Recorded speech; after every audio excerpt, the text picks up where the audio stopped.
You're listening to WQEE 99.1 FM, The Key in Noonan, Georgia, home of Braves Country with Mac Magee and the Armchair Quarterbacks, weekdays, 3 p.m. Eastern to 5 p.m. Eastern, right here on The Key and YouTube.com at Braves Country.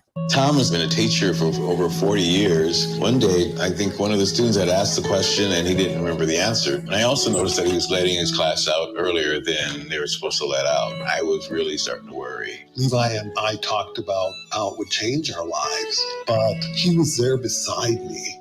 When something feels different, it could be Alzheimer's. Now is the time to talk. Visit alz.org/ourstories to learn more. A message from the Alzheimer's Association and the Ad Council. Hey folks, this is Mark White with The Mark White Show, and you can tune into The Mark White Show every Saturday from 11 a.m. to 12 p.m. right here on Rock 99, WQEE The Key, the home of Southern sports and talk. Are you looking for a reliable dental practice that not only cares about your teeth, but is friendly to work with? How about one that offers great deals and new patient promotions? Well, your search is over. Most Valuable Smiles in downtown Eatonton, Georgia is committed to giving you the biggest and brightest smile. Right now, get a $99 new patient special, including x-rays and exam. Maybe you're looking for veneers. Most Valuable Smiles veneer special includes one free veneer with every 5 purchased. Or get that bright white smile you've always wanted by taking advantage of an exclusive $100 off Zoom whitening treatment when you book today. And don't forget that 2022 is almost over. That means most insurance policies will reset by the new year, and to avoid losing that extra money, you need to use it or lose it. Book an appointment today with Most Valuable Smiles in downtown Eatonton to lock in these exclusive deals. Call 706-623-0318 or visit mostvaluablesmiles.com. Enjoy sun-drenched days, epic stays, and plenty of room to roam in Greater Fort Lauderdale. Our hotels, attractions, and restaurants have taken the Visit Lauderdale's Safe and Clean pledge, so you can relax and explore with confidence. When you're ready for that well-deserved staycation, our 23 miles of golden beaches await. Find wide-open spaces to hike, bike, kayak, and paddleboard. Visit your favorite attractions, then dine out in style in dining rooms or al fresco on waterfront patios. Learn more at sunny.org. It all starts with just one thing. When recycling, rinse out jars and cans, and avoid recycling wax paper or paper soiled with food. This will reduce recycling contamination. Find tips and more at onethingus.com. What's your one thing? Hey sports fans, The Key has a brand new show. Braves Country is coming your way weekdays 3 p.m. Eastern to 5 p.m. Eastern. Drive time on WQEE. Braves Country is a Southern sports talk show with Mac Magee and the Armchair Quarterbacks. We'll be talking the Atlanta Braves and Major League Baseball, along with everything important to sports fans in Braves Country. The SEC, ACC, Big Ten, and the National Football League, and the big sports news of the day. That's Braves Country with Mac Magee and the Armchair Quarterbacks. Weekdays, 3 p.m. to 5 p.m. right here on WQEE The Key, 99.1 FM, and simulcasting on youtube.com/at Braves Country.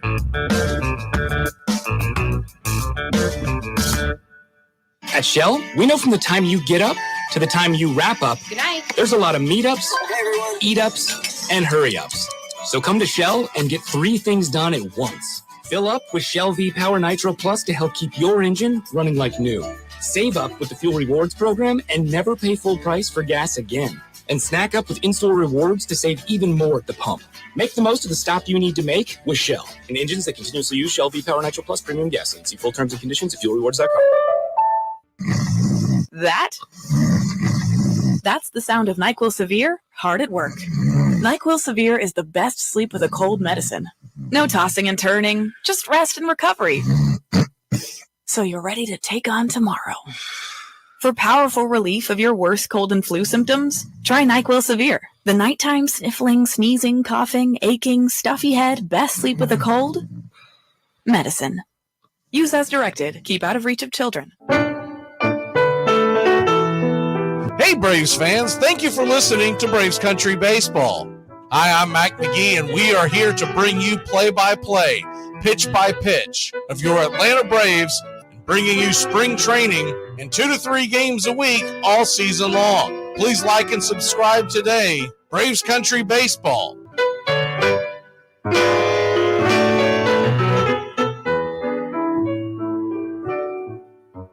Winter is the perfect time to start planning for your healthy, pest-free spring lawn with True Green, America's #1 lawn care company. True Green's science-based approach and local expertise will help give your lawn the year-round care it needs to be thick and weed-free. Go to truegreen.com. Just call 866-946-5956 or go to truegreen.com today and get a lawn to be proud of. Hey, sports fans, it's Rod Peterson here, host of The Rod Peterson Show, inviting you to join us daily for 2 hours of Atlanta's funnest sports talk right here on WQEE. I say fun because it is. You've never heard a show like it because we make the listeners a part of the show every day between noon and 2 p.m. Eastern. You'll hear plenty of the best sports talk, including the latest on the Falcons, the Braves, and more. And who knows, you might even hear you. That's the Rod Peterson Show, daily at noon, right here on WQEE 99.1 FM. It's the best in sports and entertainment, and get locked in and locked down with Rhino Radio Penitentiary, 7 a.m. to 10 a.m. with your host, me, Ryan O'Neill, each and every morning, right here with the best in sports and entertainment, all the way from professional sports to college sports to River Dragons hockey and everything in between, including some of the very best local and national guests. It's the Rhino Radio Penitentiary, 7 a.m. to 10 a.m. Monday through Fridays, right here on 99.1 FM WQEE. Hey, sports fans. Weekdays, 3 p.m. Eastern to 5 p.m. Eastern. Drive time on WQEE. Braves Country is a Southern sports talk show with Mac Magee and the Armchair Quarterbacks. That's Braves Country with Mac Magee and the Armchair Quarterbacks. Weekdays, 3 p.m. to 5 p.m. right here on WQEE 99.1 FM. You're listening to WQEE 99.1 FM, The Key in Noonan, Georgia. Armchair. You're listening to the Armchair Quarterbacks Sports Radio, #1 sports station. Good afternoon, and this is your Armchair Quarterbacks Sports Flash. Got a full slate of Major League Baseball here on Tuesday, May 23rd. Big one tonight, 7:20 Eastern, Dodgers versus Braves. We'll have pitch-by-pitch, play-by-play right here on Braves Country HD YouTube channel. Bobby Miller will make his Major League debut for the Dodgers. Spencer Strider night for your Atlanta Braves. Braves are minus 220 on the money line, over under 8.5. Diamondbacks and Phillies, 6:40 Eastern. Nelson on the bump for the Snakes. At 7:05, Yu Darvish and the Padres invade D.C. Darvish 2-3 with a 3.56 ERA. He'll go head-to-head with Mackenzie Gore, who's having a pretty good season in his own right, 3-3 and a 3.69. Mets are at the Cubs to begin their series. Kodai Senga 4-2 with a 3.77. Drew Smyly 4-1 for Chicago, a 2.86. It's a pick'em on the money line. Marlins are at the Rockies tonight, 8:40 Eastern. Perez versus Gomber, Miami minus 125 over under 11.5. White Sox at Guardians, 6:10. Dylan Cease versus Logan Allen. Cleveland minus 115 on the money line. Rangers are at the Pirates, Eovaldi and Rich Hill. Texas minus 160 over under 8.5. Cardinals are at the Reds. Wainwright 1-0 and a 5.74 versus Ashcraft, who's 2-2 and a 4.84, both looking for bounce-back starts. The Blue Jays are at the Rays. Berrios versus Taj Bradley. Should be a good one. Tampa Bay minus 130 on the money line, over under 8.5. And the Orioles are at the Yankees, an ALE showdown. Bradish 2-1 with a 3.9 ERA versus Garrett Cole, 5-0 with his 2.01. New York minus 170 on the money line. Over under is 8. Tigers are at the Royals at 7:40. Erod on the mound. Astros are at the Brewers. JP France versus Rhea. The Giants at Twins at 7:40. Cobb 3-1 with a 1.94 versus Sonny Gray, 4-0 and a 1.64. Over under just 7.5. Minnesota minus 140 on the money line. Red Sox are at the Angels. Brian Bayo, 3-1 with a 4.45 versus Griffin Canning, who's 2-2 with a 6.14. Boston, a minus 115 on the money line. The over-under sits at 9.5 out in Anaheim. And the late tilt, 9:40, A's at the Mariners. Medina versus Gonzalez. Seattle minus 250. Over-under is 8.5. And in the NBA, Heat will try to put the Celtics out of their misery, up 3-0. Miami minus 1.5, over-under 216. While in the National Hockey League, on ESPN, you got the Golden Knights at the Stars. Vegas up 2-0 in the series.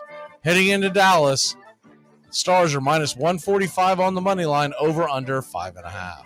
And that's your Armchair Quarterback Sports Flash. Stay tuned for Braves Country right here on WQEE 99.1 FM, The Key in Newnan, Georgia, simulcasting on youtube.com at Braves Country.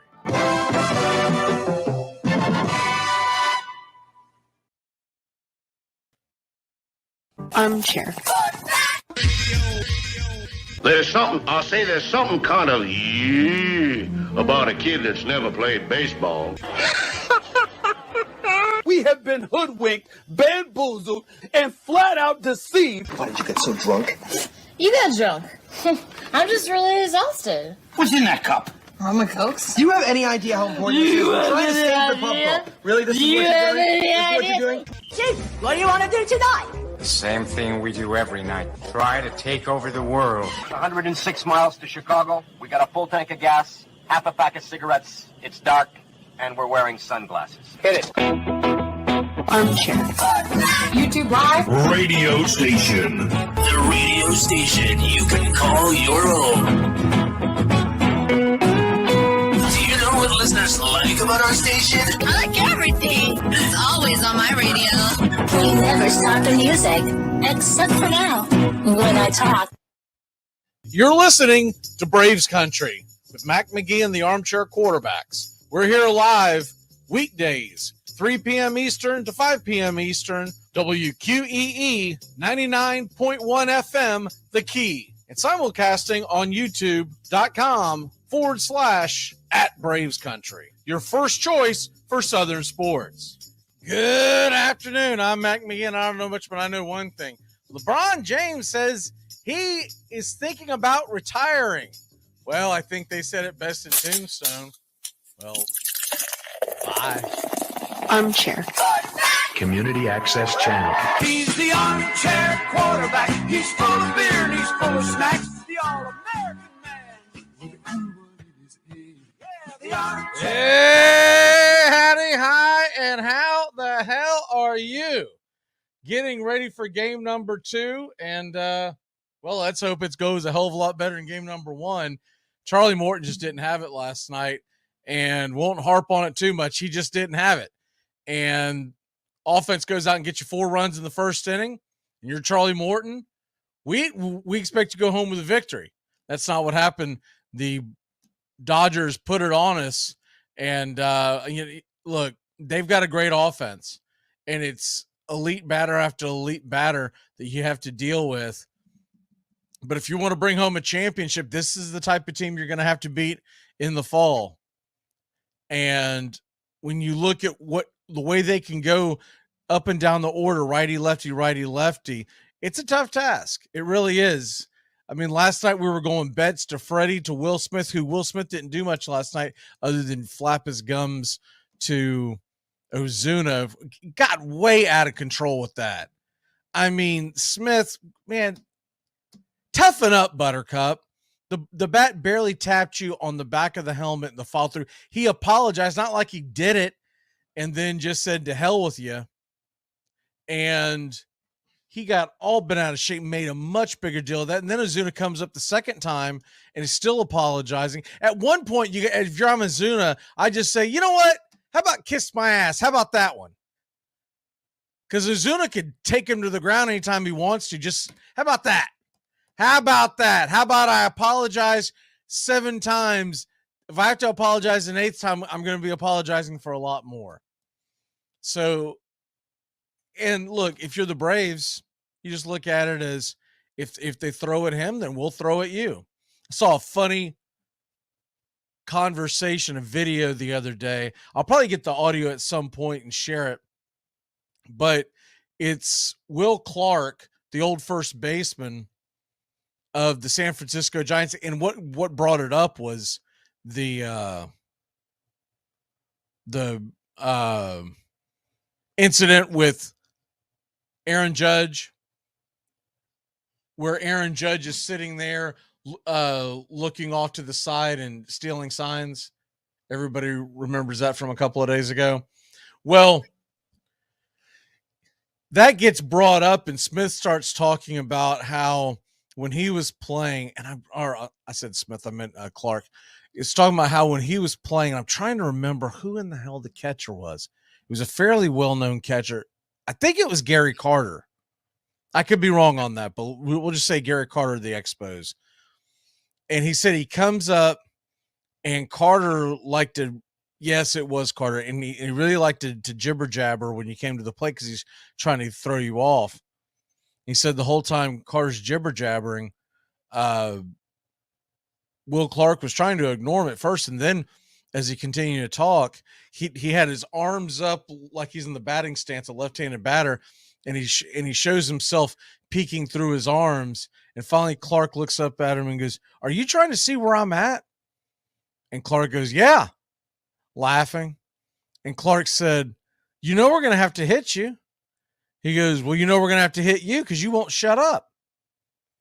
So whoever the pitcher was on the mound, I can't remember that part of the story. They go and they hit Clark right on the wallet, and he said he knew it was coming and, put his big boy pants on, went down to first. Of course, Clark is a first baseman for people who don't remember Will Clark or never got a chance to see him. Will the Thrill, as they called him. Great, great offensive first baseman back in the 80s and into the 90s. And he said, then Gary Carter comes up to bat, and they bop him. He said Gary Carter came down to first base and said, "Is it over? Are we done?" And Will Clark says, "Are you going to shut up?" He goes, "Yeah." He goes, "Well, then, yeah." So anyways, when Smith first got hit by the bat, at first of all, I thought it was a lot worse than it was. I thought he got clobbered by it. And at first I thought maybe Smith was in his path, but he really wasn't. But then I saw the replay, and it was a light tap. It was on the follow through. Was it something that he, obviously wasn't intentional, and it really wasn't that egregious. So Will Smith wouldn't let it go for folks who didn't see it, and he just kept running his lips, and to the point where bullpens were opening up and all this kind of stuff. And look, I really think this more has to do with Will Smith and the Dodgers probably still upset that the Braves knocked him out in 21. They still haven't won a World Series since 1988, unless you count the bubble ship, and I don't. And so I'm sure a lot of that has to do with this, but it was much ado about nothing. Anyways, moving on from this, going to hit you up with a few topics for batting practice, and then we'll get into tonight's game. First of all, Green Bay Packers, Green Bay, Wisconsin, that is. They have been chosen for the 2025 NFL draft. So it's Chicago next year, I believe. No, Detroit. It's Detroit next year. And then it is Green Bay the following year. I find it interesting that they took 2 NFC North teams back to back. But regardless, Green Bay 2025. Of all the ones, Green Bay. That's where folks want to go. I guess they probably had the highest bid, but I know they're supposedly building a new facility there with hotels and whatnot, but Green Bay, Wisconsin in April, where it could still be snowing. Yeah, it's a hard pass right there. There's a report that there are more and more NFL players being monitored for gambling, and there could be a hell of a sting going on and a lot of names dropped in the near future. In the near future. So we'll keep an eye on that. And here's one of the things that there's an entity that pays attention to what they call suspicious gambling habits, right? And basically they look at things that look a little off, just a little off, right? And this will probably shock a lot of people.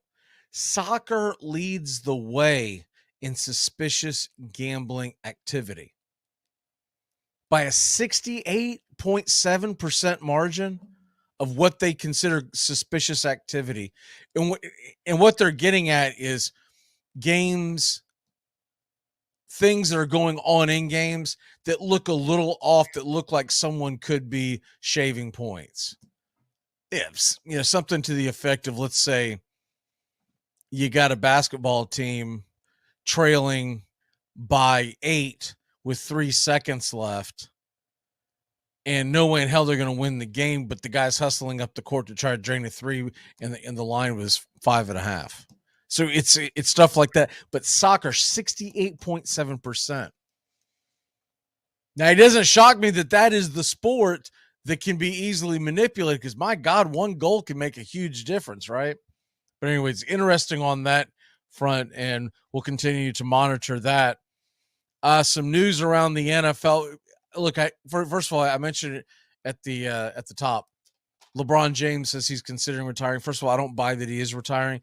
I think LeBron James just wants everybody's attention, and this is his way of getting your attention because he just got his ass swept out of the playoffs.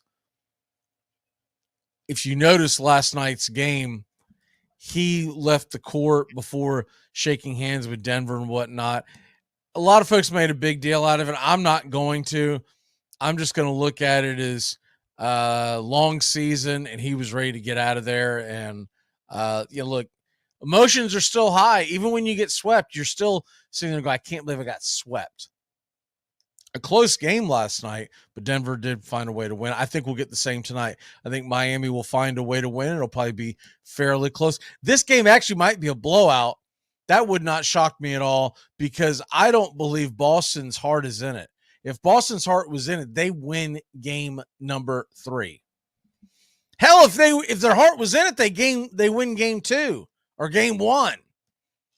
But game 3 to me looked like that they quit.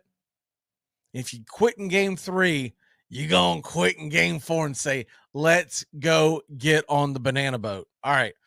Other things going on.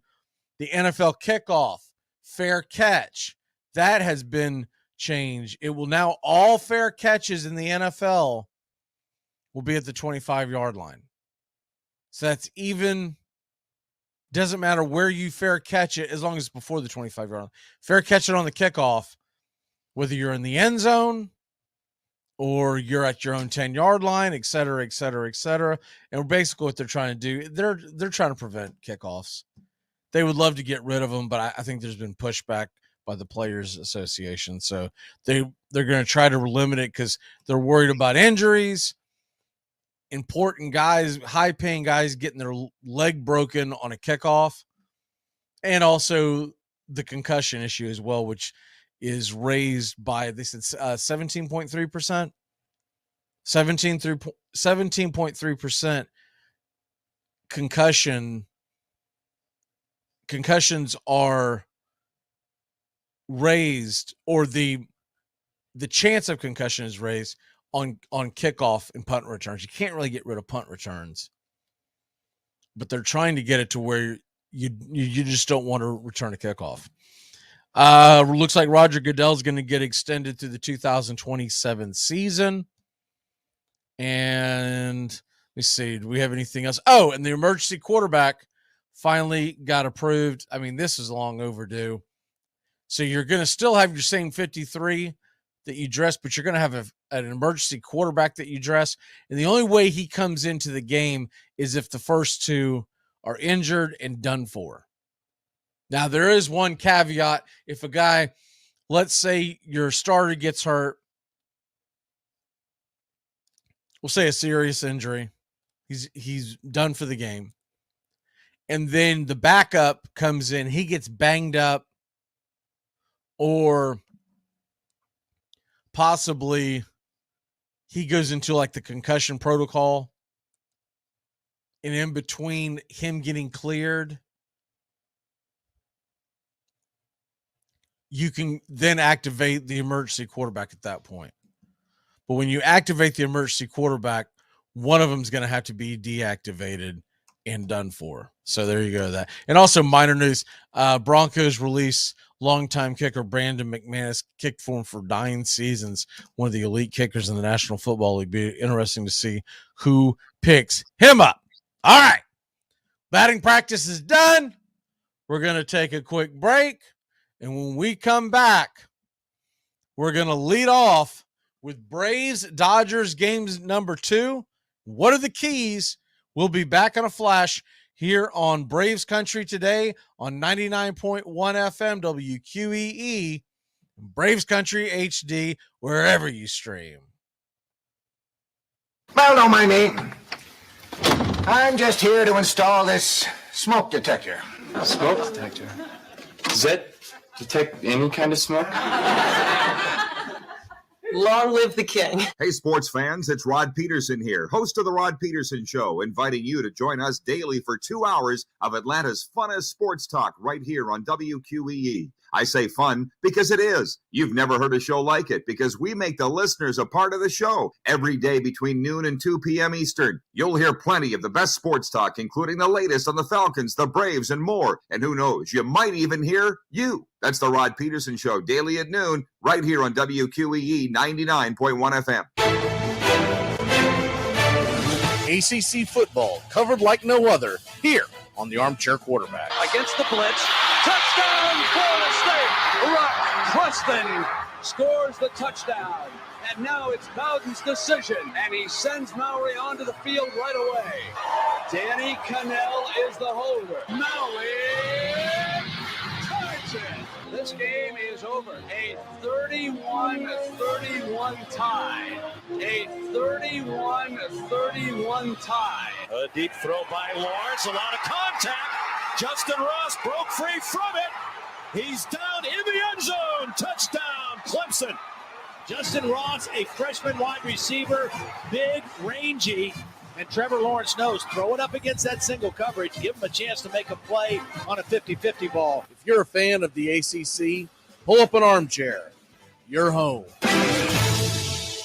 It's the best in sports and entertainment, and get locked in and locked down with Rhino Radio Penitentiary, 7 a.m. to 10 a.m. with your host, me, Ryan O'Neill, each and every morning, right here with the best in sports and entertainment, all the way from professional sports to college sports to River Dragons hockey and everything in between, including some of the very best local and national guests. It's the Rhino Radio Penitentiary, 7 a.m. to 10 a.m. Monday through Fridays, right here on 99.1 FM WQEE.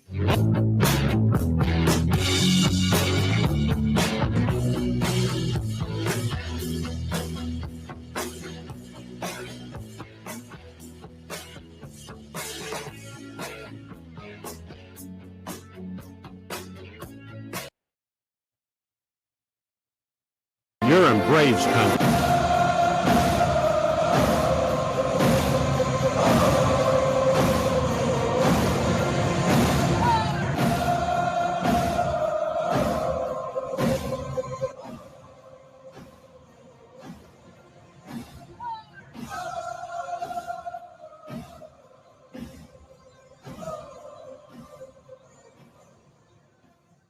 All right, let's get it. Trying to change the mojo. Since we're playing the Dodgers, I went with the red jersey today and the 2021 World Series championship hat. What do you think about that, Dodgers fans? So that's where I'm at right now. And we're looking at a couple of things here as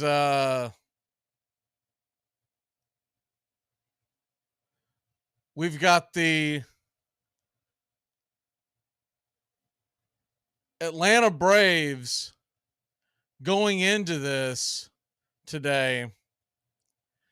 And they've got, look, you've got to look at a couple of things right now when you're the Braves.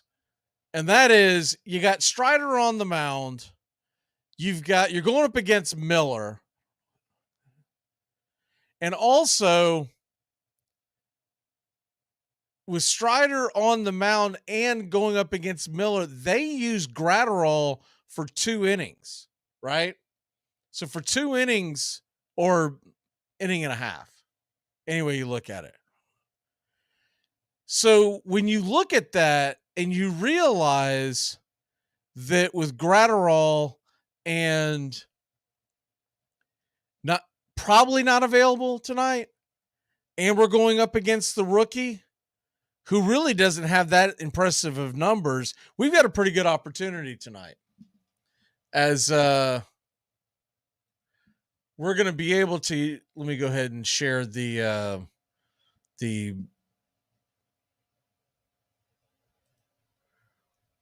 lineup, because the lineup is out. And looking at this, you see something that probably jumps out at you off the jump. If you can't see it, don't worry about it. We're going to go over it. Sam Hilliard is starting in center field. Sam Hilliard is starting in center field. Not Michael Harris, and I think they're just giving him a night off. I mean, he's just looked outmatched. He's looked absolutely outmatched on the up there it is at bats. And to me, I mentioned it last night during the broadcast, it kind of looked like to me that he was struggling to the point of almost like he looked defeated, like he's sitting there struggling, can't believe that he's doing this, can't believe he's doing that kind of thing. And when you look at that kind of stuff, you really have to look at the fact that, look, when it's all said and done, Atlanta is going to have to go out there and figure out what's wrong with Harris, get him going the right direction. But I don't think you can send him down to the minors. I don't think, I mean, you signed him that big contract extension. Maybe that was a mistake. I doubt it. I think he'll get out of it. But they're going to have to try to figure it out up top. And the thing is, he wasn't struggling down in the minors during his rehab stint, but he has struggled mightily all year long. And it's just one of those things where we're going to have to try to figure out as we go with Harris. You know, you're going to have to be patient, obviously, but you do start to freak out a little bit when you see a guy just getting blown away. And then also it was just that body language. If you saw the last at bat, he got 3-0, then he ends up striking out and his shoulders were slumped. He looked like someone who'd been punched in the gut. He's a young kid and he's got a long way to go in this game. And baseball is the most humbling of all the sports. Every single sport is by far the most humbling. So with all that being said, he's still a kid who's going to deal with these just brutal ups and downs, and getting a day off. I don't think is the worst. Plus, not to mention the fact Hilliard needs at bats. Hilliard has got to have at bats. If he doesn't have at bats, I mean, he's just going to sit there and he's going to rust. So it's a good idea to go ahead and put him in. Acuna is going to be leaning off tonight. You got Olsen, you got Murphy, and then of course Riley and Rosario, Albies. None of this has changed against the right-hander. Ozuna, Arcia, everything's exactly the same. The only difference is that Hilliard is in center field. And how about that stat last night that I threw up during the broadcast, that Ozuna's OPS is now higher. There's like 4 or 5 of our starters. I mean, what a difference a couple of weeks make. He's on a 9-game hitting streak. He's hitting a lot of these balls solid too. He's gotten a couple of bloopers, and you're going to have that to have this kind of a hitting streak. But it's unbelievable how quickly he has just absolutely jumped to the top. And as far as, look, I get it. He's still batting 7th, but right now he's outside of Acuna, he's the most consistent bat we've got. Now, I don't know how long it's going to last with him, because the problem with Ozuna is that he's been known to get really hot and then really, really cold. But this Miller kid, this to me is going to be really interesting. Bobby Miller, my first time seeing him. Obviously, it's his debut. He is 24, so a little older than a typical wet behind the ear rookie. He's from Elk Grove Village, Illinois. And like I said, 25 years, 6'5", 220, another tall, big kid. So I'm excited to see what this looks like. And hopefully if we go out there and we tag the rookie for a few runs like we did yesterday, hopefully Strider can hold on to the damn lead. I mean, that was really discouraging that Charlie Morton just could not hold on to the lead against the Dodgers. And he has struggled against the Dodgers over the years. You hope he gets that figured out, because there's a very good chance that we are going to run into this guy or run into this team come postseason. So hopefully things get changed around where, he can start playing some good baseball against the Dodgers, because he has struggled out there at home. And last night, his control just really wasn't there. He actually got away with a couple of pitches, and if his curveball isn't working, it's a tough go for him when he goes up against an experienced offense like that. And for whatever reason, he was not placing his fastball like he had been the past few outings. So there you have that. And Arcia, him batting down at 8th, you're almost getting to the point now where you're starting to wonder, should he be raised a little higher? Especially against a lefty. I get it why you'd want to keep him down during the righties. But when we get a left-hander,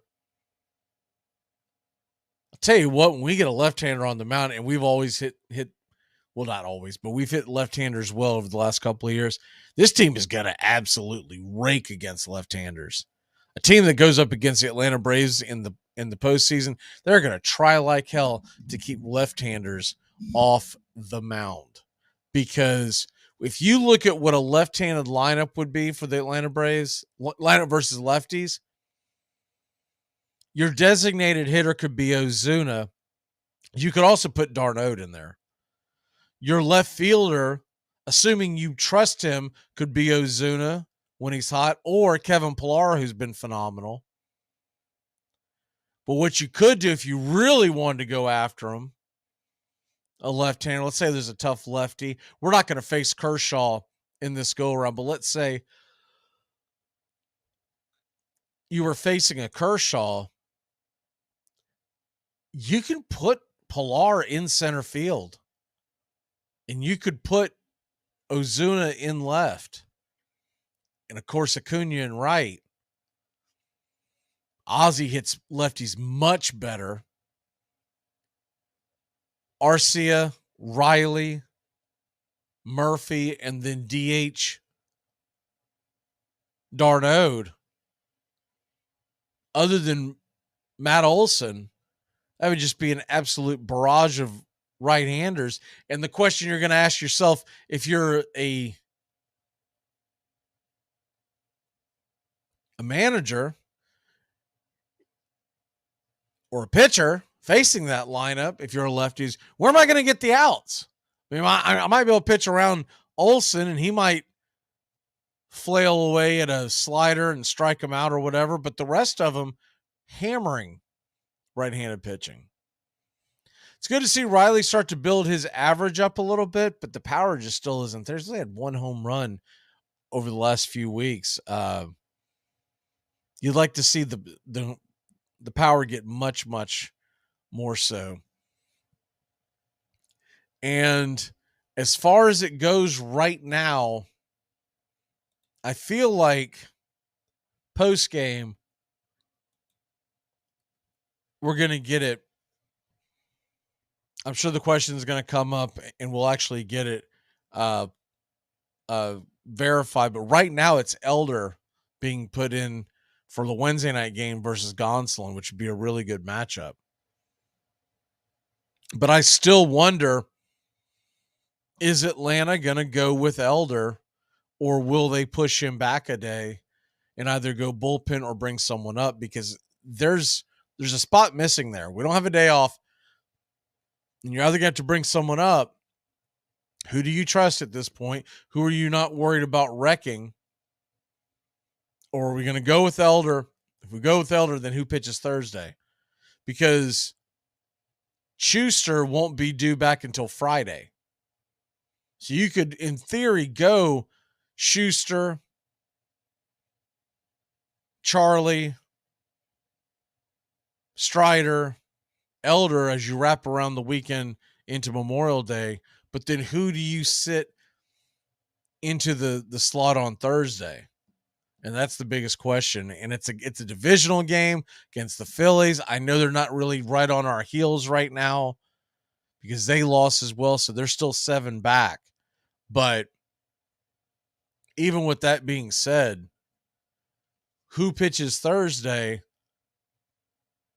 Yeah, I still say I would rather give either Soroka, or if they're worried about rushing him back too quickly, give Dodd another opportunity and let them, especially because Dodd, here's the thing about Dodd, Philly does not hit lefties very well.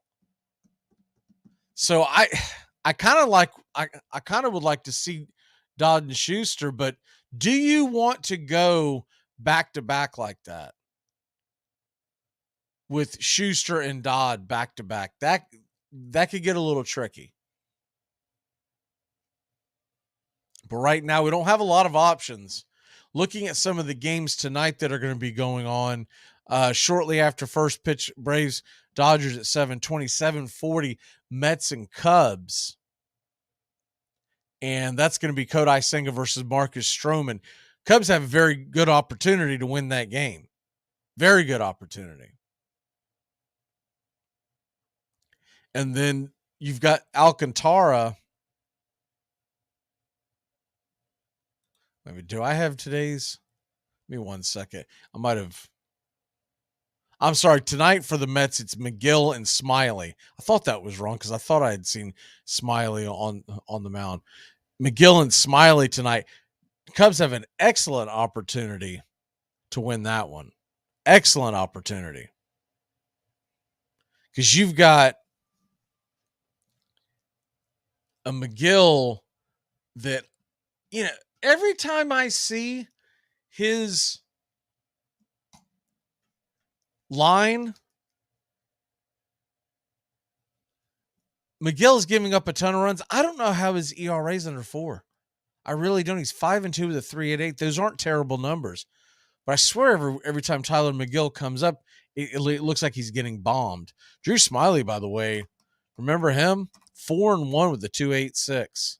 So he's pitching really well for the Cubs.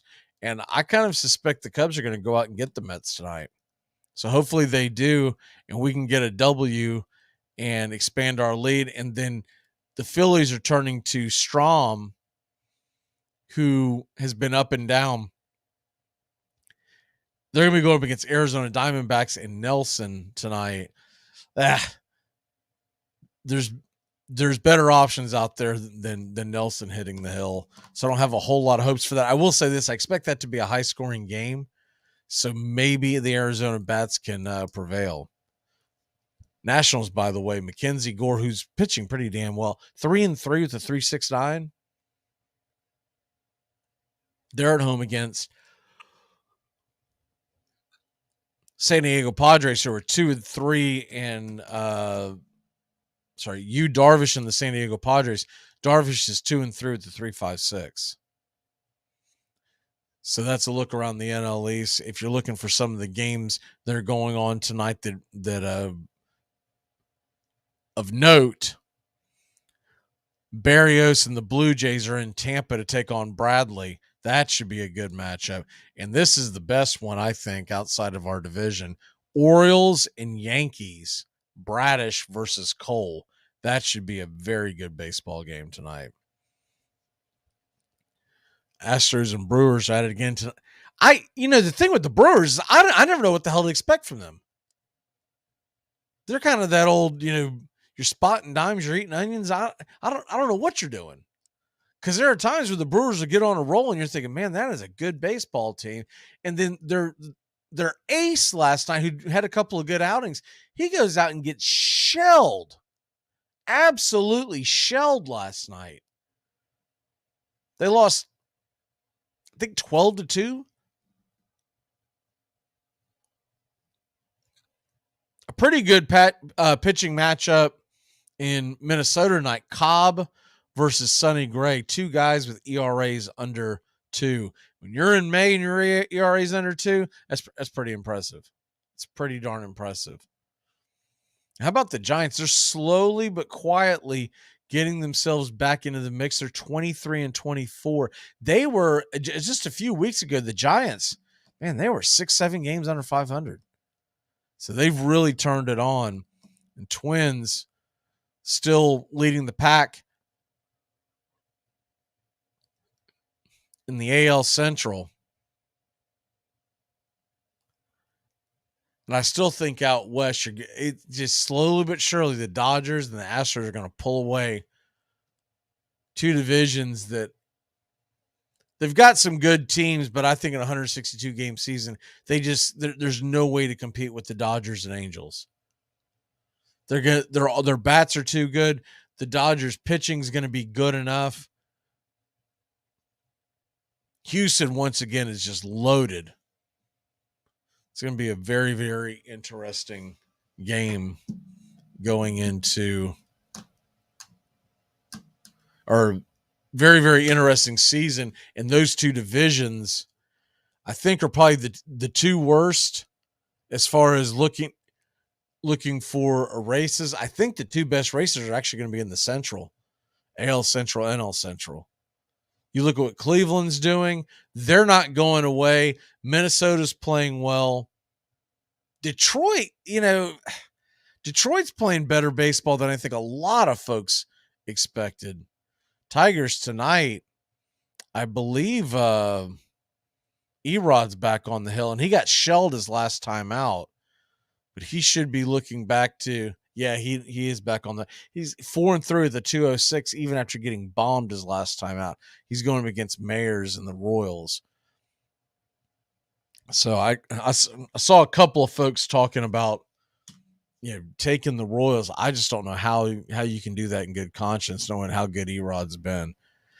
And before, step away for a second, how about that steal of third by Ronald Acuna Jr. last night during the walk? For folks that might have missed that, there's a base on balls. Acuna's on first, so he's jogging down to second, and the Dodgers were in a shift and really hadn't gotten out of the shift, kind of had their heads up their rears. This is because Olsen was on. Oh, it was at bat, right? So your third baseman's almost at like shortstop depth. Your shortstop is very close to second base, and Acuna notices as he's jogging towards second, no one's really paying attention. They're kind of slowly walking over their positions. They got their back to Acuna, and he hit that bag and just took off. And then it became a foot race to get over to third in time. And so all Acuna's got to worry about doing is being the first one to the bag. The guy who's got to cover it, which I believe was Muncy, first of all, he's near the wheels of Acuna, but he's going to have to get to the bag and make the catch and make the tag. There was no chance. Smith just put the ball in his back pocket. Wasn't too long after that, the whole thing between him and Ozuna happened. So maybe that's what was in his crawl. All right. Let's go ahead and take a quick break. When we come back, we're going to hit up a couple more things. Joey's on the way, and I got a lot to talk about as things are changing in the NFL. And heck, Austin Eckler says he's staying with the Chargers. Signed a deal to get a little more incentives, but that one shocked me. I thought that was going to be an ugly one throughout the summer. We'll be back in a flash here on Braves Country HD on YouTube. I mean, it's not easy being me. When I was born, the doctor told my mother I did all I could, but he pulled through anyway. Hey, sports fans, it's Rod Peterson here, host of The Rod Peterson Show, inviting you to join us daily for 2 hours of Atlanta's funnest sports talk right here on WQEE. I say fun because it is. You've never heard a show like it because we make the listeners a part of the show every day between noon and 2 p.m. Eastern. You'll hear plenty of the best sports talk, including the latest on the Falcons, the Braves, and more. And who knows, you might even hear you. That's the Rod Peterson Show, daily at noon, right here on WQEE 99.1 FM. Screen pass to Trayshawn DeAndre on the right side. Touchdown! But wait a second. I think there's a flag on the play. All right, you guys got holding on number 97, right? Yeah, definitely holding. No touchdown. All right, make the call. Yeah, I mean, it was holding. So make the call. Or, we say the flag was for an excessive celebration so they can keep the touchdown and apply the penalty to the kickoff, huh? What do you say? What are you talking about? I didn't see excessive celebration. You sure? Could have sworn I saw a little nay-nay going on. What's going on with you, man? All right, look, guys, I got to be real with you. Trayshawn DeAndre just scored that touchdown. Okay, I have him on my fantasy team this week. I need these points. What? Are you kidding me? No, I'm not kidding you, Bill. I'm playing against my father-in-law this week, and if he doesn't score this touchdown, I lose. Well, I'm not going to let you make a bad call because you're in some fantasy football league. Make the call. Craig, no. If you make one bad call... This works out perfectly, Bill. I started the quarterback who threw the touchdown pass. We're going to have to ignore the holding call. I had the kicker, and I was kind of hoping that he wouldn't convert on third down, so he'd have to kick the field goal. Armchair. Enjoy sun-drenched days, epic stays, and plenty of room to roam in Greater Fort Lauderdale. Our hotels, attractions, and restaurants have taken the Visit Lauderdale's Safe and Clean pledge so you can relax and explore with confidence. When you're ready for that well-deserved staycation, our 23 miles of golden beaches await. Find wide-open spaces to hike, bike, kayak, and paddleboard. Learn more at sunny.org. You know, the great thing about being a football player is you don't have to take a shower to go to work. You're listening to Braves Country, weekdays, 3 p.m. Eastern to 5 p.m. Eastern, 99.1 FM, The Key in Noonan, Georgia. You mean to tell me we're going to drive from here to Texarkana, Texas, and back to here in 28 hours? It's only 900 miles there and 900 miles back. Well, for your information, that ain't never been done, not no rig. That's because you and I ain't never done it in no rig. You got to stop thinking so negative, son.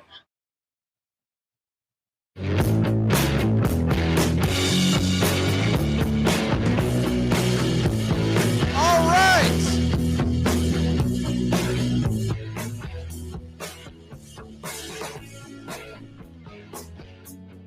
Welcome back.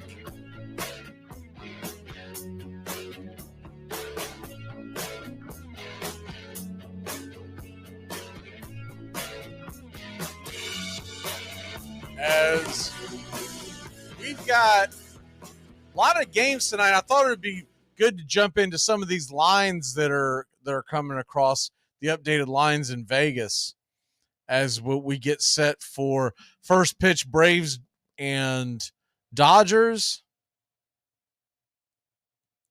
Really interested to see what happens with this thing with the NFL, that they're saying that there's going to be a lot more names coming out. Remember the sting that happened that took down the Detroit Lions players? Well, evidently that's just the tip of the iceberg.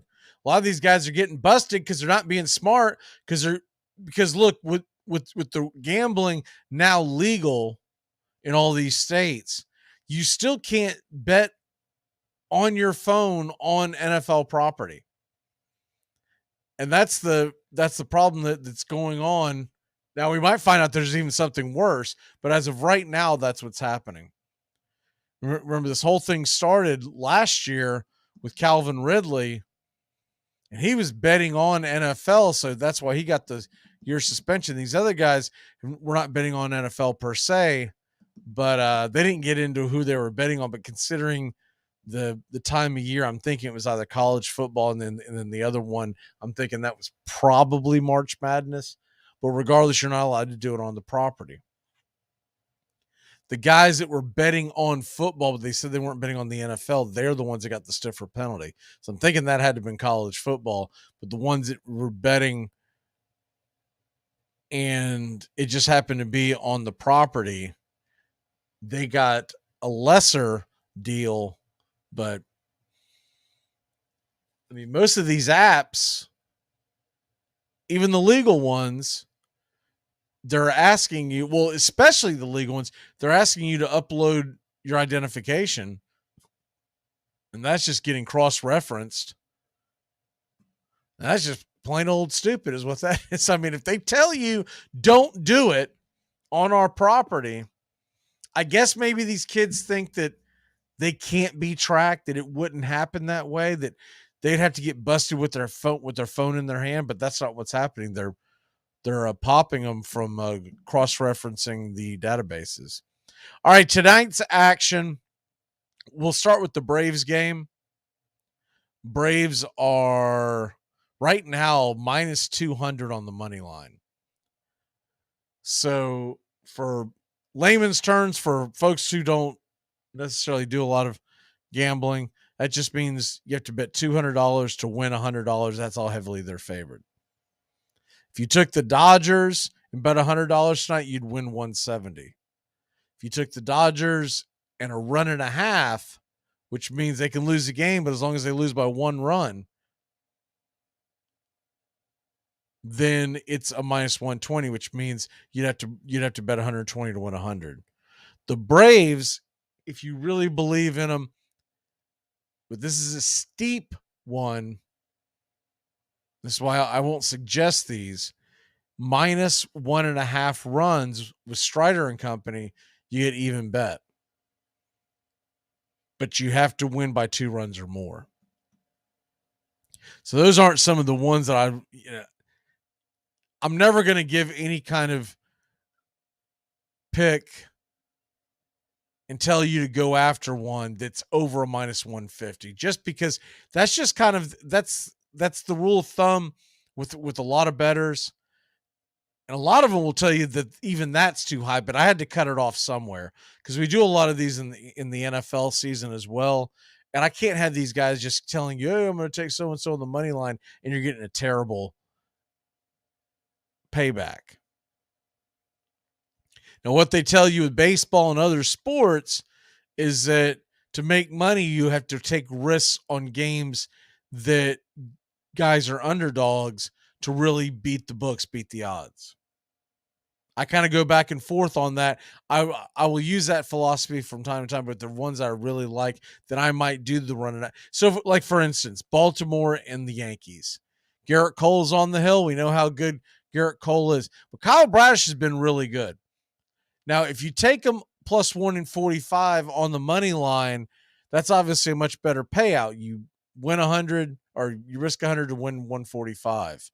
By the way, they're saying Jacob deGrom threw 32 pitches yesterday, so he may be on his way back. The never-ending saga is Jacob deGrom, no matter what city he's playing in, is on the IL or on the way back.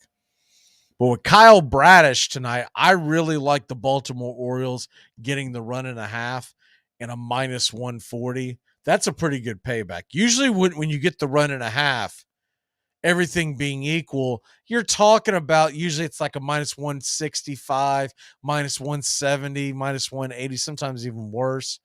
You're getting a run and a half, minus 140. I really like that tonight. Orioles and Yankees. I think it's being a fairly, I mean, look, if you look at the over under, it's 7.5 runs. So Vegas doesn't expect a very high scoring game. And if you're going to tell me this is going to be a low scoring affair, then I'd like to have the run and a half in my pocket. Tell you another one that intrigues me. The Nationals at home against Yu Darvish, who does not pitch well on the road. Mackenzie Gore has been really good this year. They're getting 1.5 runs in it, and it's a minus 130. That's an intriguing one to me. a straight win, a straight money line. Tampa Bay at home against Toronto, minus 120. That seems like a skewed line to me. I guess maybe because he's the rookie, so he's not getting the respect. But Taj Bradley's got good stuff. I've watched him pitch a couple of games. He's got really good stuff. And Jose Barrios, as good as he is, and we saw him in the Toronto series, and he pitched well, but he pitches much, much better at home than he does on the road. Doesn't make a lot of sense because Toronto's is a hitter's ballpark. But he pitches much better. It's just some guys, it's the friendly confines, they feel comfortable, all that kind of stuff. So that's kind of a look there. I'll tell you a game that I like the over on tonight. Wainwright, who has not pitched that great this year, and Ashcraft, who has really regressed. They're going head to head. Cardinals and Reds in Cincinnati. Over under is 10.5. It's a high over under, but I think that's very gettable. Diamondbacks and Phillies, that's a gettable over under. It's 9.5. I like the over on that. And on the over on that game, you're getting a even odds straight up.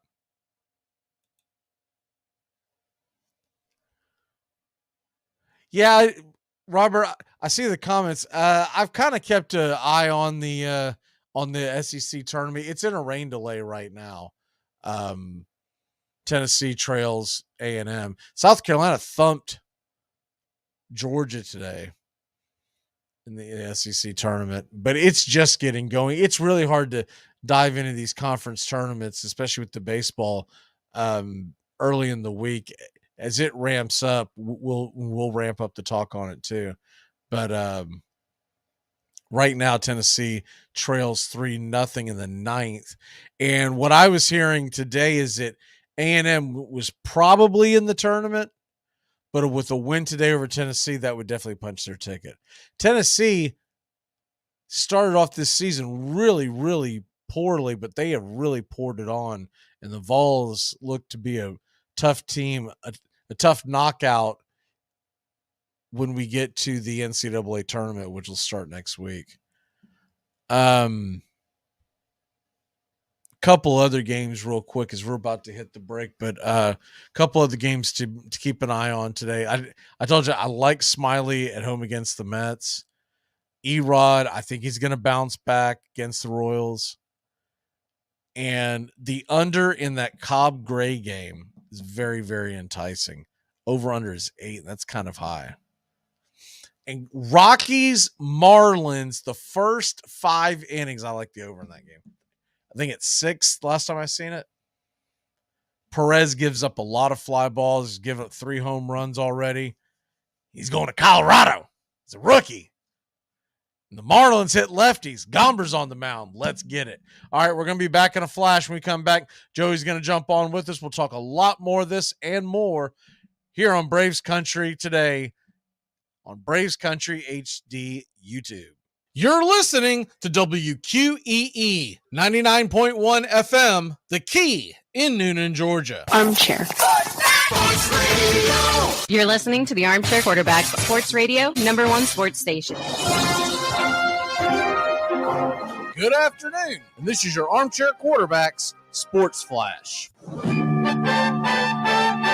Got a full slate of Major League Baseball here on Tuesday, May 23rd. Big one tonight, 7:20 Eastern, Dodgers versus Braves. We'll have pitch-by-pitch, play-by-play right here on Braves Country HD YouTube channel. Bobby Miller will make his Major League debut for the Dodgers. Spencer Strider night for your Atlanta Braves. Braves are minus 220 on the money line, over under 8.5. Diamondbacks and Phillies, 6:40 Eastern. Nelson on the bump for the Snakes. At 7:05, Yu Darvish and the Padres invade D.C. Darvish 2-3 with a 3.56 ERA. He'll go head-to-head with Mackenzie Gore, who's having a pretty good season in his own right, 3-3 and a 3.69. Mets are at the Cubs to begin their series. Kodai Senga, 4-2 with a 3.77. Drew Smyly, 4-1 for Chicago, a 2.86. It's a pick'em on the money line. Marlins are at the Rockies tonight, 8:40 Eastern. Perez versus Gomber, Miami minus 125 over under 11.5. White Sox at Guardians, 6:10.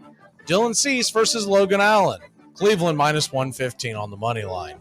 Rangers are at the Pirates, Eovaldi and Rich Hill. Texas minus 160 over under 8.5. Cardinals are at the Reds.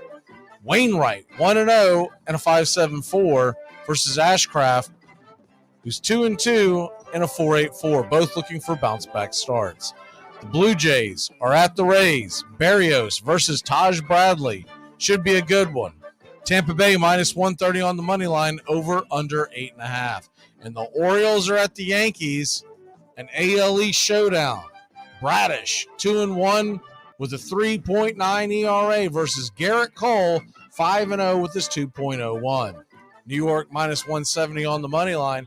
Over under is 8. Tigers are at the Royals at 7:40. Erod on the mound.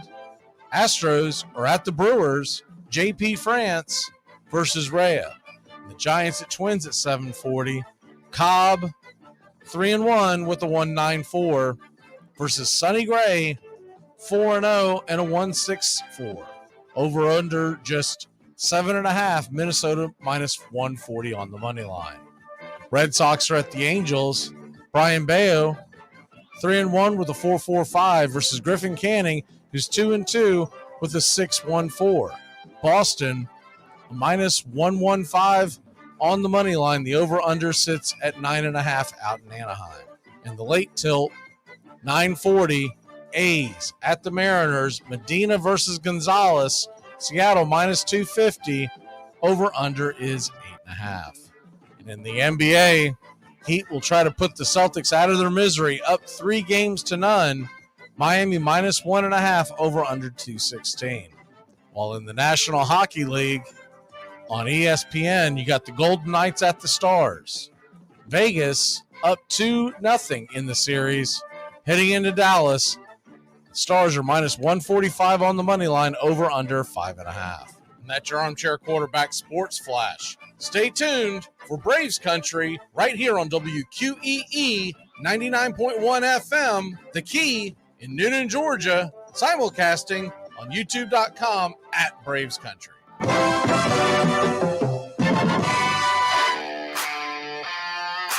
Braves Country HD is coming your way live 3 to 5 weekdays right here on The Key. We're talking Major League Baseball, all the college spring sports, and the majors all spring and summer long. To keep up with your Atlanta Braves, weekdays live 3 to 5 on Braves Country HD. And make sure to catch our play-by-play Braves Country Baseball all summer long.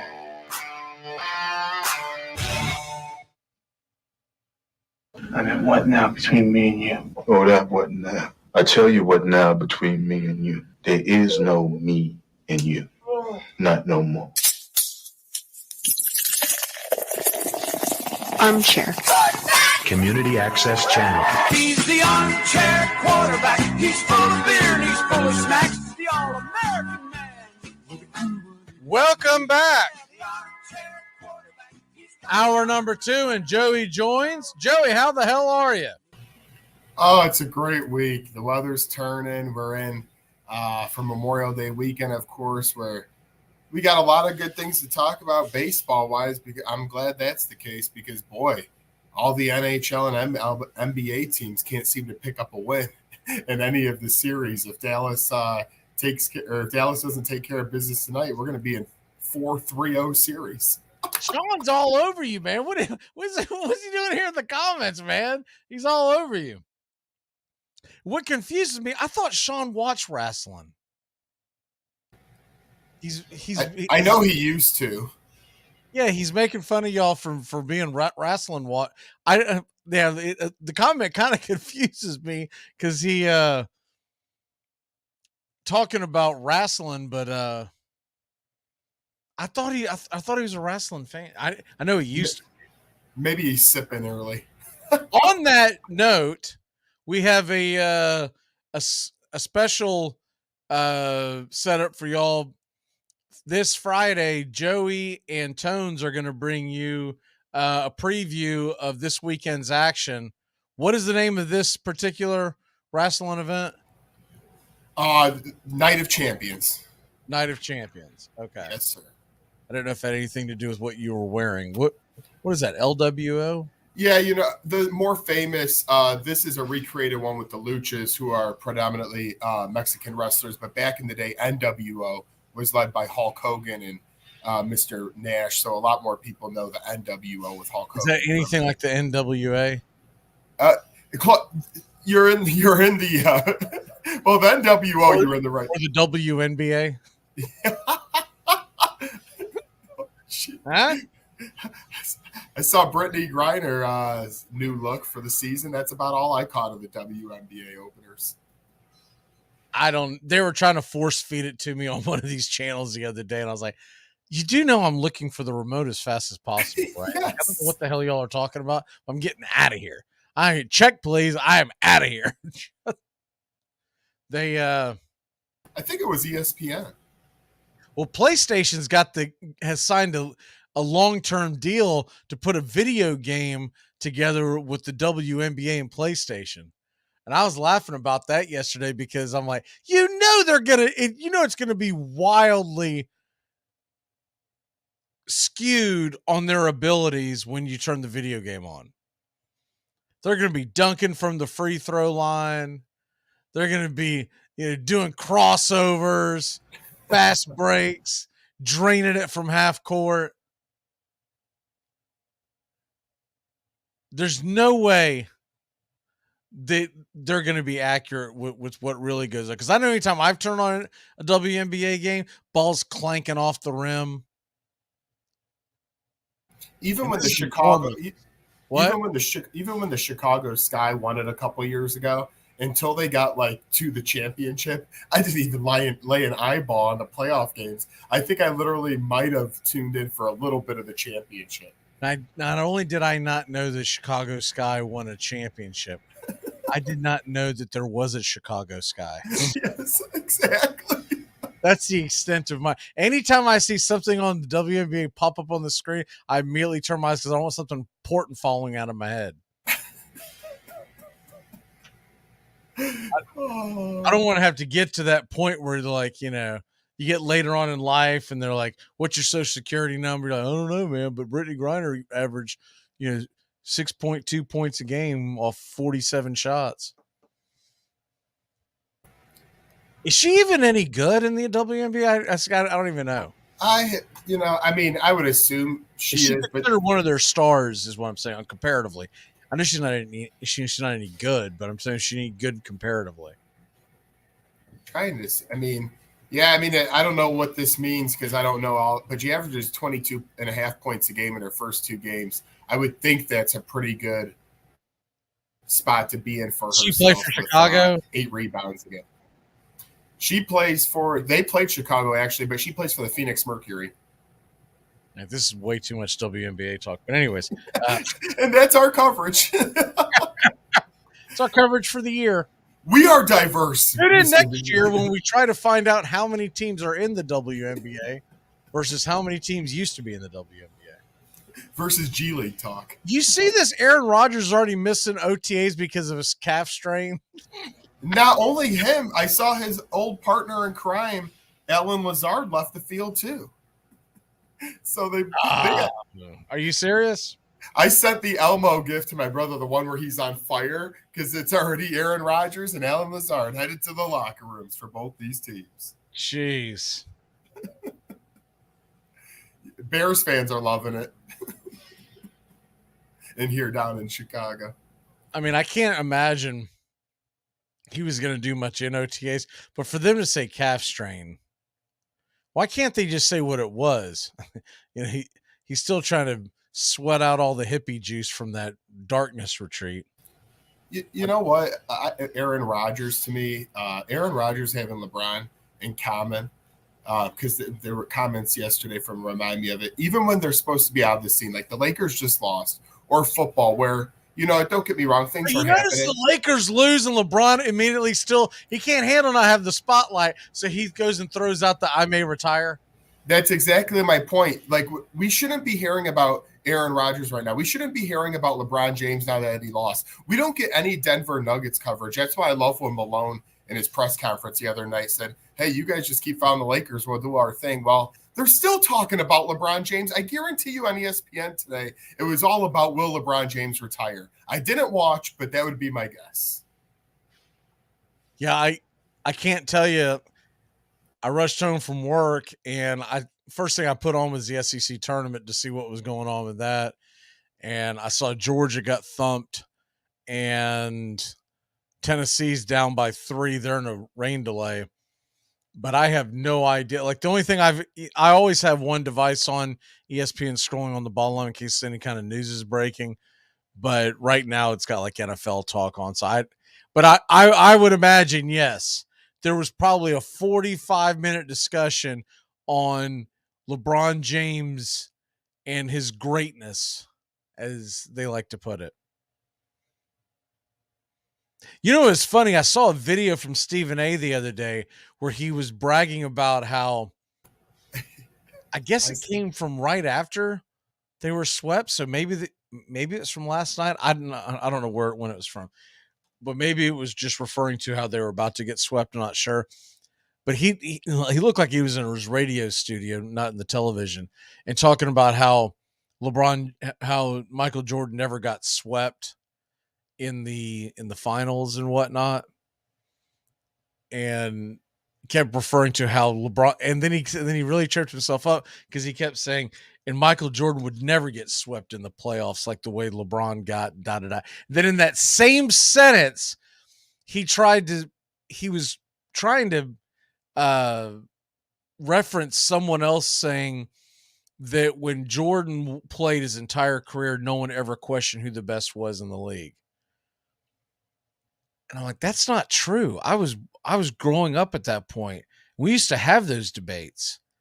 And at the very beginning, for the first several years, he wasn't the best. And no one ever said he was the best at that point. It was always, is it Bird or Magic? Bird or Magic? Bird or Magic?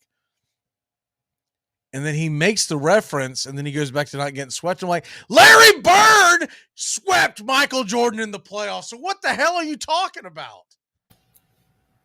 And you know what? Just history. And I know Jordan was young. He didn't have a good team. I'm not even getting on to him for that. But to say he'd never been, at the same token, as much as you can get on and say, well, Jordan was young when that happened, you can't hold that against him. Well, LeBron's old now, so can you hold that against him? I don't know. Hey, just like when LeBron got swept early in his career against the Spurs, I don't count that one because if you looked at that Cleveland roster around LeBron, it was terrible. This, on this team, though, I was thinking about this all day, and I really can't decide because I've seen both sides of the argument because, unfortunately, I'm friends with one Lakers fan. It's pretty miserable, a.k.a. a bandwagon fan. But he was like, they weren't supposed – they were a 7 seed.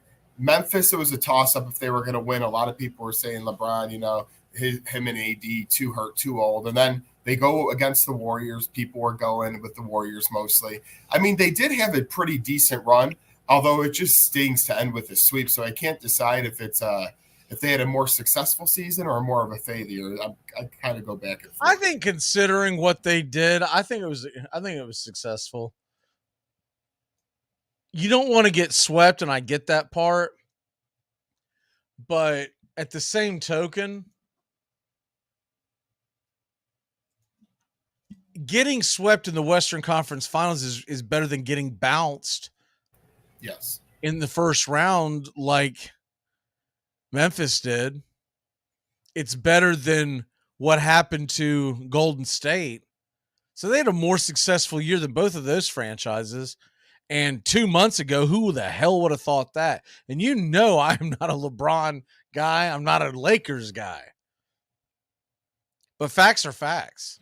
Oh, and that's the thing. I mean, It's actually me and Tones and I were two of the ones, and he was like, yeah, it's a failure if LeBron don't win. I'm like, no, this season was a little different to me with that. I just feel like, he wasn't, remember a month before that, he wasn't even really playing basketball. And then he saw the light on maybe a playoff run. So for this Lakers team to get to the Western Conference Finals, it was a really good run.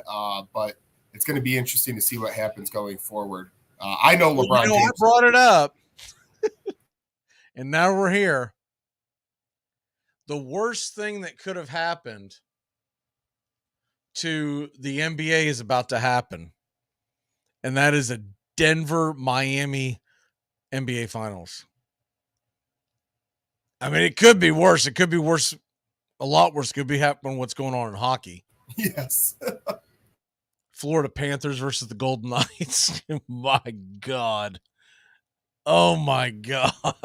Is Florida going to even have fun with having two teams in it? Because I feel is it possible for the NBA and the NHL to both have negative Nielsen ratings? Not even all of Florida will be watching. No, that's a funny thing. Is that what few fans that they have for both teams, they're going to be divided.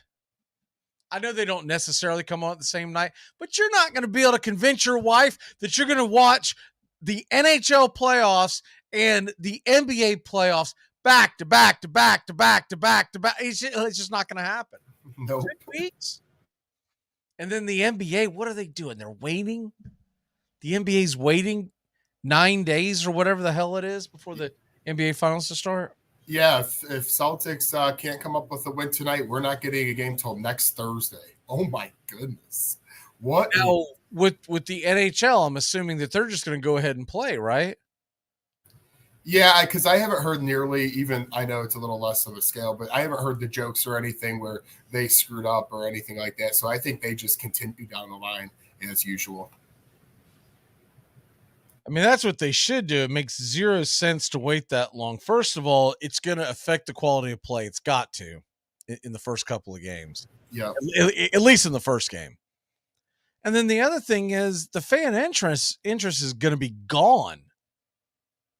Yeah, the buzz is right now. I mean, it won't obviously – these two teams, I know they're cities, and they wanted Lakers and Celtics, but Jokic and Jimmy Butler, they get a lot of headlines. So people, if it Memorial Day weekend with Monday off, if you had a couple of games, people would have maybe be watching this stuff on the weekend after, because usually they play at night. So after they spend a day out boating or grilling or playing some outdoor activities, come in and watch the NBA Finals. You're going to have people forgetting because we know how people's brains operate. They're on to the next thing when you take a little break from the action. Yeah, man, we got to get locked into the WNBA and we got wrestling. NFL week 4, whatever they're on. Yeah, I haven't even, Mac, I gave it, and you knew this was going to happen. I think I stuck with XFL for about 3 weeks, and then I just couldn't do it anymore. You deserve some kind of medal for that. I tried. I really tried. 3 weeks. I couldn't even last 3 quarters. I was like, dude, I'm done. This is terrible. When I saw that a team that won the championship was under 500 in the regular season, you knew something. You knew something was wrong. I accidentally clicked on a USFL game the other day, and I was like, man, I think I'd rather put a test pattern on. Watch paint dry. It's still oddball to me that they're not playing in their home stadiums. Makes zero sense. I know they're trying to cut costs and all that kind of stuff, but that's just odd. If you cut costs in the USFL, how do you expect people to pay for your product? I know what they have money limitations, but come on, if you want your product to pop, you got to invest heavily.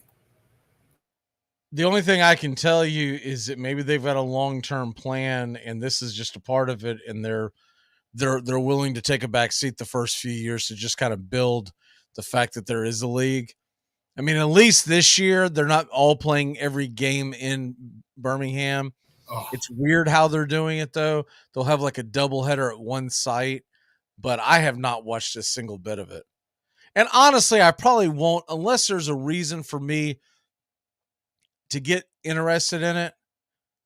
Atlanta's going to have to get a team. Jacksonville is going to have to get a team, something like that. Nashville, something where I can say, okay, I'll take a look at it.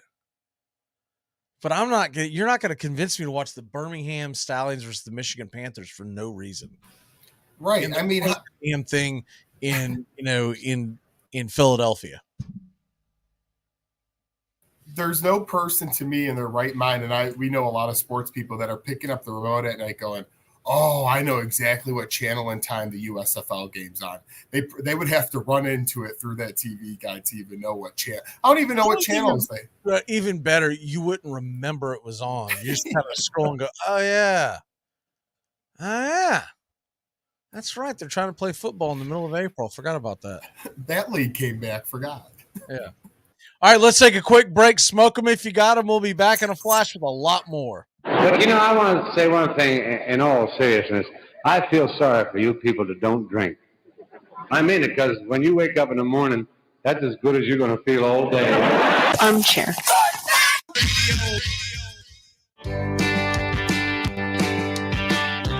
Hey, sports fans. Weekdays, 3 p.m. Eastern to 5 p.m. Eastern. Drive time on WQEE. Braves Country is a Southern sports talk show with Mac Magee and the Armchair Quarterbacks. That's Braves Country with Mac Magee and the Armchair Quarterbacks. Weekdays, 3 p.m. to 5 p.m. right here on WQEE 99.1 FM.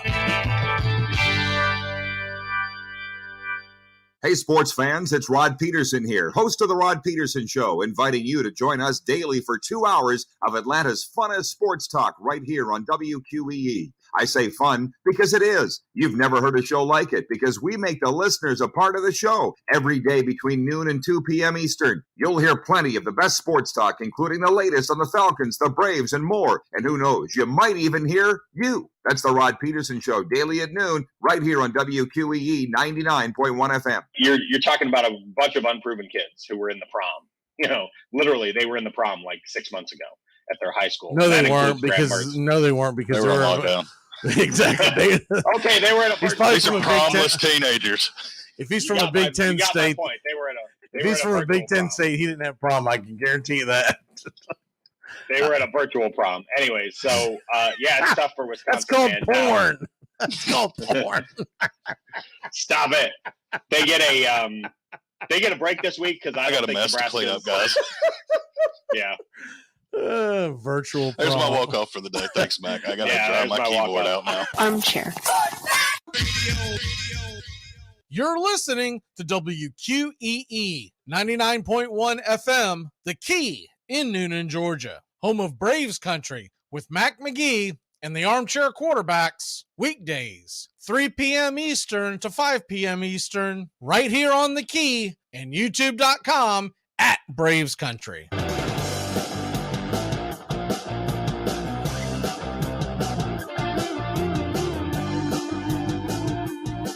Welcome back.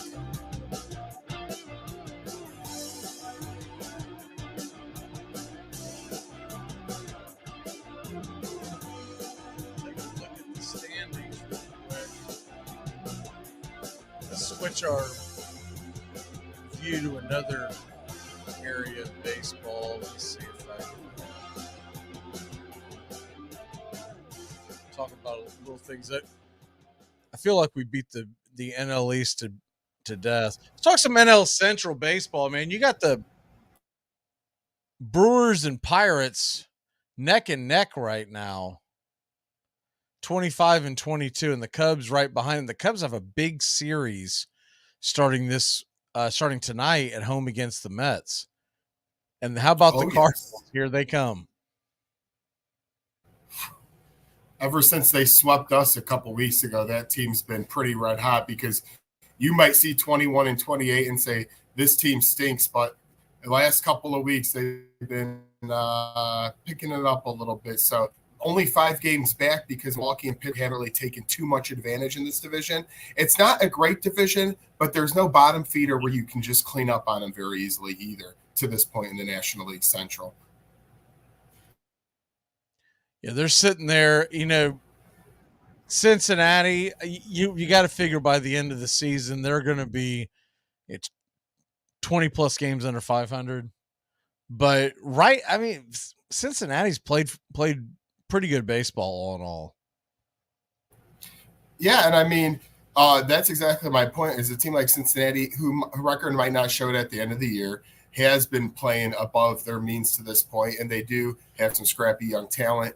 Pittsburgh, everyone keeps waiting for the wheels to completely fall off. They had a bad week, but then bounced back over the past few days. So Milwaukee's the team that everyone sees as being in the division frontrunners and staying that way, but they're not separating themselves from the pack. I've been really impressed by the Arizona Diamondbacks. I'm fully on board with that. I mean, they're a game and a half back. And they're 8 games over 500. And I think a lot of folks were ready to leave San Francisco for dead, but they've climbed their way back to almost 500 right now. San Diego, man, they are underachieving. Wow. 21-26. You know why they're underachieving? Because I got them in the World Series, so they said there's no chance this team's going to make it.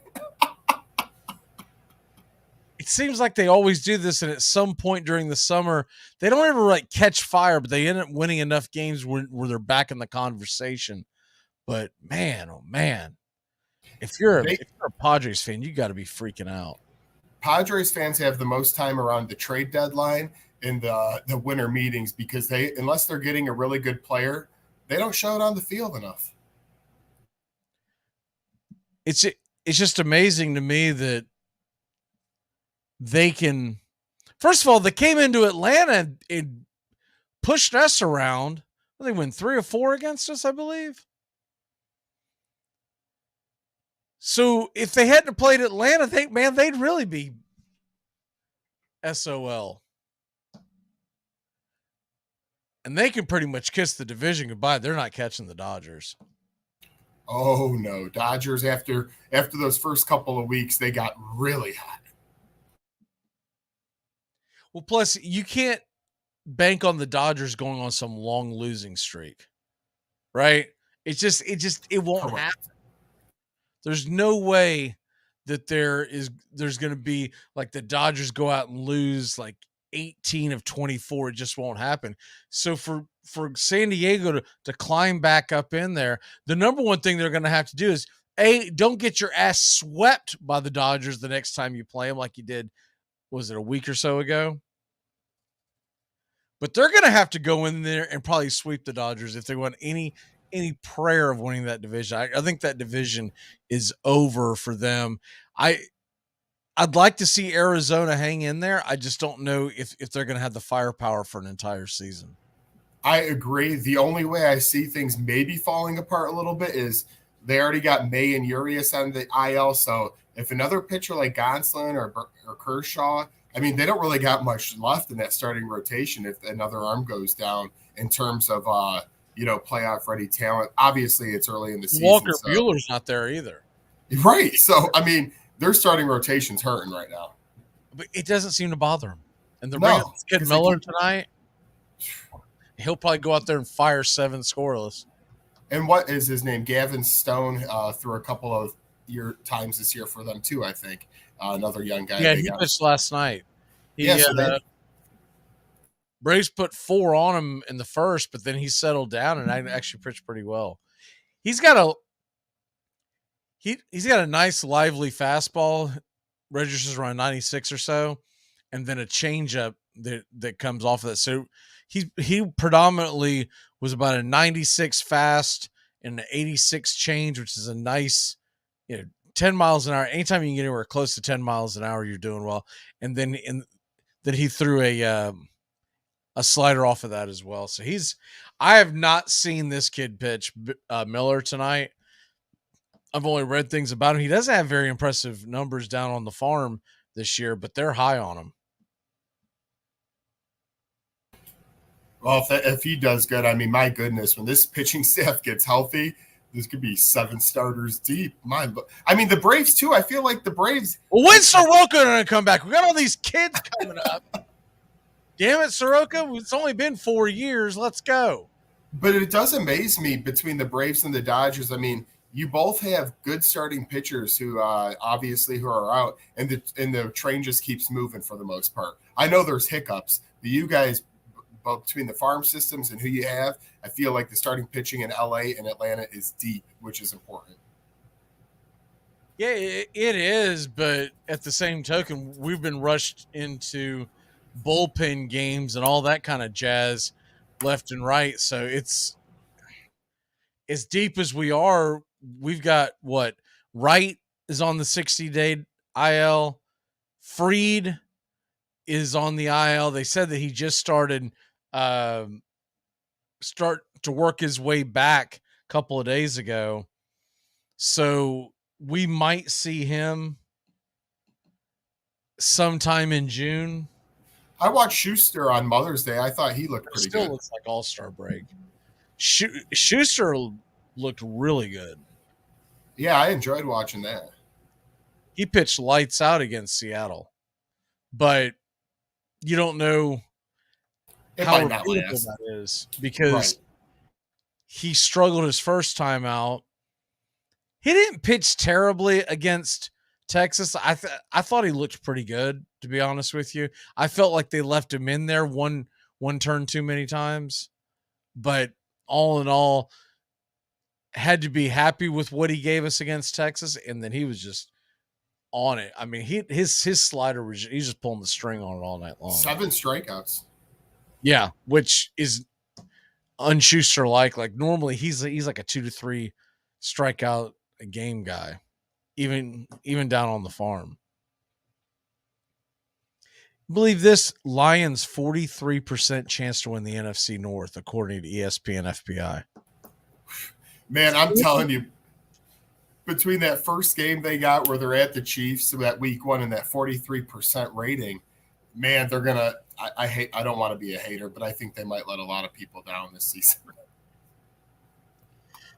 Yeah, it's not necessarily the franchise I want to back. Yeah.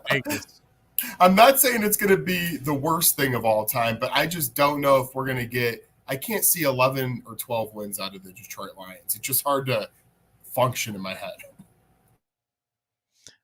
I hope he. I really hope that we get a good season out of the Lions and see that fan base able to enjoy something. It's deserved. And I mean, if you look at the division is terrible. The Vikings are the team. Because the Vikings exist, I couldn't bet on Detroit to win the division. I just don't see how. Because I saw the betting line on that a few weeks ago, and it wasn't very good. It was like plus 130, somewhere in that neighborhood, to take the Lions to win the NFC North. Is that enough of a payback when you're taking the Lions to win a division? Yeah, it's like, what are the Vikings even trying to do? At one time, they're trying to get rid of, obviously, Dalvin Cook. You got Kirk Cousins there, but I don't even know what Minnesota is always trying to get at because they're missing out on this run because I think it's soon coming to an end. If you're giving me 3 to 1, 4 to 1, 5 to 1 type odds, then yeah, okay, I'll probably put something on the Lions. But when it's essentially a 1.5 to 1, I mean that is just no. And I give you my money in May, middle of May, and you don't give it back to me until January. See ya. Okay. I believe that as much as I believe Jordan Love is going to be the answer in Green Bay. I saw a report today that the 49ers were, I don't know, it's like Sam Darnold is going to get a real big boost in this thing to see if he might start. If you don't start Trey Lance this year, don't you got to be a complete fool to not give this, even if you don't like him, which I'm not a huge fan of, how do you not let Trey Lance start the beginning of this year? Because they're saying Purdy's injured, so it'd be between Lance and Darnold. Because he's looked awful. I know, but he was the number 3 pick. If you never give him a shot. Who cares if he's the number 3 pick? What has Sam Darnold done in his career he's at a higher quarterback rating than Trey Lance. Yeah, but the ceiling's gone on Darnold. At least You're falling in love with Trey Lance's physical ability, but you're not thinking of the fact that they're looking for just a guy who's not going to spit the bit on Sundays because they've got this they got CMC, they got Debo, they've got a defense. They're just going to go, dude, we're not asking you to do stuff like they asked for you to do at the Jets, and we're not asking you to do a lot of stuff that they were asking you to do at Carolina. We just want you to not screw it up.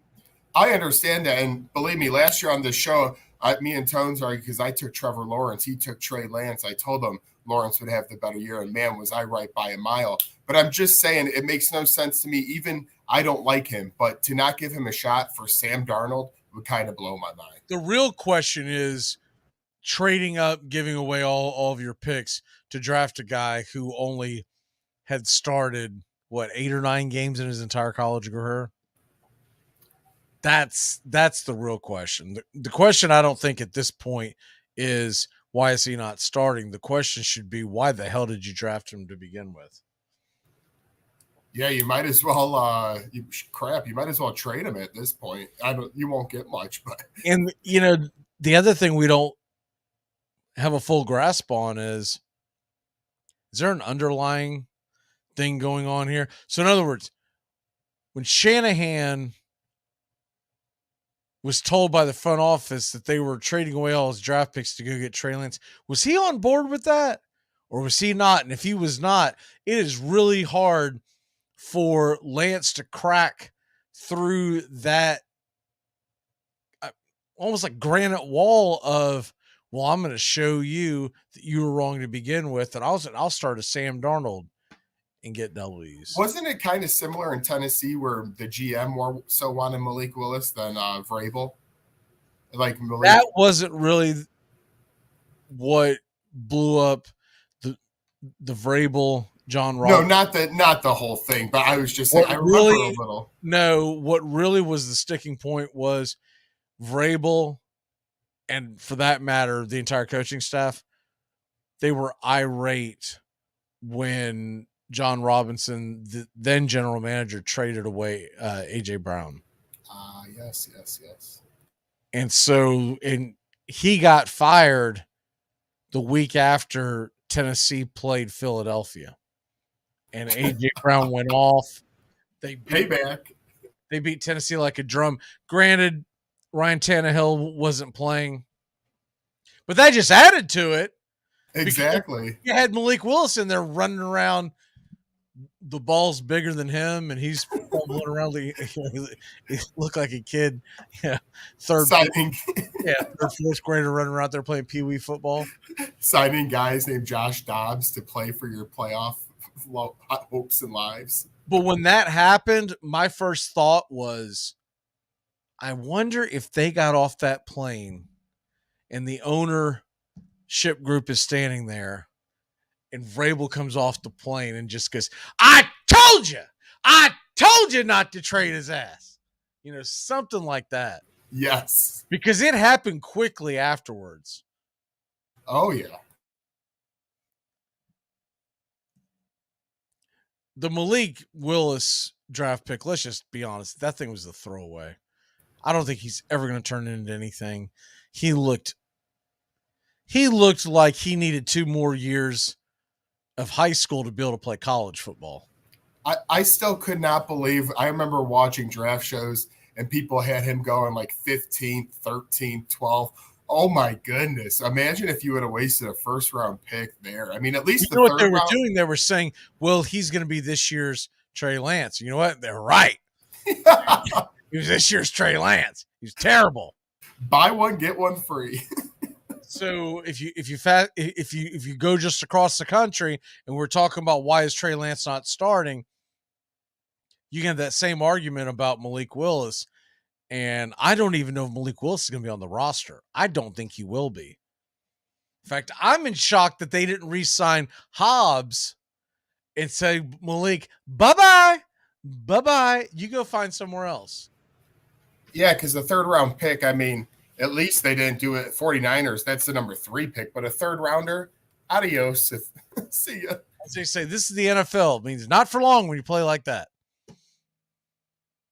All right, let's go ahead and take a quick break. When we come back, we're going to give you our locks and talk about these NFL rules that are coming across that are changing. Will it have a big impact or not? We'll be back in a flash. Whenever I bring home Entenmann's Little Bites muffins. Little Bites? That's right, sweetie. Can you just give Mommy a minute? I love Little Bites. I know you do, but we're doing a commercial right now, okay? Got it.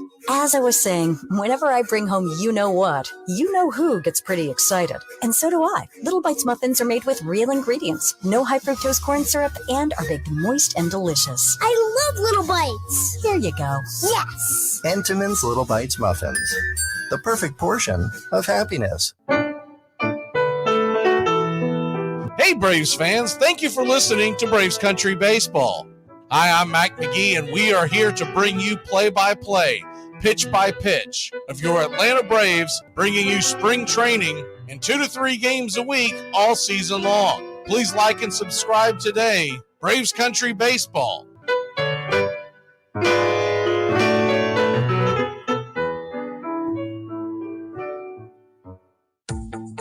How to improve your dining room by the Home Depot. New wood floors, new paint on the walls. Sure, you know us for that. But how about a new dining room table, matching chairs, bar stools? How about free and flexible delivery with easy online returns? Now you can explore decor in a whole new way. Save now on furniture. Everything for your home. Everything from HomeDepot.com. How doers get more done. U.S. only, valid through September 7th. Limitations apply. Your true friends are the people in your life that totally get your inside jokes, your unique style, most important, what you want to eat. Taco Bell knows that when you get together with your real friends, it doesn't matter what you're doing, but hey, it might as well be something that everybody can get into, like the Taco and Burrito Cravings Pack with 4 crunchy tacos and 4 beefy 5-layer burritos. So even if you're all sitting around doing absolutely nothing, you know you'll still have a good time. It's Taco Bell's Taco and Burrito Cravings Pack. Get it for the friends that get it. You're listening to Braves Country. Weekdays, 3 to 5 p.m., 99.1 FM, The Key. We'll talk about that when you come in.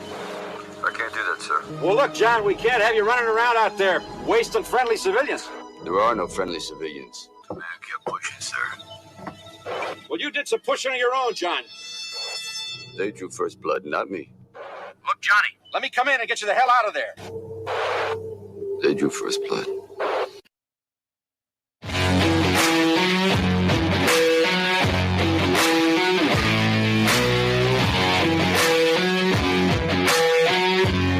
Welcome back. Taking you to the top of the hour. Brian Snow Show will take over here on 99.1 FM. Make sure to get your day started off right. Rhino Radio Penitentiary, 7 a.m. to 10 a.m. Ryan O'Neill takes you all the way through the mornings. Then you get Rod Peterson, noon to 2. Sports Beat 2 to 3, and we're back at it 3 to 5. Long, busy week here for Braves Country, doing the show, obviously, 3 to 5 every day. And we're bringing you 6 games this week. 7:20 first pitch every night this week, and then the Saturday game is a 4:10 first pitch. So there you have that.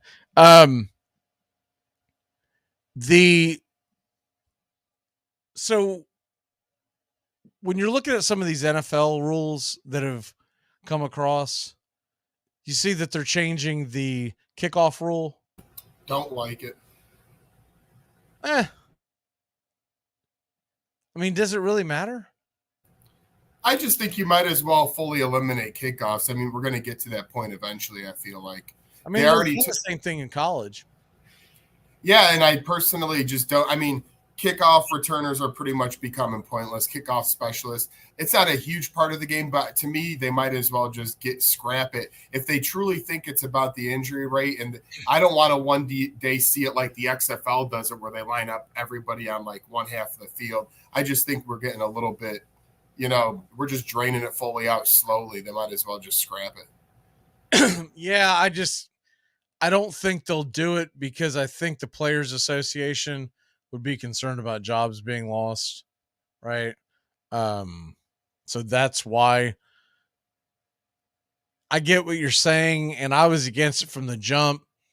But now that they've done it over the years and have changed it and have twerked it, I mean, honestly, football's not what it used to be anyway, so it doesn't bother me as much anymore. Yeah, I mean, people are that are young, for the young listeners out there. I mean, the guys like back in the day, the Dante Halls, the Joshua Cribbs, you're not going to get that anymore with this, but it brought a Devin Hester's. It brought an element to the game that is pretty much being plummeted out, but you're correct. It's been phased out over the past decade, so it's been slowly happening. To me, a much more pressing issue with the NFL is figuring out a way to make the end of games less boring. Because you get an NFL game, and let's say someone has a 2-possession lead, and there's 4 minutes left. It turns into just draining the clock. And I maybe not during the regular part of the game, but the last 3 to 4 minutes, somewhere in that neighborhood, I'd like to see a much shorter game clock, play clock, excuse me. Oh, never thought of that. Because, I mean, if you think about it, if you have the lead, even if we'll just say it's a 6-point lead, and there's 2.5 minutes left, and the opposing team has all their timeouts, and you get like 1 first down, the game is over. There is nothing worse. I've been to plenty of games at Indianapolis after a 4-hour drive where you have like 2 minutes and 7 seconds left with no timeouts, and you didn't convert on 4th down, and you're down at possession. The other team gets the ball, and they're going to kneel it out, maybe run one time to get 10 yards, but it's pretty depressing when in the NBA, 2 minutes is everything. Those last two.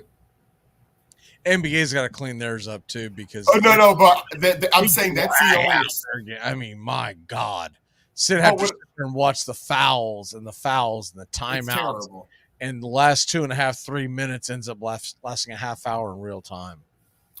Now, I know they're going to be taking this out, or at least I think they are with college, but maybe would it help at all the rule where it stops after first downs, where you get some clock stoppages after first down, so you get if the opposing team has a chance to come back, if you're down 2 possessions, first down, you don't have any time.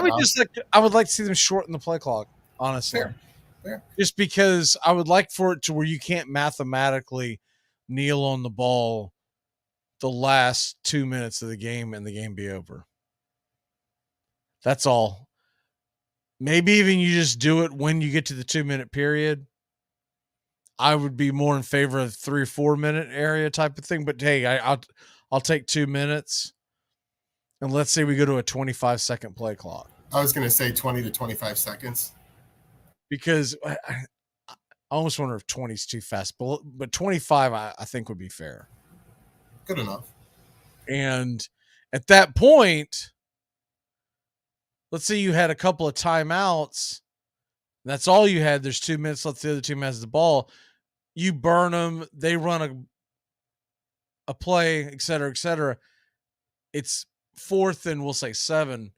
They have to punt the ball. You're going to get the ball back with like a minute left. So that's That's why I would like to. Then you parlay that on top. Let's go on with the scenario. You got a minute left. You're at they punt the ball. You're at like the 18-yard line. If you don't have any timeouts, boy, would it be nice for that clock stoppage rule after first downs to play into effect, because then you could set up, you could at least create a little something before they start that clock. And because even with about a minute left, if you're at the 18-yard line, you got a touchdown to get with no timeouts. Pretty hard to do. But if you have that rule in where the clock stops after a first down, even a little more creativity to get some closeness there. Yeah, I get you. What it really comes down to is I like the fact that in baseball you can't just quote unquote run out the clock, right? So in other words, you don't hit the 9th inning up by 3 runs and the opposing team only gets, we'll say, 25 pitches thrown to them. And you go, you know what I'm going to do? I'm just going to walk you. I'm going to cleverly walk you, and you're eventually going to run out of pitches. That's not a thing in baseball, and I guess that's why I've always, preferred the fact that you have to throw that ball over the plate. You have to. You have to give the other man his chance. You can't just wind down the clock. And so I know you'll never get away from that totally with football and basketball, but I'd like to see them do something to make it where, just the game's over. I mean, there's times where you hit the 4th quarter and you're like, my God, this game's over, because you start doing the math. As long as they're not just total morons, this game is over. No, and I mean, as we both know, as huge football fans, even like in the 4th quarter comes when you're down 2 scores, like you're saying, you're starting to keep tracking your clock at the clock. Like with 12 minutes left in the 4th, I'm looking at it. Okay, if we lose a possession here and they hold on to that football, like it doesn't start at that 4-minute mark. Even you get worried at the beginning of the 4th quarter, because all that other team is going to try to do is drain. Yeah, there's just got to be something to do. Like you don't get that in hockey, right? Because in hockey, you still got to keep your head on a swivel. You can't just kneel on the puck, right? Right. It moves too fast, yeah. And the great thing about basketball, even with all the crap at the end with the fouls and stuff like that, you still know that you've got a chance with a couple of minutes left if you're within 3 or 4 possessions, just because the play clock isn't so small, isn't so big that you can just, I remember first watching college basketball as a kid when they first had brought in the play clock, and it was 45 seconds, and that was just awful, because you talk about being able to just drain a clock. Oh, awful. The fouling would start with like 3.5 minutes left. Head coach would be like, well, we're down 7 possessions, or 7 points. We can't just let them sit there and dribble out 45 seconds off the clock. So they slowly started moving it down. I can't remember if it went from 45 straight to 35 or if there was a stop at 40. But now it's like 30 now, right? In college? Yes, it is. What did you think of the Thursday night scheduling idea of them possibly being able to flex 4 or 5 weeks? I think they said week 13 through 17 or something like that. For the Thursday night? Yeah, they made a thing to the one thing I didn't catch was, did they say that you were going to have a 3-4 week notice to flex it? 28 days. 28 days. Yep. I guess I don't hate it. It's kind of my only thing is like, because Tones and I have to travel out of towns for our games, so I always think about this. If you bought a ticket and you bought a ticket for that Sunday and you were going to leave Friday for a vacation, it would kind of be hard if they moved you to Thursday. Then I would hope they give you a refund at the tickets, but that would be my one hope, because I don't know how they'll do that. That's a good question. If you've bought a ticket and it says it's going to be on a Sunday, and now they've moved it to a Thursday, or vice versa, that would be really difficult. People have flights in place, hotels. Yeah, that's a tough one. It's different when they're just flexing it from night game to day game. Yes. It can still be tough for a fan. Don't get me wrong. It can be really tough for a fan, but it's a little more acceptable. Did they absolutely say that was going to be the case, or was that just an idea they were batting around? No, it is absolutely the case for weeks 13 through 17. It's on a 1-year trial. Wow. They really don't want Al Michaels to get crabby, I guess. Well, it's because Amazon is probably pushing back and saying, we don't know if they want to make sure Amazon goes out there and signs another contract with them in the future. So that's what they're doing. They're making sure that that money that's coming in will continue to come in. And so Amazon must be making enough noise where they're all of a sudden saying, all right.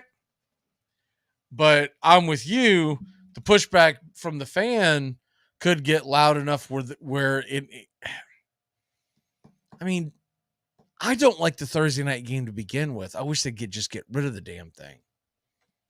It's more like background noise for me on the week compared to the Monday night game. Like, I always have it on. I'll never not have on a game, but I'm not fully invested like on the Sunday. If fans want them to get rid of that Thursday night game, they won't watch it. I just personally don't like it for a number of reasons. I feel like it cuts into college football. College football used to always have great matchups on Thursday nights. They don't do that anymore. I love that. And it's because of the NFL. So that sucks, because that was your version of Monday Night Football for college football, right? Let's play a game on Thursday. So I hate that part of it. And then the other thing is, if you play fantasy football, it sucks because now you got to deal with starts and sits and pickups and all that junk 3 days early. And that's the part that I hate as much too. Yeah, and then you get a player who's not very healthy being forced to play, and then some of these guys. Or you're like, I've got to start Bozo the Clown Thursday night because I'm not sure if my star running back is going to be healthy on Sunday. Yeah, exactly. And then Sunday morning, he's suiting up. You're like, God, I got like 16 yards of total offense for my running back on Thursday because I felt like I had to start him. Can I switch? Yeah. What is your lock and your walk-off? My walk-off, it's a great week, Memorial Day weekend, a wrestling weekend for me, and the Indy 500. Things that people don't talk about a lot, but I do enjoy. My lock is the Chicago Cubs. Drew Smiley's on the mound. The money line is -113. Mets are going down. I know you Braves fans want to hear that. Time for the Cubbies after a day off to get back at it at Wrigley Field. Cubs -113. Think about this. By the next time that we see, which is on Thursday, we're going to start doing game balls. I didn't put that in our thing today, so we're start doing game balls for probably just do it once a week for y'all. You know what I mean? But start doing game balls. I think we'll start doing them on Tuesdays because you're closer to coming off the weekend as we get closer to football season. But my lock today, I think I'm going to go with let me see. I took a handful of games. And by the way, I did take the Cubs in the first 5. I really like that one. Love it. Let me go ahead and take Boston Red Sox in the first 5 innings. They're getting a +0.5. And I'll go ahead and take Brian Bayo going up against the Los Angeles Angels tonight. I think it's a better pitching matchup over Griffin Canning, and then that'll be my lock of the day. All right, we got to step aside for the Brian Snow Show. We will see you mañana here on 99.1 FM, and we'll continue to roll on. First pitch 7:20 right here on Braves Country HD. Goodbye, sweetheart. Well, it's time to go. We're back tomorrow with another show. Well, unless we're fired, we'll talk to you then. Goodbye, sweetheart. Goodbye. Goodbye. Guys and gals, it's time to go. We'll see you on the next show. Same bat time, same bat channel. Thanks for listening to Braves Country with Mac Magee and the Armchair Quarterbacks on 99.1 FM WQEE, The Key in Noonan, Georgia, and simulcasting on youtube.com/@Braves Country. Braves Country comes your way weekdays, 3 p.m. Eastern to 5 p.m. Eastern. Please follow, like, and subscribe today. Armchair Quarterback Radio, your first choice for Southern sports. Something of the 5th of September. Something of the 5th of September. She said a lot that I can't remember. Something of the 5th.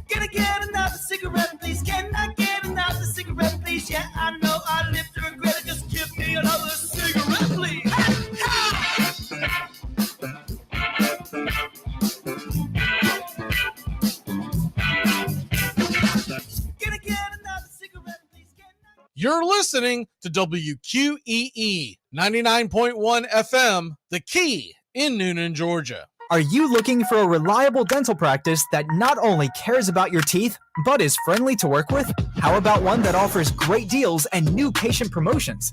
Well, your search is over. Most Valuable Smiles in downtown Eatonton, Georgia is committed to giving you the biggest and brightest smile. Right now, get a $99 new patient special, including x-rays and exam. Maybe you're looking for veneers. Most Valuable Smiles veneer special includes one free veneer with every 5 purchased. Or get that bright white smile you've always wanted by taking advantage of an exclusive $100 off Zoom whitening treatment when you book today. And don't forget that 2022 is almost over. That means most insurance policies will reset by the new year, and to avoid losing that extra money, you need to use it or lose it. Book an appointment today with Most Valuable Smiles in downtown Eatonton to lock in these exclusive deals. Call 706-623-0318 or visit mostvaluablesmiles.com.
You're listening to WQEE 99.1 FM, The Key in Noonan, Georgia, home of Braves Country with Mac Magee and the Armchair Quarterbacks, weekdays, 3 p.m. Eastern to 5 p.m. Eastern, right here on The Key and YouTube.com at Braves Country. Braves Country today. We're talking Southern sports.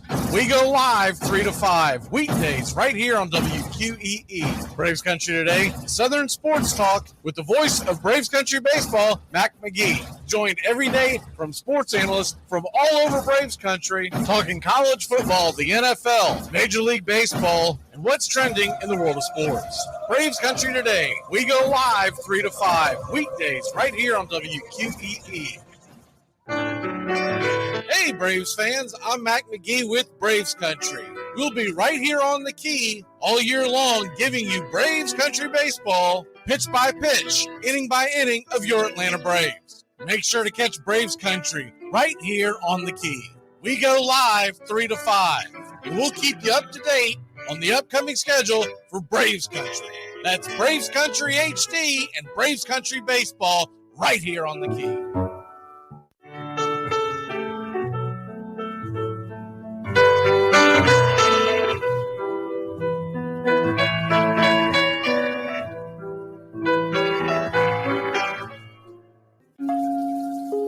Lineup for yesterday by Ogden Ash. A is for Alex, the great Alexander. More goose eggs he pitched than a popular gander. B is for Bresnahan, back of the plate. The Cubs were his love, and McGraw his hate. C is for Cobb, who grew spikes, not corn, and made all the basemen wish they weren't born. D is for Dean, the grammatical diz. When they asked who's the tops, said correctly I is. E is for Evers, his jaw in advance, never afraid to tinker with chance. F is for Fordham, and Frankie and Fish. I wish he were back with the Giants, I wish. G is for Gehrig, the pride of the stadium. His record, pure gold. His courage, pure radium. H is for Hornsby. When pitching to Raj, the pitcher would pitch, then the pitcher would dodge.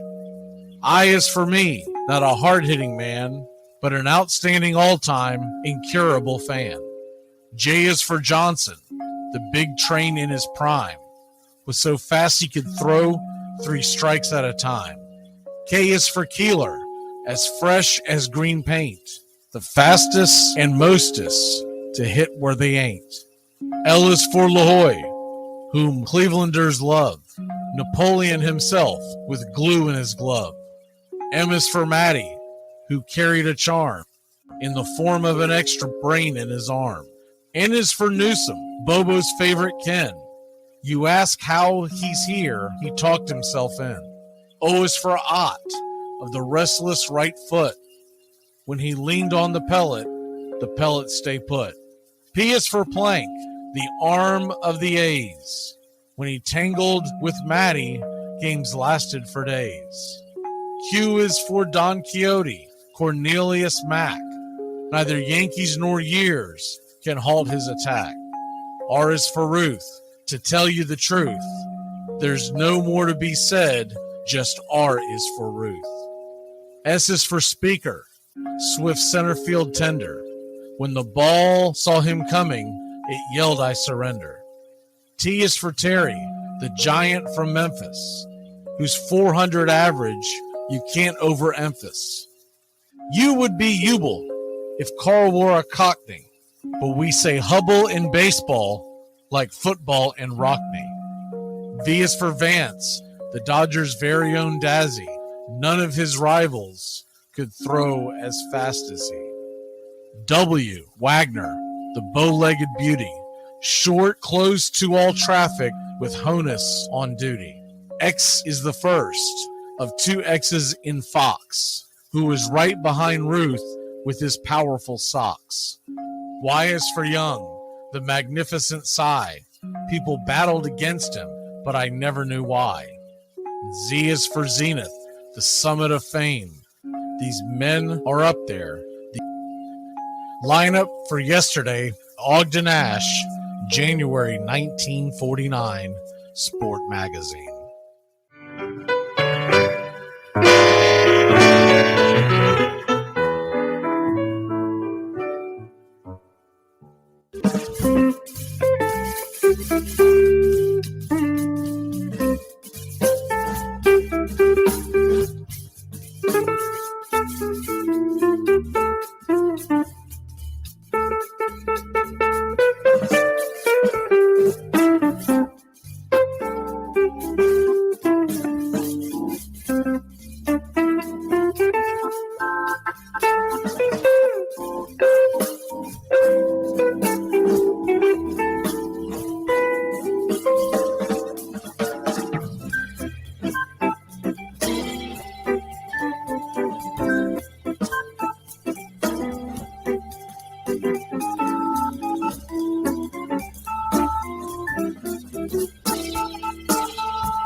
Hey,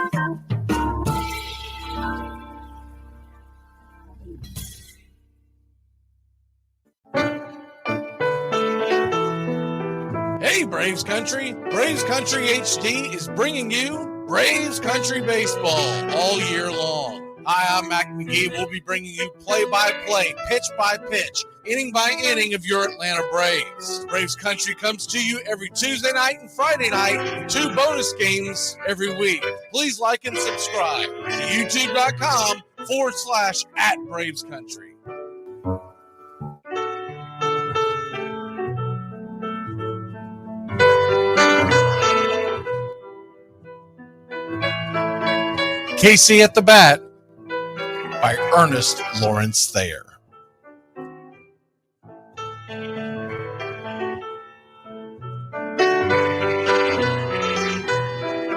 The outlook wasn't brilliant for the Mudville Nine that day. The score stood 4-2, but with 1 inning more to play. And when Cooney died at first and Barrows did the same, a pall-like silence fell upon the patrons of the game. A straggling few got up to go in deep despair. The rest clung to the hope which springs eternal in the human breast. They thought, if only Casey could but get a whack at that, we'd put up even money now with Casey at the bat. But Flynn preceded Casey, as did Jimmy Blake, and the former was a hoodoo, while the latter was a cake. So upon that stricken multitude, grim, melancholy sat, for there seemed but little chance of Casey getting to the bat. But Flynn let drive a single, to the wonderment of all, and Blake, the much despised, tore the cover off the ball. And when the dust had lifted and men saw what had occurred, there was Jimmy safe at second and Flynn a hugging third. Then from 5,000 throats and more rose a lusty yell. It rumbled through the valley, it rattled in the dell. It pounded on the mountain and recoiled upon the flat, for Casey, mighty Casey, was advancing to the bat. There was ease in Casey's manner as he stepped into his place. There was pride in Casey's bearing, and a smile lit Casey's face. And when responding to the cheers, he lightly doffed his hat. No stranger in the crowd could doubt 'twas Casey at the bat. 10,000 eyes were on him as he rubbed his hands with dirt. 5,000 tongues applauded when he wiped them on his shirt. Then while the writhing pitcher ground the ball into his hip, defiance flashed in Casey's eye, a sneer curled Casey's lip. And now the leather-covered sphere came hurtling through the air, and Casey stood a-watching it in a haughty grandeur there. Closed by the sturdy batsman, the ball unheeded sped. That ain't my style, said Casey. Strike one, the umpire said. From the benches black with people, there went up a muffled roar, like the beating of a storm waves on a stern and distant shore. Kill him! Kill the umpire! Shouted someone on the stand, and it's likely they'd have killed him had not Casey raised his hand. With a smile of Christian charity, great Casey's visage shone. He stilled the rising tumult. He bade the game go on. He signaled to the pitcher, and once more the dun sphere flew. But Casey ignored it, and the umpire said, "Strike two." "Fraud!" cried the maddened thousands, and echoed answered, "Fraud!" But one scornful look from Casey, and the audience was awed. They saw his face grow stern and cold. They saw his muscles strain. And they knew that Casey wouldn't let that ball go by again. The sneer is from Casey's lip. His teeth are clenched in hate. He pounds with cruel violence his bat upon the plate. And now the pitcher holds the ball. And now he lets it go, and now the air is shattered by the force of Casey's blow. Somewhere in the favored land, the sun is shining bright. The band is playing somewhere, and somewhere hearts are light. And somewhere men are laughing, and somewhere children shout. But there is no joy in Mudville. Mighty Casey has struck out. Casey at the bat, Ernest Lawrence Thayer, published June 3rd, 1888. San Francisco Examiner.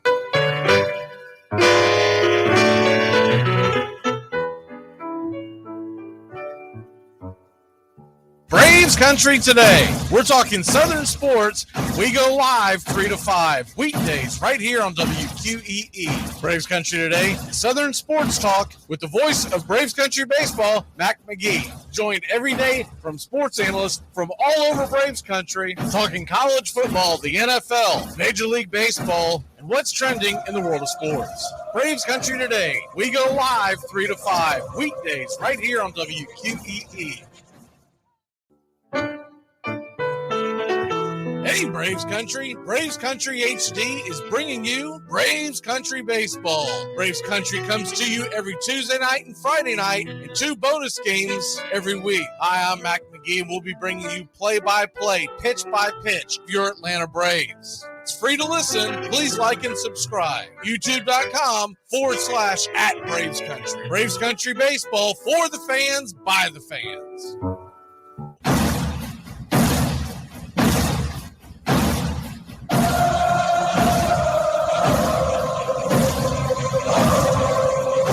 You're in Braves Country.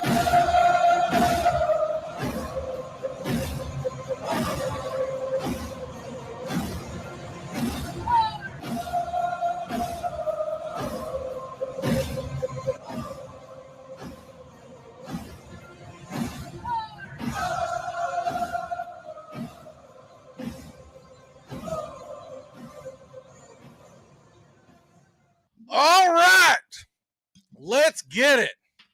Trying to change the mojo. Since we're playing the Dodgers, I went with the red jersey today and the 2021 World Series championship hat.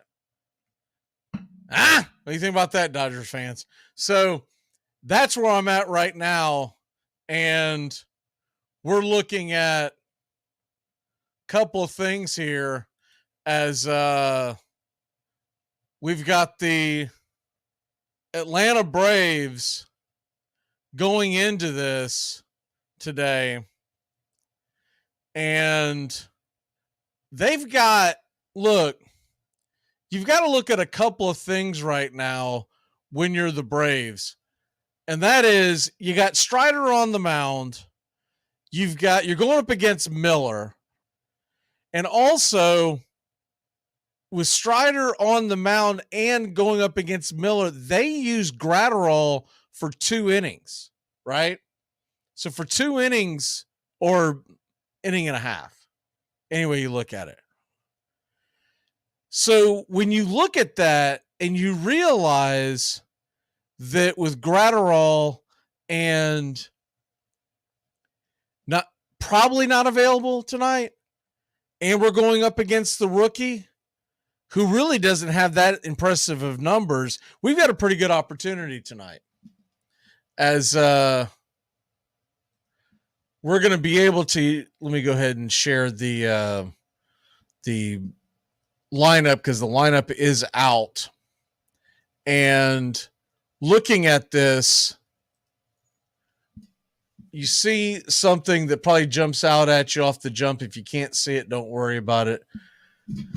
We're going to go over it. Sam Hilliard is starting in center field. Sam Hilliard is starting in center field.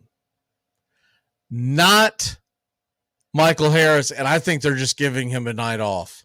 I mean, he's just looked outmatched. He's looked absolutely outmatched on the up there it is at bats. And to me, I mentioned it last night during the broadcast, it kind of looked like to me that he was struggling to the point of almost like he looked defeated, like he's sitting there struggling, can't believe that he's doing this, can't believe he's doing that kind of thing. And when you look at that kind of stuff, you really have to look at the fact that, look, when it's all said and done, Atlanta is going to have to go out there and figure out what's wrong with Harris, get him going the right direction. But I don't think you can send him down to the minors. I don't think. I mean, you signed him that big contract extension, and maybe that was a mistake. I doubt it. I think he'll get out of it. But they're going to have to try to figure it out up top. And the thing is, he wasn't struggling down in the minors during his rehab stint, but he has struggled mightily all year long.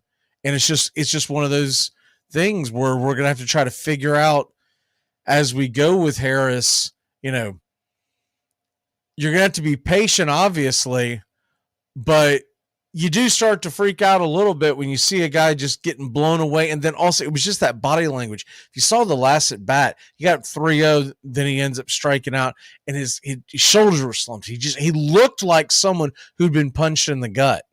He's a young kid, and he's got a long way to go in this game. And baseball is the most humbling of all the sports. Of every single sport is by far the most humbling. So, with all that being said, he's still a kid who's going to deal with these just brutal ups and downs, and getting a day off. I don't think is the worst. Plus, not to mention the fact Hilliard needs at bats. Hilliard has got to have at bats. If he doesn't have at bats, I mean, he's just going to sit there and he's going to rust. So it's a good idea to go ahead and put him in. Acuna is going to be leaning off tonight. You got Olsen, you got Murphy, and then, of course, Riley and Rosario, Albies. None of this has changed against the right-hander. Ozuna, Arcia, everything's exactly the same. The only difference is that Hilliard is in center field. And how about that stat last night that I threw up during the broadcast, that Ozuna's OPS is now higher than it was like 4 or 5 of our starters? What a difference a couple of weeks make. He's on a 9-game hitting streak. He's hitting a lot of these balls solid too. He's gotten a couple of bloopers, and you're going to have that to have this kind of a hitting streak. But it's unbelievable how quickly he has just absolutely jumped to the top. And as far as, look, I get it, he's still batting 7th, but right now he's outside of Acuna, he's the most consistent bat we've got. Now, I don't know how long it's going to last with him, because the problem with Ozuna is that he's been known to get really hot and then really, really cold.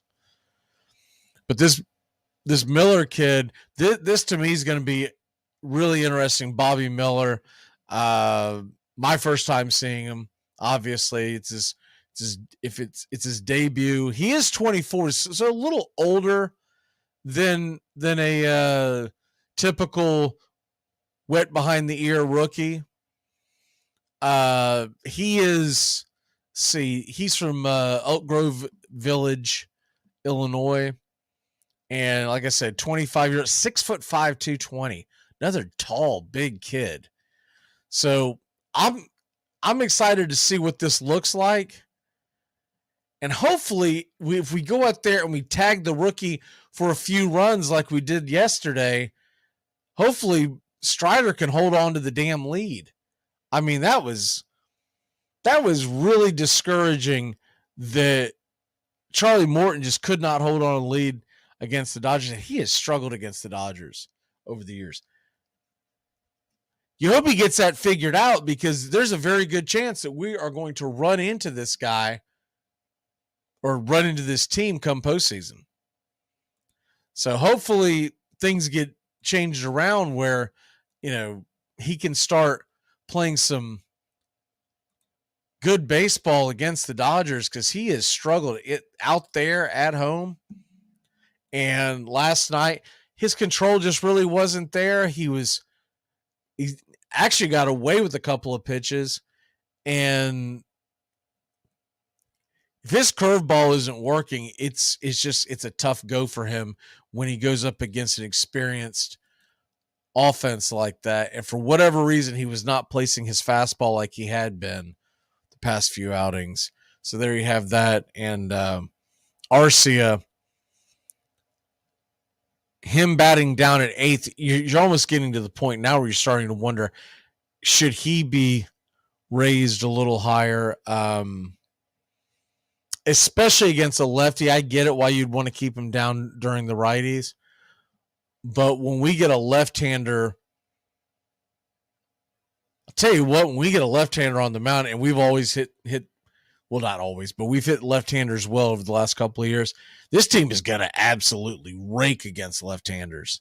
A team that goes up against the Atlanta Braves in the postseason, they're going to try like hell to keep left-handers off the mound.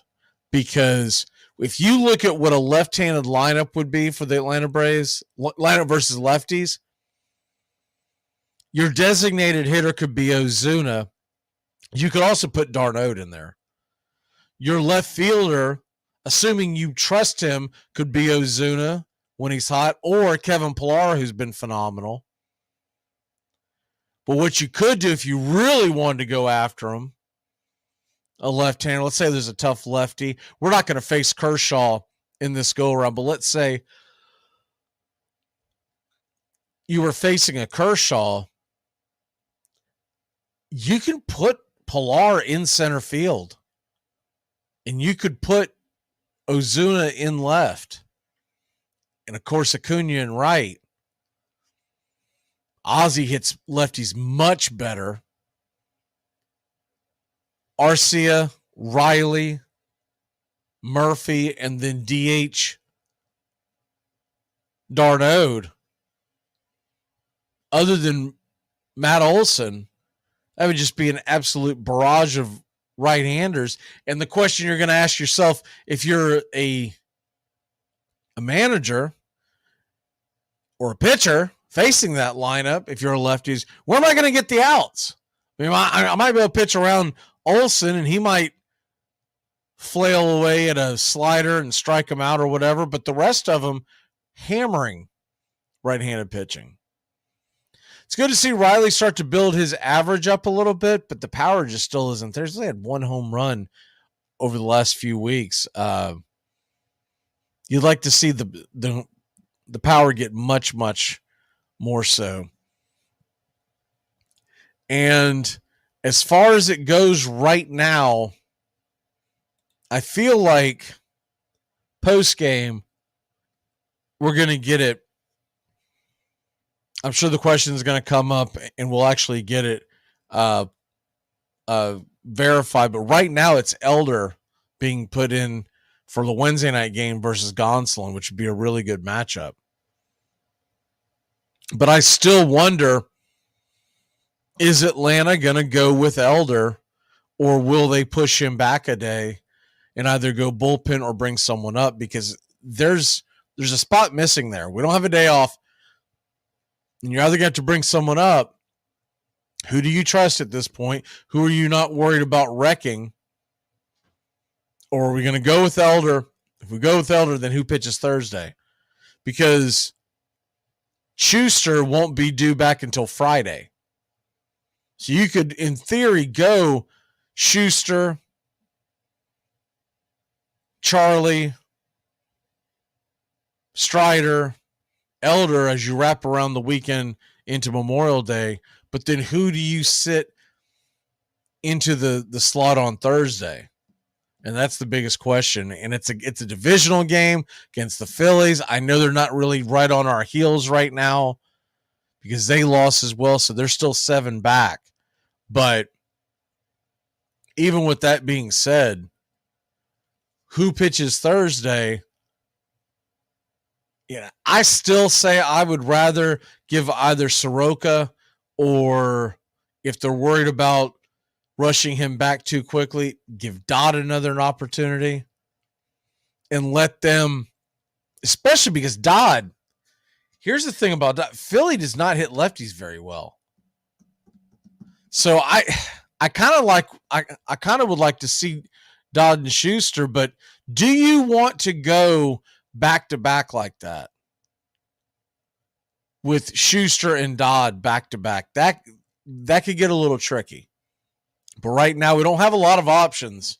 Looking at some of the games tonight that are going to be going on shortly after first pitch, Braves Dodgers at 7:20, 7:40, Mets and Cubs. It's McGill and Smiley. McGill and Smiley tonight. Cubs have an excellent opportunity to win that one. Excellent opportunity. Because you've got a McGill that, every time I see his line, McGill's giving up a ton of runs. I don't know how his ERA is under 4. I really don't. He's 5-2 with a 3.88. Those aren't terrible numbers.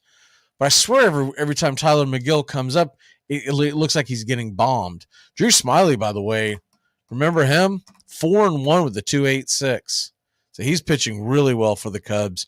And I kind of suspect the Cubs are going to go out and get the Mets tonight.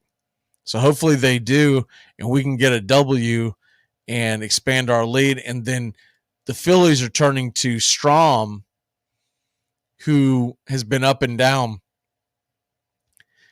They're going to be going up against Arizona Diamondbacks and Nelson tonight. There's better options out there than Nelson hitting the hill. So I don't have a whole lot of hopes for that. I will say this. I expect that to be a high-scoring game. So maybe the Arizona Bats can prevail. Nationals, by the way, Mackenzie Gore, who's pitching pretty damn well. 3-3 with a 3.69. They're at home against San Diego Padres, who are 2-3, and Yu Darvish and the San Diego Padres. Darvish is 2-3 with the 3.56. So that's a look around the NL East. If you're looking for some of the games that are going on tonight that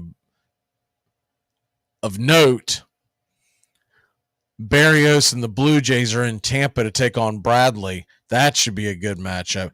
And this is the best one, I think, outside of our division. Orioles and Yankees, Bradish versus Cole. That should be a very good baseball game tonight. Astros and Brewers at it again tonight. The thing with the Brewers, I never know what the hell to expect from them. They're kind of that old, you're spotting dimes, you're eating onions. I don't know what you're doing. Because there are times where the Brewers will get on a roll and you're thinking, man, that is a good baseball team. And then their ace last night, who had a couple of good outings, he goes out and gets shelled. Absolutely shelled last night. They lost, I think, 12-2. A pretty good pitching matchup in Minnesota tonight. Cobb versus Sonny Gray. Two guys with ERAs under 2. When you're in May and your ERA's under 2, that's pretty impressive. It's pretty darn impressive. How about the Giants? They're slowly but quietly getting themselves back into the mix. They're 23-24. They were, just a few weeks ago, the Giants, man, they were 6-7 games under 500. So they've really turned it on. And Twins still leading the pack in the AL Central. And I still think out west, it's just slowly but surely the Dodgers and the Astros are going to pull away. Two divisions that they've got some good teams, but I think in a 162-game season, there's no way to compete with the Dodgers and Angels. Their bats are too good. The Dodgers pitching is going to be good enough. Houston, once again, is just loaded. It's going to be a very, very interesting game going into, or very, very interesting season. And those two divisions, I think, are probably the two worst as far as looking for races. I think the two best races are actually going to be in the Central, AL Central, NL Central. You look at what Cleveland's doing. They're not going away. Minnesota's playing well. Detroit, Detroit's playing better baseball than I think a lot of folks expected. Tigers tonight, I believe Erod's back on the hill, and he got shelled his last time out. But he should be looking back to, he is back on he's 4-3 with the 206, even after getting bombed his last time out. He's going against Mayers and the Royals. So I saw a couple of folks talking about, taking the Royals. I just don't know how you can do that in good conscience, knowing how good Erod's been.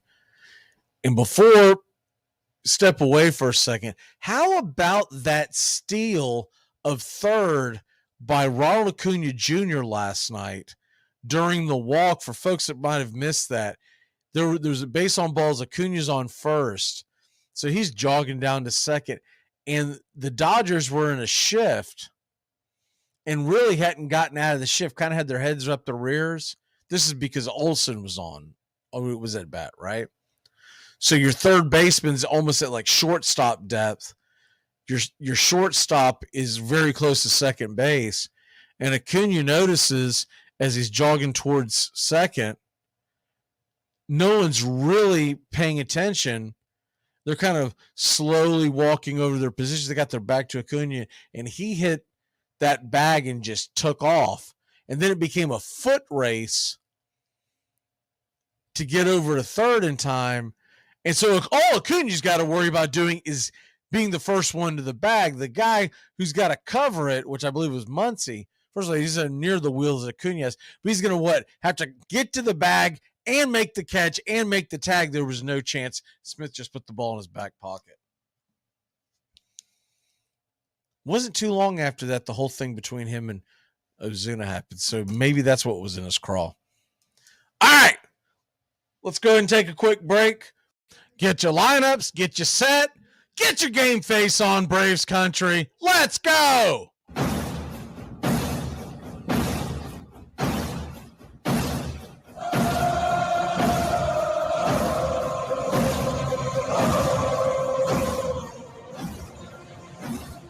You're listening to WQEE 99.1 FM, The Key in Noonan, Georgia. There's something kind of about a kid that's never played baseball. If baseball is about caring, about loyalty and rivalry, Baerga is 0 for 3. Left center field.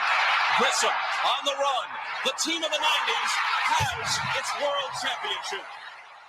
There's a very peaceful thing. It was created and played in pastures and meadows. There's grass, there's outdoors, there's everything that people thought was American and feel about America. You get in a ballpark, and it's the wonder of walking through that dark tunnel and seeing a huge open space where men play the little boy's game.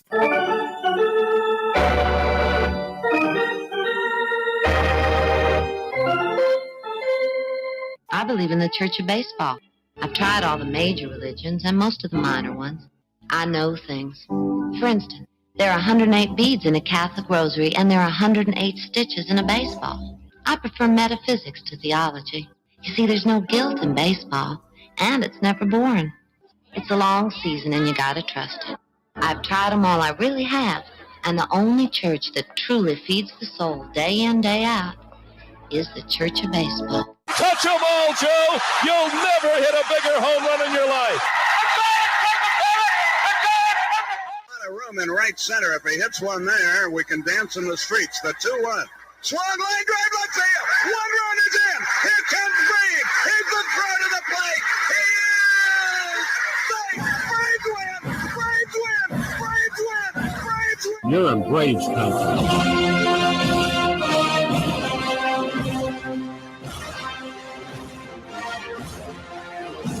We're down to one strike here. Gurriel, the last hope for the Houston Astros. Here's the 0-2 pitch. Swung on, bounced over to Dansby. Dansby fires it over to first. And here comes the dog pile. Fire the cannons in the battery. Do the chop all throughout Braves country. Pop that top. Your Atlanta Braves have won it all. Oh,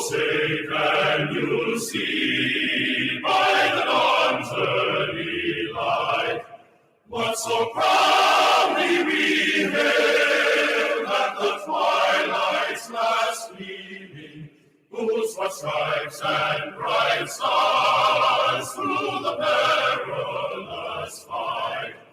O'er the ramparts we once were so gallantly streaming, and the rockets' red glare, bombs bursting in air, gave proof through the night that our flag was still there. Oh, say does that star-spangled banner yet wave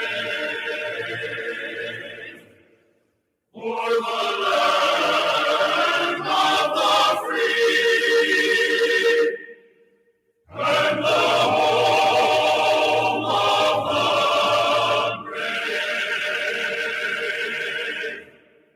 Play ball! Hey, howdy, hi, and how the hell are you? Pull up an armchair, girls and boys, and join us for Braves Country Baseball. We are live, and the scene is Truist Park in Atlanta, Georgia, where we're set to bring you pitch by pitch, play by play of your Atlanta Braves. Hi, I'm Mac Magee. Here are your starting lineups for today's action.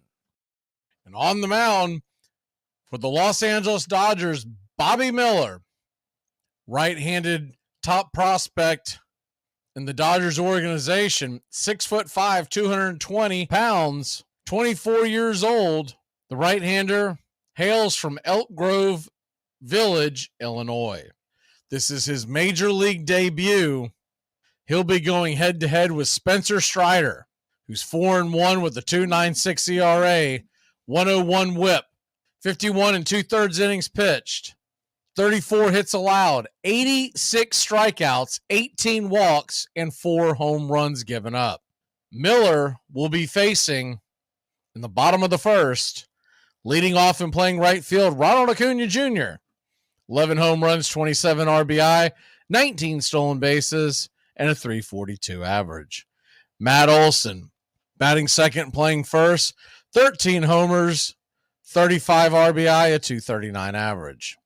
Sean Murphy, batting third behind the plate, 10 homers, 36 RBI, a .273 clip.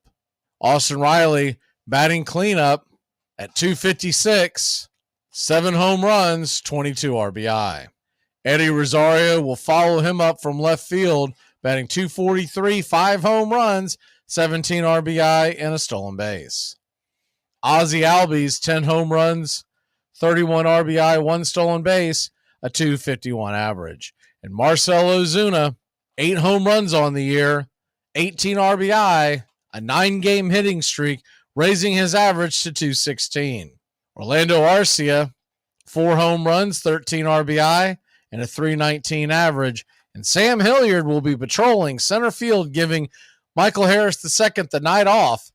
He's got 3 home runs, 6 RBI, 4 stolen bases, and a .258 average. And that's your lineups for Braves versus Dodgers. Game number 2 of a 3-game series. Braves looking to even up the series at 1 apiece, with the rubber match being set for tomorrow night.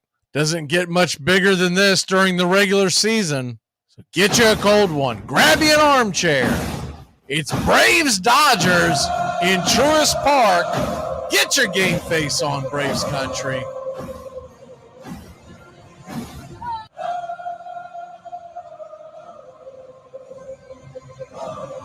Spencer Strider tossing his last few warm-up tosses. Braves are in their home whites with the Braves across the chest. Braves in red, tomahawk in red, numbers in red. Their names in navy. Blue ball caps, red bill, white A. The LA Dodgers come in with their road grays, Dodgers and Dodger blue across the chest, and LA on their cap. And it's about that time. It's baseball time in Braves country. The first pitch on the way, and it's a fastball right there for a strike. 98 miles an hour to Mookie Betts. It's 0-1. Strider kicks and deals. The 0-1 pitch swung on and fouled back out of play. It's quickly 0-2. Braves nothing, Dodgers nothing. Hope y'all are enjoying your evening. Getting set for Braves country baseball here on a Tuesday night. The 0-2 pitch, high and out of the zone, 99 miles an hour. Dots it up around the eyes. And it's 1-2. The 1-2 offering. Swing, and that ball's rifled down the left field line. It's going to get down for a base hit. That ball is trouble. It's up against the wall. Mookie Betts is rounding first, heading into second. It's a leadoff double for the Dodgers. Fastball in the top part of the zone. Betts did not miss that one, hammering it down the line. So not what you want to start off the evening, a leadoff double.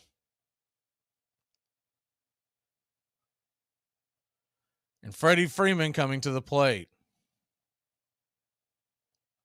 Freddie Freeman, lefty-righty matchup. The first pitch swung on, rifled right back up the middle. Arcea's got it, looks over to third, but flips it over to first. No chance to get the speedy Betts. And it's a 6-3 put out for out number 1. So you get Freddie Freeman retired, but Betts is now in scoring position with less than 2 outs. So that'll bring Will Smith to the plate. Smith batting .297 from the right side. The first pitch is a fastball high and inside, taken all the way by Smith, and it's 1-0. Smith with 7 home runs, 24 RBI, and 939 OPS. The 1-0 pitch. Swing and a miss, 97 miles an hour. Top of the zone, evening up the count at 1-1. Braves come into tonight's action.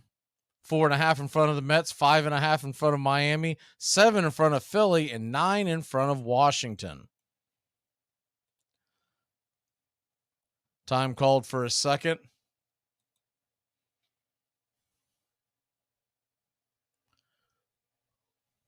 We'll reset. Strider brings it. Swing and a miss, 97 miles an hour. Top shelf. Blew it right by him. It's 1-2. It's a good pitch so far.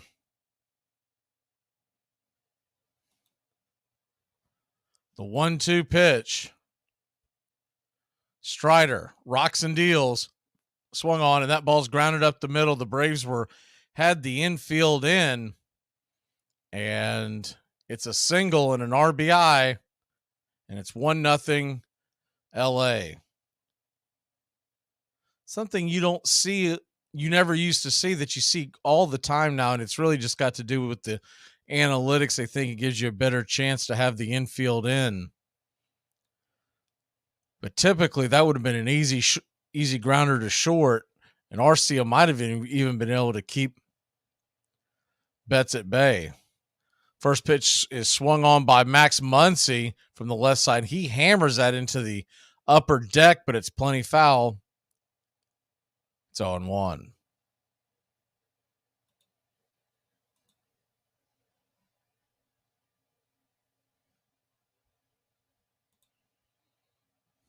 The 0-1 pitch from Strider. Fastball swung on and fouled straight back. 0-2. LA 1, Atlanta 0. Dodgers rookie Miller will make his debut in the next inning.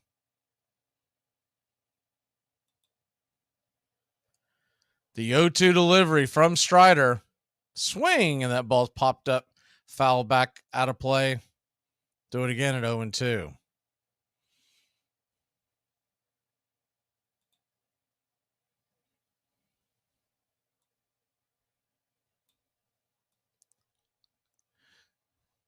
The 0-2 Righty-lefty matchup. Strider flips it in there. Slider misses downstairs, and it's 1-2. Just trying to get him to chase after that one. So you got a 1-2 count to Muncy. The 14th pitch of the inning. 1 away. Strider lets it go. Swing and a miss, strike 3. It's the first strikeout. 2 away.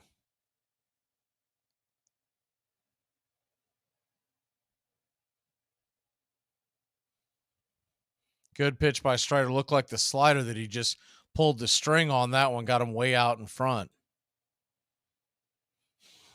So that'll bring J.D. Martinez to the plate. Martinez with 2 home runs last night, batting .264, takes the first pitch, slider down and away out of the zone. It's 0-1.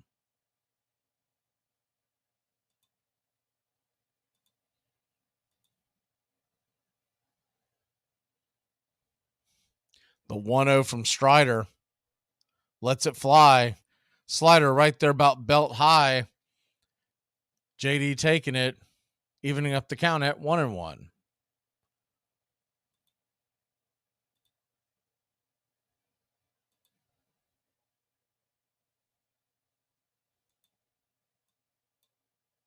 The 1-1 pitch, swing, and that ball's hit high and deep down the right field line. Foul and out of play. Towering fly ball. And it's 1-2. Strider trying to get out of this inning with minimal damage.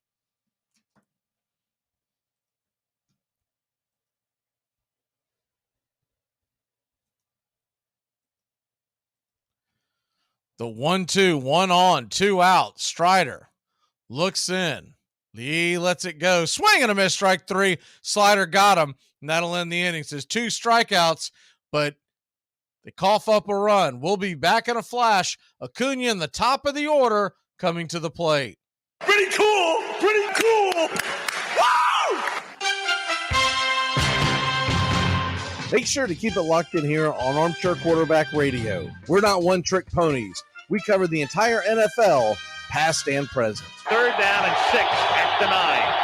And Bo Jackson to the 20 and out in front. And only one man to beat, and Easley can't run him down. He had the angle, but there goes Bo. And nobody catches Bo. Touchdown. Dion. Back when he started and turns the corner into Giant territory and leave it to Dion to break it open for a touchdown. What a run. Dion comes in as a receiver. Sanders. And they're going his way, but there's double coverage, and somehow Dion is able to beat the coverage. Intercepted by Sanders. Can he score again? Yep. There he goes, Deion Sanders, 71 yards. And so for Deion tonight, a 59-yard punt return for a TD, a 55-yard pass reception, a 39-yard punt return, and a 71-yard interception return. Dread running to the post office? Stamps.com brings post office and UPS services right to your computer. Send letters, ship packages, and get up to 40% off USPS and up to 62% off UPS rates. That's Stamps.com. I see great things in baseball. It's our game, the American game. It will take our people out of doors, fill them with oxygen, give them a larger physical stoicism, tend to relieve us from being a nervous, dyspeptic set, repair these losses, and be a blessing to us. Walt Whitman. Braves Country HD. YouTube.com/@Braves Country. Welcome back to Braves Country Baseball. Atlanta Braves trail at 1-0. If you're just joining us, Mookie Betts led off with a double and was driven in by Will Smith on a drawn-in infield, a single through the middle. Bobby Miller will take his first pitch in Major League debut, and the first pitch is swung on. He had hit hard on the ground, but it's an atom ball to Max Muncy. And it's going to be a 5-3 putout, 1 away. Absolute hot shot We'll get the numbers on that for you here in a second.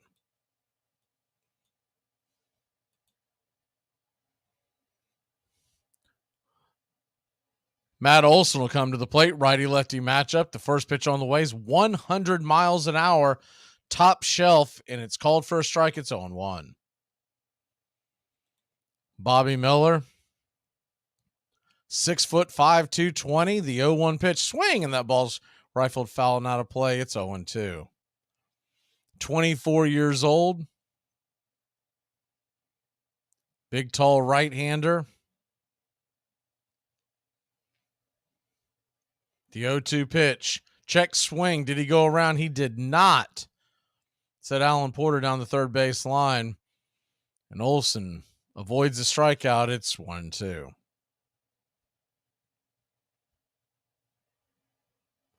The 1-2 pitch on the way. Fastball misses high. About eye high over the plate. 100 miles an hour again. 2-2. The 2-2 pitch from Miller. Swing, and that ball's grounded over towards first, backhanded by Freeman. Freeman flips it to first. Miller covering it, and it's a 3-1 putout, for out number 2.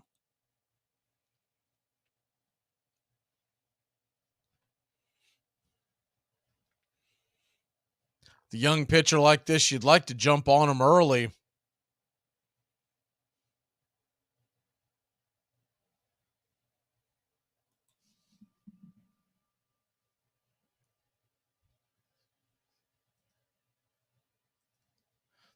First pitch on the way to Murphy is swung on and rifled through the hole. Apologize for not having the scoreboard up there. I thought they'd taken it down for me. I think that fixed it. Ball is swung on through the hole, and it is a single by Murphy. 1 on, 2 away. And that'll bring Austin Riley to the plate. Austin Riley takes the first pitch right there at the knees, 86-mile-an-hour slider, and it's 0-1.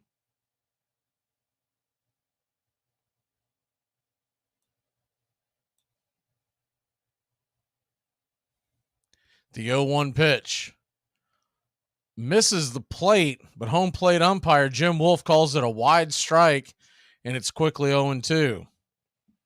Miller gets that strike all night long. He's going to be a tough customer to deal with.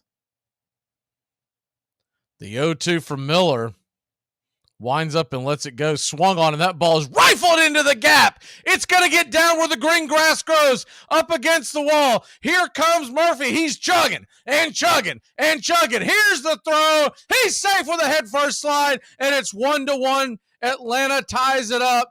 A triple by the rake. He might be back, folks. Austin Riley was hauling it all the way. The throw got to the plate just about the time that Murphy did the head first slide, and Smith had to attempt like an Olay type tag, his only chance to even remotely have a play, and the ball kicked off his glove. Great hustle by Murphy coming all the way around. The ball kicked off of Smith's glove. He might have had him if he holds on, but it would have been close. So 1-0, first pitch to Rosario misses, and it's 1-0. I still think Murphy beats it, but it's just by a hair. So that was his only chance to try the Olay tag. The 1-0 pitch in the dirt. Snaps and right up on the plate, 2-0. That ball almost hit the plate. That thing hits the plate, it might get away, and we might score another.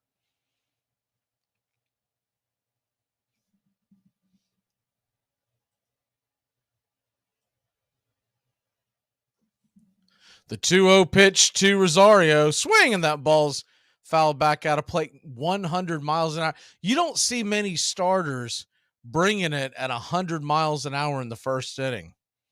This is impressive stuff by the rookie. Hopefully he runs out of gas. The 2-1 pitch. swung on and banged foul off the plate, evening up the count at 2-2. So you got a 2-2 count with 2 outs. Runner at third, representing the go-ahead run.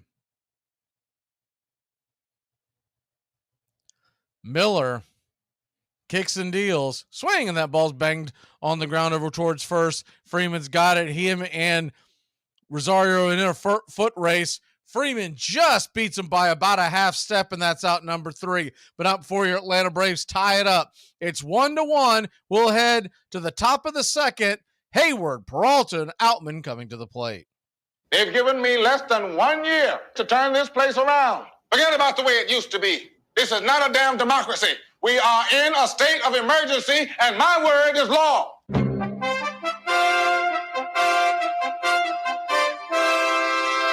Don't miss a moment of heart-stopping NFL coverage on Armchair Quarterback Radio. Riggins. He's going to go all the way, unless Blackwood can catch him, and he can't. 3rd and 3. We'll see a pickup sometime on the right side, possibly. Montana looking, throwing in the end zone. Right corner. Only 12 seconds left to play third quarter. Here's Marcus Allen.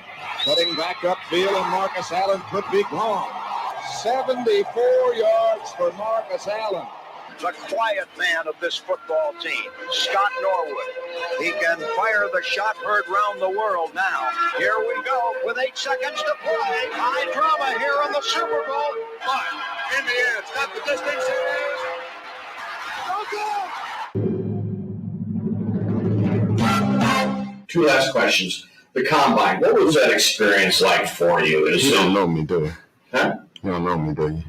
I never went to a combine. You didn't go to the combine. How about the draft? I never got drafted. Then I don't.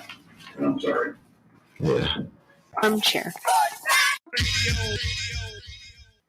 Pastime, something you do.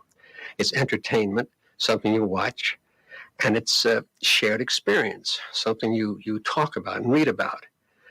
And that's marvelous, but you can apply those same 3 criteria to other things.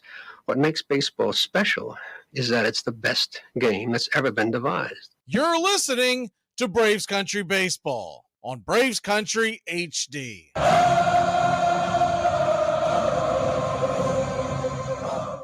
Welcome back to Braves Country Baseball. The Atlanta Braves have tied it up 1-1.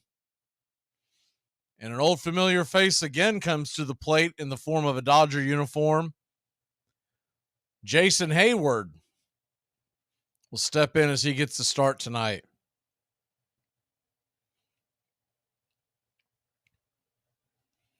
Jason Hayward from the Atlanta area, like a lot of the young Braves.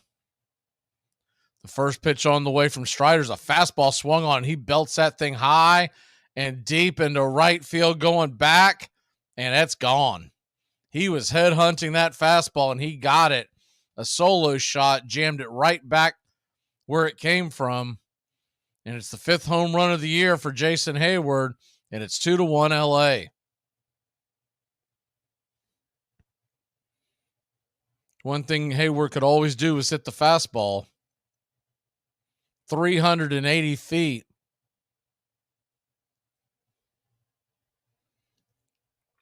Hammered that towards the chop house. So Strider gives up his 2nd run of the night, and Peralta now comes to the plate. Peralta batting .215, takes a swing and a miss strike at the slider. It's 0-1. Strider off to another rocky start. The 0-1 pitch. Slider top of the zone. It grabbed the zone. But home plate umpire Wolf missed the call. It's 1-1.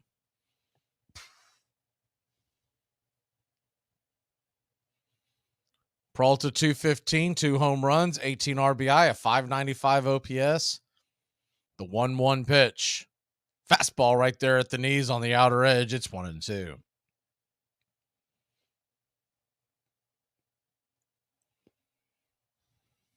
The 1-2 from Strider. Kicks and deals. Swing and a miss. Strike 3. Got him with the slider around the ankles, and there's one away.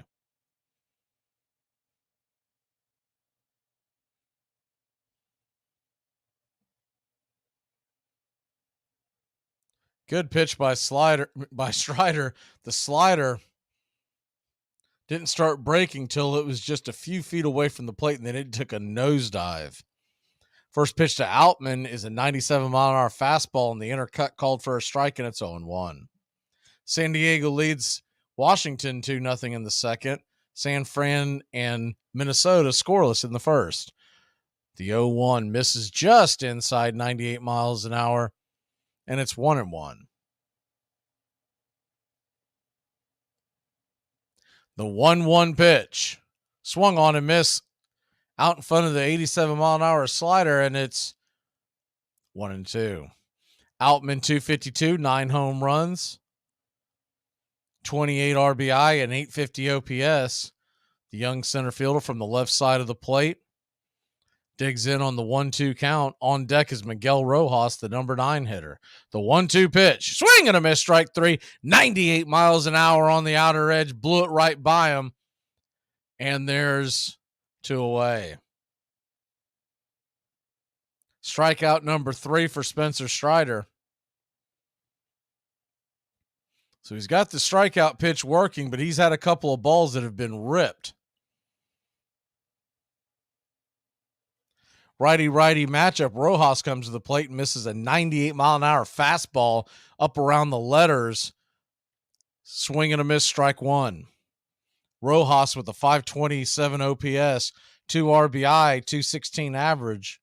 The 0-1 pitch. Swing, and that ball is corkscrewed over towards first, and Olsen looked like he was going to have it and then kicks it towards the first base dugout. Luckily, it stays in play, so Rojas will be at first with an E3. Ball just ate him up. Took a hop, and Olsen had both hands on it. Just one of those ones where he shows he is actually human over there. So try to get around this error with Betts coming to the plate. Mookie Betts is 1-for-1 with the double. The first pitch is called for a strike high, top of the zone slider. It's 0-1.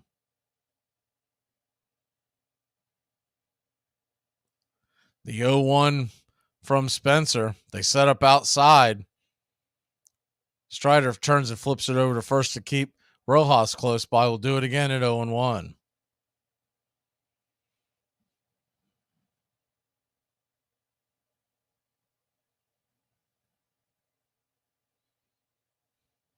One on, 2 away. The 0-1 pitch, swing and a miss, slider, outer edge, and it's 0-2. So he had Betts down 2 strikes in the first at bat, and then hung a fastball in the top part of the zone on the inner cut, and Betts obliterated it into the left field corner. Let's see where he goes here. The 0-2 pitch, fastball high, and whoa, almost gets away. 98 miles an hour. Murphy had to leap, keep that ball from going to the backstop. It's 1-2.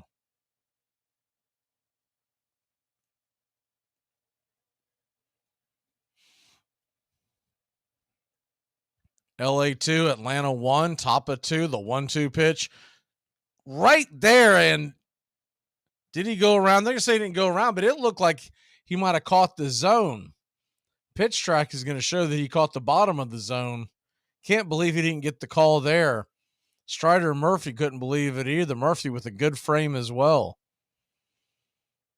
So Wolf already causing problems behind the plate. The 2-2 pitch misses outside wide. It's 3-2. So now you got a full count. The runner's going to be on the move with 2 outs, and Freddie Freeman stands on deck.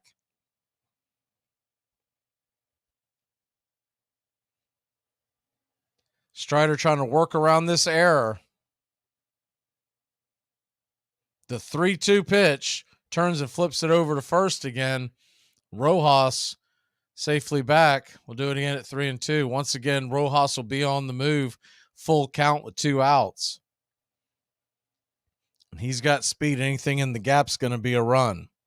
The 3-2 pitch. Swing, and that ball's sawed off down the right field line. Plenty out of play. We'll do it again at 3-2. Arizona leads Philadelphia 3-1. That game is in the fourth. Cubs and Mets just got underway. The 3-2. Murphy set up outside. Fastball misses well inside, and now he's walked him. So Strider once again running his pitch count high. Not getting any help from home plate umpire Jim Wolf for the error.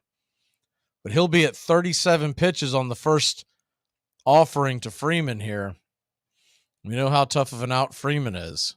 Freddie Freeman 0 for 1. 327 average, 9 home runs, a 984 OPS. The first pitch, it's a slider down and inside. It's 1-0. On deck is Will Smith. You wonder if you may pitch around him. The 1-0 to Freddie. In the dirt, backhanded, and that thing got away. All the way to the backstop. Both runners will move up 90 feet. And I don't know why you don't go ahead and just put them on at this point. Because now you got a 2-0 count to Freddie. Why waste a couple of pitches and just go after Smith, the right-hander? Right-hander does have a base hit from earlier, and that is what they're going to do. He had a base hit from earlier, but the infield was drawn in. If he gets that same ground ball this at bat, it'll be an easy 6-3 putout. So bases are juiced with 2 outs.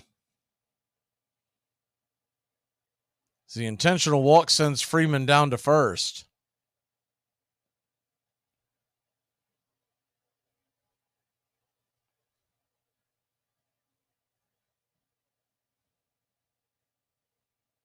Will Smith comes to the plate, 364 batter with the bases juiced. The first pitch is swung on. That ball's rifled into left field. It's going to get down for at least 2 runs.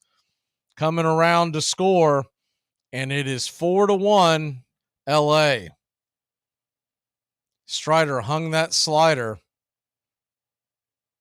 right there. I mean, belt high. He's getting hammered again early. 4-1 Los Angeles.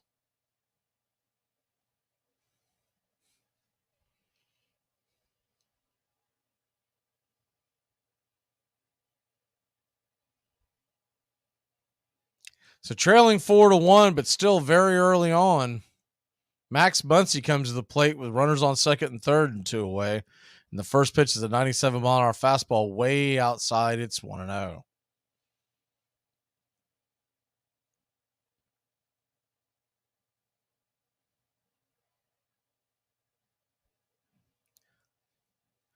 The 1-0 from Strider lets it fly. Slider right there at the knees, called for a strike. It's 1-1.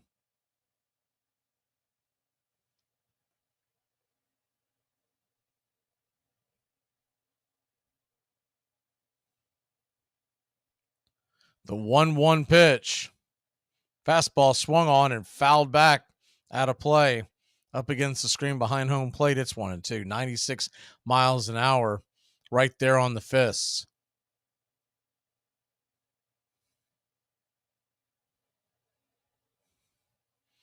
LA 4, Atlanta 1.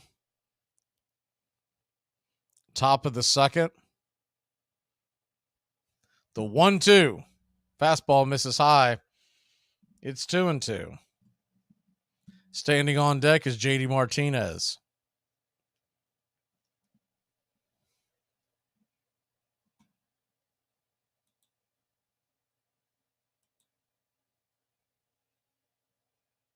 The 2-2 pitch. Check swing and a miss. Strike 3, and that'll end the inning. Went out for the Dodgers, put 3 on the board. Braves turn. Ozzie, Azuna, and Arcia coming to the plate.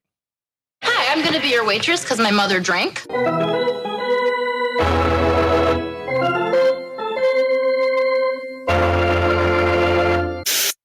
Pete Rose, a very unforgettable moment took place in All-Star Game history back in 1970 in Cincinnati. And as we run it up here, I wonder if you'd talk about it and describe it. Well, I'm running third. Hickman got to hit the center, and I start to slide head first right there, but I saw I couldn't be safe because Fossey was blocking the plate, and it was my advantage because he was reaching for the ball, and I happened to hit him at the right time, and I scored the winning run in an extra inning ball game. And I missed 3 games, but unfortunately he separated his shoulder and played the next month with that, and it sort of ruined his career. But I think you have to try to do anything. I think that was a clean slide because of the way he was positioned at the plate. You're no catcher, you know what I mean? And I didn't try to hurt anybody because he was at my house till 3 in the morning the night before, and I was just trying to be safe playing in Cincinnati. Thank you, Pete. Back up to you. Armchair.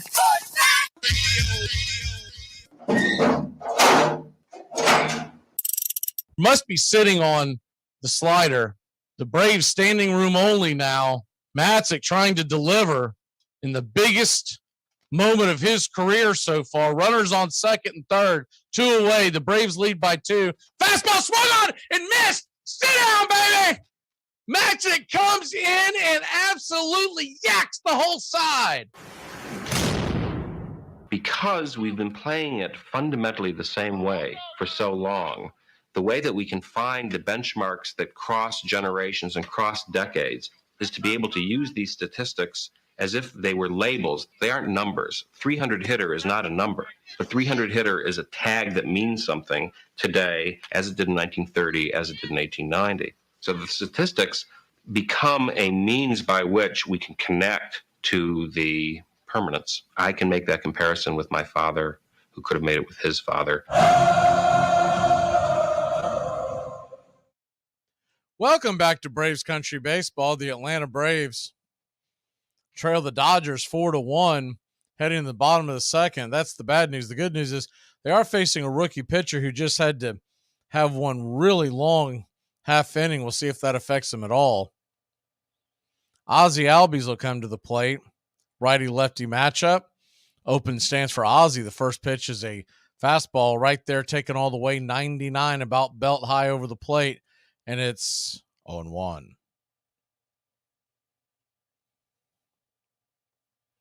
The 0-1 pitch off the plate wide. Nasty looking changeup from Miller. 1-1. Almost has 2 seam action. Darts away from the batter. The 1-1 inside. And it's 2-1.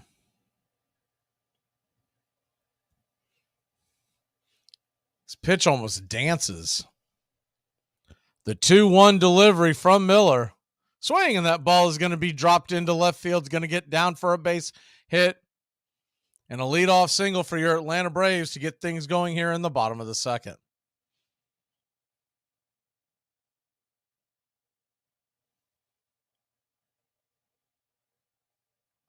Good piece of hitting by Ozzie Albies. Just took it back where it came from. Dropped it out in front of left field. Peralta kept Ozzie to just 1 base, but that'll bring Marcell Ozuna up, who's been red hot of late. The first pitch to Ozuna is swung on and bang foul off the plate. It's 0-1.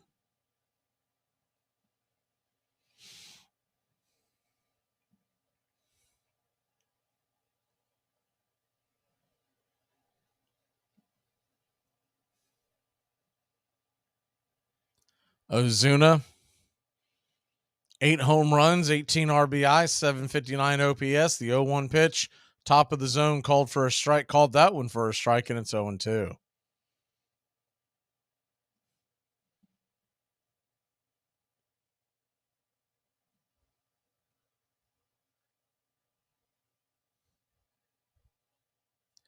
The 0-2 to Marcell. Swing, and that ball's ripped high and deep.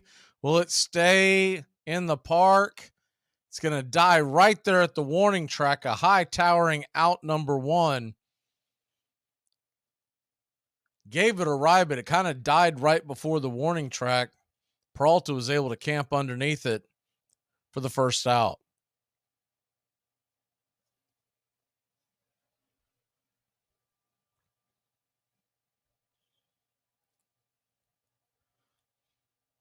So 1 on, 1 out, and Orlando Arcia comes to the plate batting .319. The first pitch on the way to Arcia is down below the knees, 99 miles an hour. It's 1-0.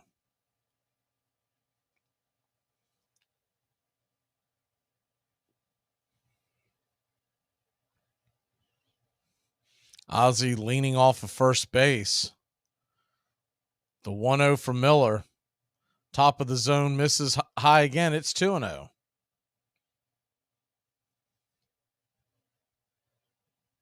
On deck, Sam Hilliard. Michael Harris getting the night off after going hitless his last 6 games.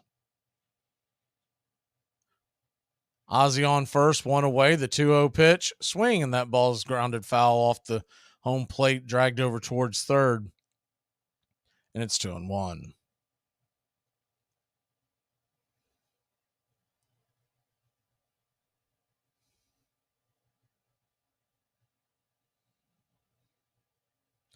Big hole on the right side. Mookie Betts is standing just feet away from second. Freddie holding the runner on. The 2-1 pitch down below the knees. Good take by Arcia. Tried to get him to chase that changeup. Pretty good changeup by Miller, but it's 3-1. Cubs and Mets are scoreless. That game's in the bottom of the first. Drew Smiley versus Tyler McGill tonight. The 3-1 to Arcia. Lets it go. Swing, and that ball's lifted high, but not very deep. Caught by the right fielder Hayward. And there's 2 away.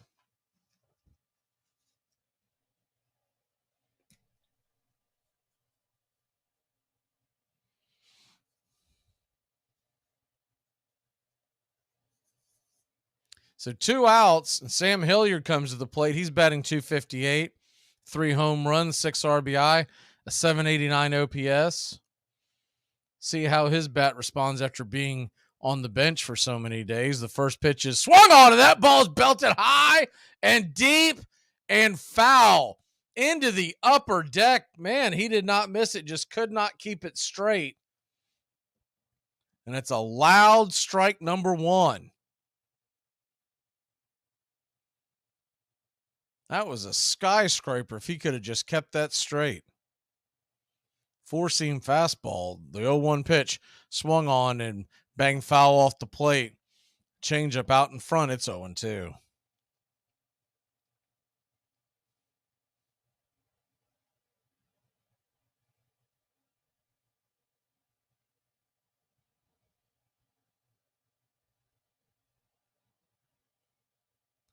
One on, 2 away, and 0-2 count. Sam Hilliard digs in, swing and a miss, strike 3. Got him out in front, and that'll end the inning. So Braves put 1 on, but failed to score. We'll be back in a flash. Top of the 3rd. Braves trail it by 3. Are you okay, pal? I had a rough day on the job. Are you going home now? I was about to. Well then, you just fulfilled the first rule of law enforcement. Make sure when your shift is over, you go home alive. Tom has been a teacher for over 40 years. One day, I think one of the students had asked the question and he didn't remember the answer. And I also noticed that he was letting his class out earlier than they were supposed to let out. I was really starting to worry. Levi and I talked about how it would change our lives, but he was there beside me. When something feels different, it could be Alzheimer's. Now is the time to talk. Visit alz.org/ourstories to learn more. A message from the Alzheimer's Association and the Ad Council. Well, there's been so much going on. We have so much to talk about tonight, so let's just get right to it. All righty. I'm not going to whitewash it. I let my church down, and I let my family down. And didn't we let something else down, like our trousers? Armchair.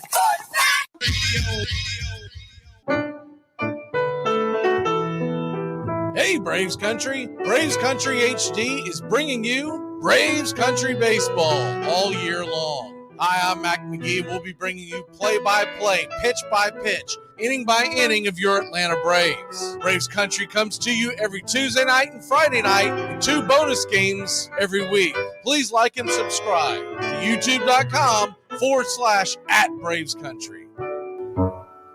The best of us keep as much of that childhood with us as we grow into adulthood as we can muster. And the most creative, the most happy, the most fortunate of us are those who don't lose the sense of play. And even after we're past the point of being able to actually play the game with any skill, if we love it, then it's like Peter Pan. We remain boys forever. We don't die.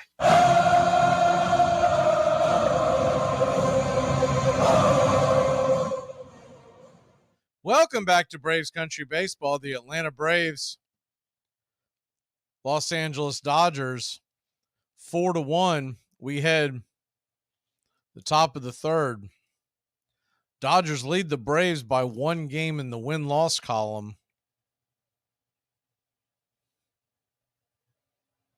For best record in the National League. First pitch on the way from Strider to Martinez, a sawed-off foul. It's 0-1.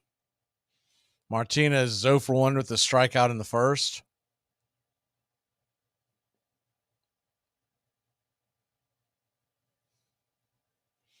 The 0-1 pitch. Swing and a miss. Pulled the string on that one. It's 0-2.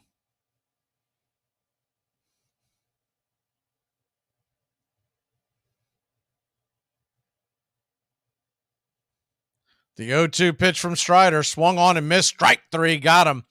Slider off the edge of the plate, and there's one away. Spencer Strider with his 6th strikeout of the night.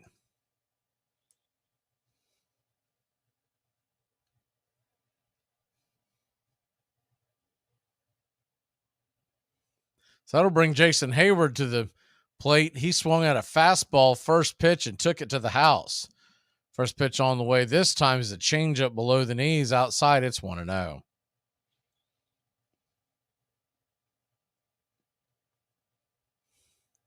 The 1-0 pitch. Fastball misses high and out of the zone. It's 2-0.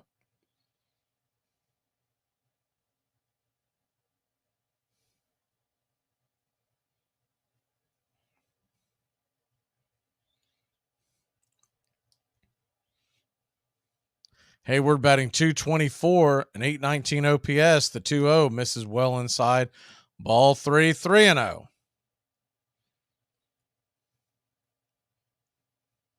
That home run pitch seems to have Strider gun shy. He's pitching around Jason Hayward. The 3-0 pitch down below the knees, ball 4. So a 4-pitch walk to Hayward. Toronto all over Tampa Bay, 7-0. That game is in the 5th.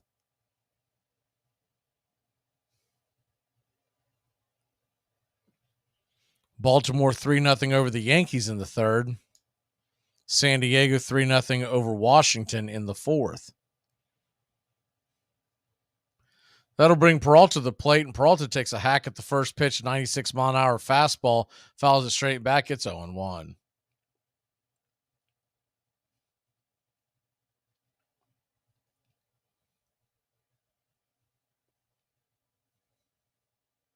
The 0-1 pitch. Off the plate wide, changeup misses. Even at the count at 1-1. 1 on, 1 out. Detroit and Kansas City are scoreless in the second, as are the Mets and the Cubs. The 1-1 pitch. Fastball right there at the knees, 97 miles an hour over the dish, and it's 1-2. Marlins get going in about 30 minutes out in Colorado. Yuri Perez on the mound. His first trip to Colorado should be interesting. The 1-2 pitch. Swing, and that ball's fouled away. 97 outer edge, and we'll do it again at 1-2.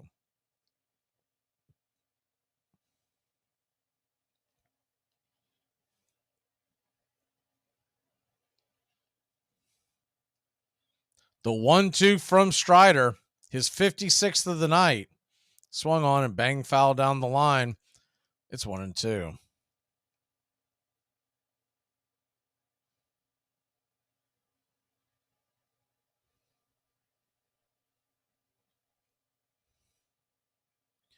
Hayward leaning closer to second. The 1-2 pitch swung on and just got a piece of that one. We'll do it again at 1-2. Seiya Suzuki is hitting a 414-foot solo blast and then slipped and busted his ass at home plate, but the Cubs lead the Mets 1-0. The 1-2 from Strider lets it fly. Swing, and that ball's popped up high in the sky in center field. Underneath it is Sam for out number 2.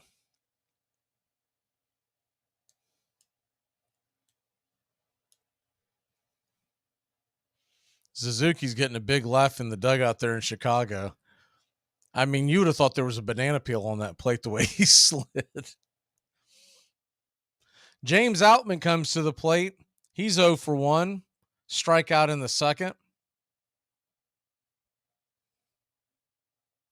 The first pitch on the way, fastball, 95 miles an hour, misses high. It's 1-0.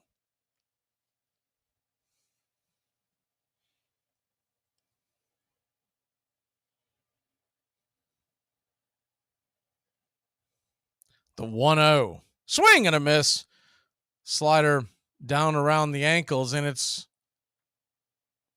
1-1.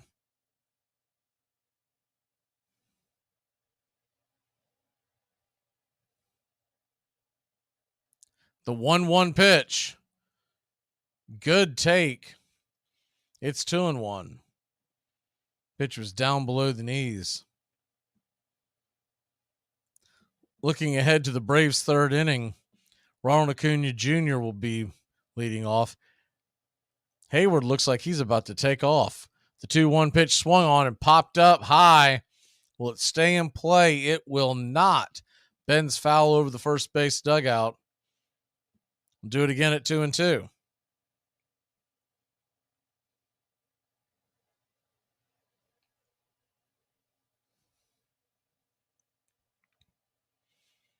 Hayward dancing back and forth, the 2-2 pitch in the dirt. Good block by Murphy, but now you got a 3-2 count. So Strider not only is running his pitch count up, but he's got another full count with 2 strikes. So Hayward will be off and running.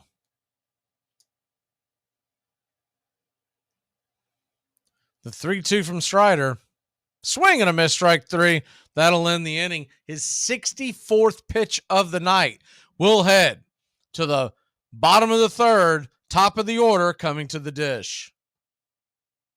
This portion of the show is being brought to you by Ed's Almost Good Beer. Remember, Ed's Almost Good Beer was brewed in God's country when God wasn't looking. I might audible. If I audible, I'll use Omaha! Omaha! Red Polly! Red Polly! Blue Poncho! Blue Poncho! Dilly! Rambo! Rambo! Give me Kershaw here! Kershaw! You're listening to the Armchair Quarterbacks. Stop! Japan! Richmond, New York! Richmond, Florida! Cali, Buffalo! Hey! Short Ox! To the Raiders! Red Lion! Omaha! How about... Oh, wow. I'm pretty sure that's going to be a... Yep, there it is. Another flag on the play. Multiple flags on the play. Holding. Offense number 97. That penalty was declined. Touchdown. After the play, unsportsmanlike conduct. Offense number 22. Penalty will be applied to the kickoff. This is going to be one of the strangest calls. That son of a... You playing against Dick this week? Yeah. Could be worse, man. When I played against him, he ejected all my players. What? Armchair. Not a room in right center. If he hits one there, we can dance in the streets. The 2-1. Swung line drive, let's see it. 1 run is in. Here comes Brave. He's the throw to the plate. He is safe. Braves win. The fundamental reason for the popularity of the game is the fact that it is a national safety valve. A young, ambitious, and growing nation needs to let off steam. Baseball serves the same purpose as a revolution in Central America or a thunderstorm on a hot day. A tonic, an exercise, baseball is second only to death as a leveler. So long as it remains our national game, America will abide no monarchy, and anarchy will be too slow.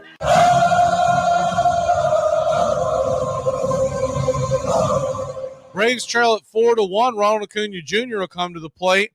He's 0 for 1. Took a hack at the first pitch he saw and rifled a ball. The exit velocity on that ended up being 102 miles an hour, but it was right at the third baseman.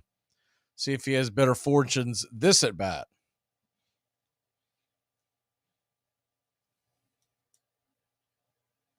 Alan Porter running out of the dugout. Not sure what was going on. That might have just been an old-fashioned when nature calls. He's jogging down over to the third base side, and we're ready for action. Miller lets loose the first pitch, and it is a slider in the dirt off the edge. It's 1-0.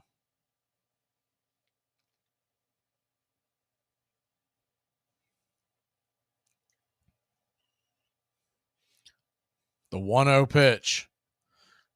Changeup just drifts inside for a ball. It's 2-0. Good take by Ronald. I don't know how he stayed off of that one. It darted in at the last second. His changeup has two-seam action. The 2-0 pitch. Inside, 98-mile-an-hour fastball. Get him back pitch, and it's 3-0. Miami Marlins have Ronald Acuna shell-shocked, and every time a pitch comes in, he starts staring out at the mound. The 3-0 pitch. Inside, ball 4. And it's a 4-pitch walk to start the third. Acuna thinks everybody's throwing at him now because of the Miami Marlins.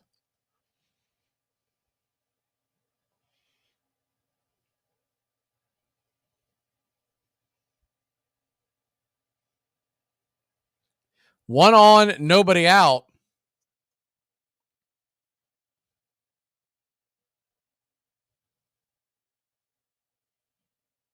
Matt Olson comes to the plate.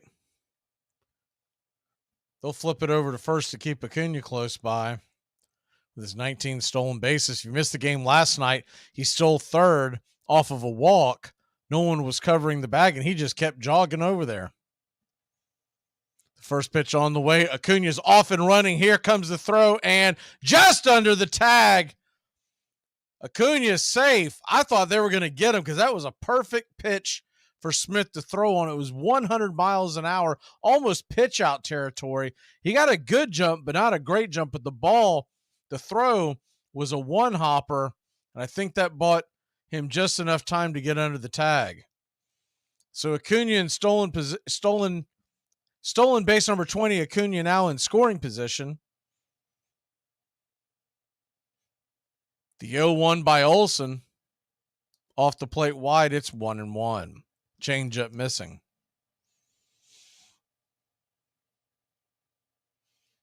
If he gets that changeup working, he's going to be a tough customer on those nights because that ball just darts off the plate, almost like a two-seam, like I said before, almost sinker action. The 1-1 pitch, swing and a miss. Busted it right by him. I don't know what Olson is. An 87-mile-an-hour changeup right down the heart of the plate. Looked like he was behind it. I don't know if it just shocked him. So a 1-2 pitch to Olson. Swung on and bang foul down the right field line, first base line. Make that into the Braves dugout. We'll do it again at 1-2. If he could pull the ball to the right side, Acuna could get over to third scoring position.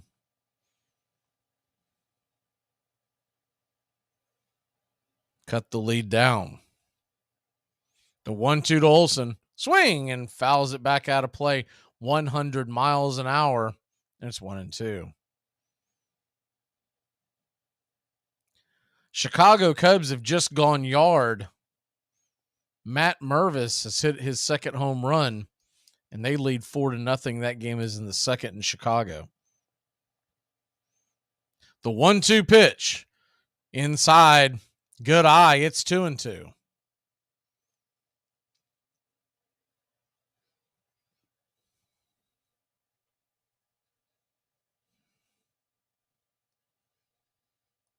Braves trail at 4-1.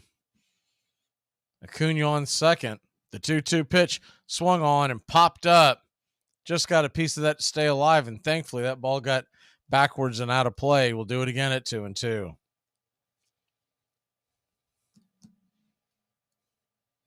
Braves Country Baseball will be back tomorrow night at 7:20, Game 3 against the Dodgers. And then Thursday night, 7:20 against the Phillies. We start a 4-game series. The 2-2 pitch. Inside ball 3-2. So a full count to the ice house. Sean Murphy stands on deck. Nobody out. Acuna on second. Good opportunity for the Braves if they can cash in. The 3-2 on the way. Swing, and that ball's fouled out of play 100 miles an hour top shelf. We'll do it again at 3-2. Miller at 43 pitches. This will be the 10th pitch of this at bat. The 3-2 on the way from Miller. Swing and a miss, strike three, 99 miles an hour. Outer edge. Could not catch up, and there's one away.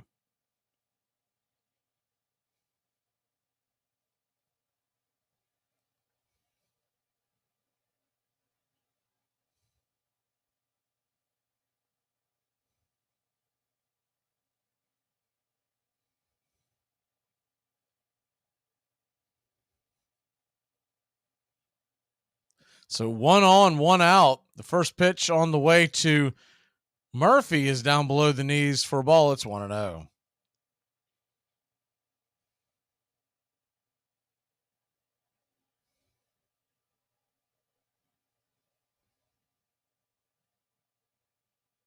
The 1-0 pitch. Swung on and missed. Slider. Might have got a touch of a piece of it, but fouled it back into the catcher's mitt. It's 1-1. Acuna dancing back and forth on second.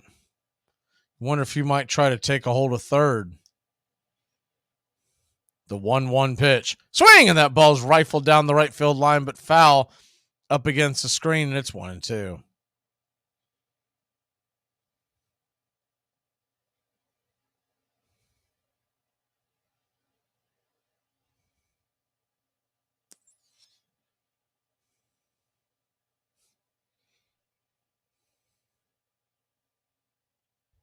The 1-2 pitch. Swung on, check swing, foul out of play, 99 miles an hour, top shelf, and it's 1-2.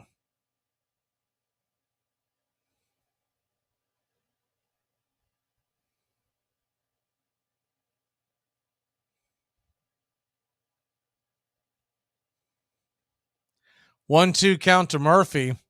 1 on, 1 out. Miller fires it back over to second to try to catch Acuna napping. No such luck. We'll do it again at 1-2.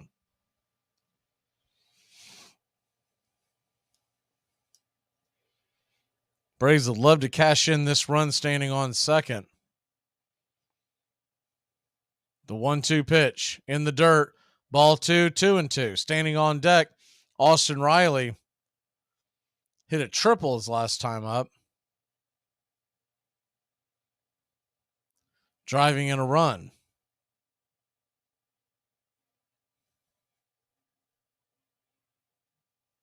The 2-2 from Miller. Inside. Did he go around? They're going to check down the line. He did not. Full count to Sean Murphy.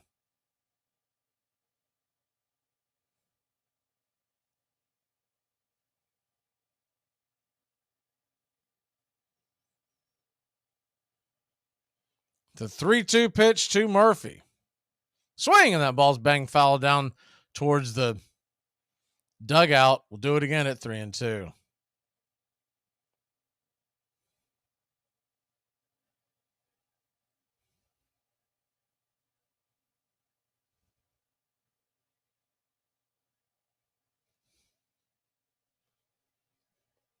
The 3-2 count on the way. Swung on, and that ball's rifled over towards third. Dug up and thrown over to first. A 5-3 put out. Good play by Muncy. Acuna does make it down to third, but there are 2 outs. Muncy prevented that ball from going into left field, which would have been a run for sure. Just got to it. Diving to his left. Outstretched glove.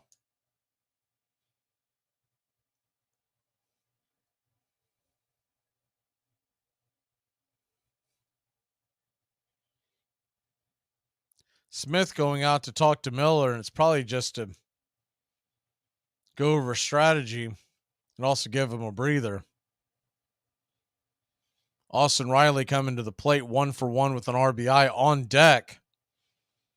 They do decide to pitch around is Eddie Rosario.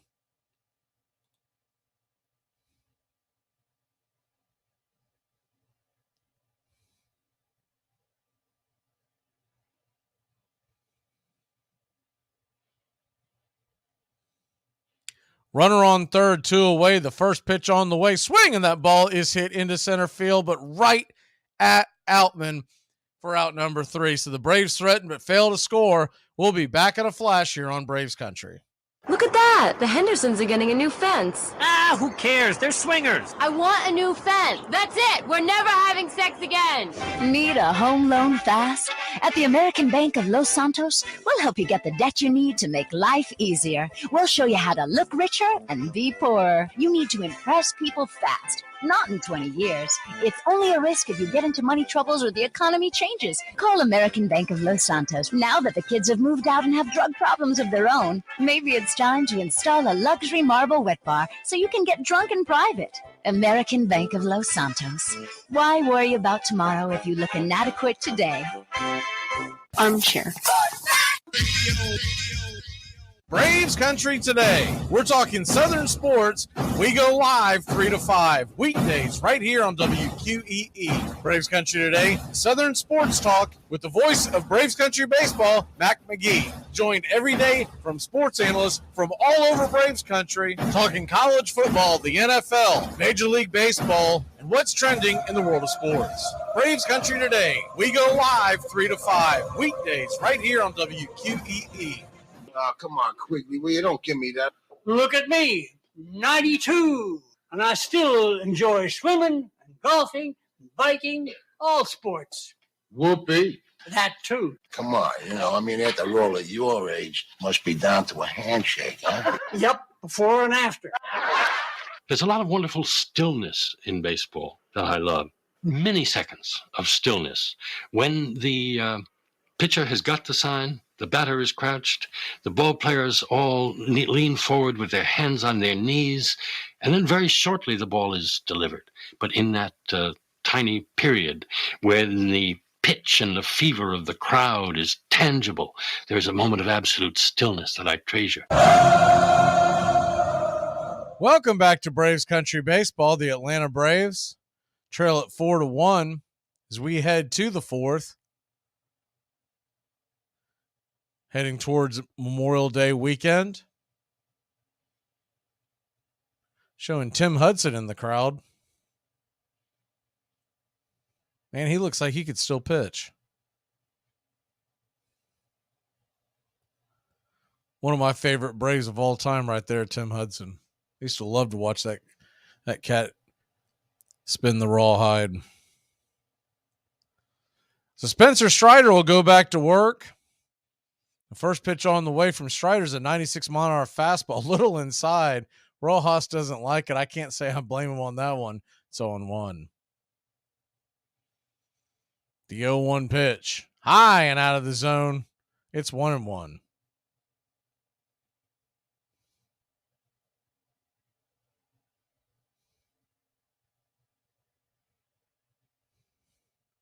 The 1-1. Right there for a strike slider. About letter high. And it's 1-2. The 1-2 pitch. Swing and check swing, and he's going to roll it. It went off the plate, so it's foul. I was wondering why everyone was just standing there. It's like the ball is still in play, but I didn't realize it had hit the plate. So a 1-2 count.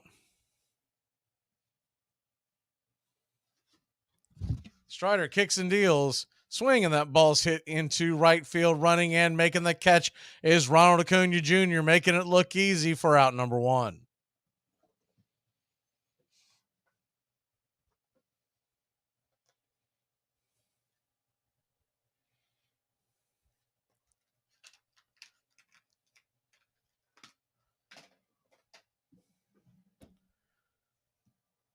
LA 4, Atlanta 1.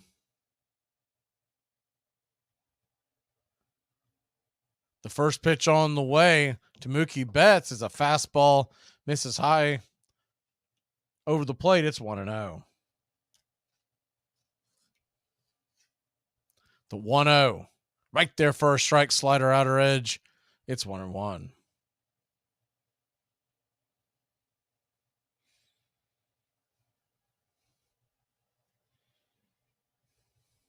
The 1-1 misses just high, slider missing. It's 2-1. Freddie Freeman stands on deck.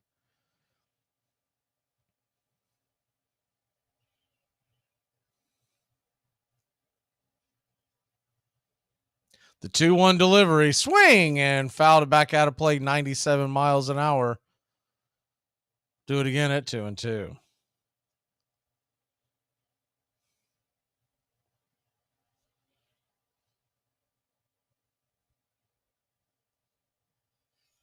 The 2-2 delivery misses high, 98 over the plate, but about chest high.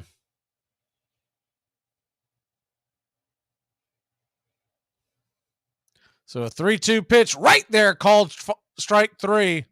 Mookie Betts got frozen by the slider on the outer edge. He knew it. He's heading back to the pine, and there's 2 away.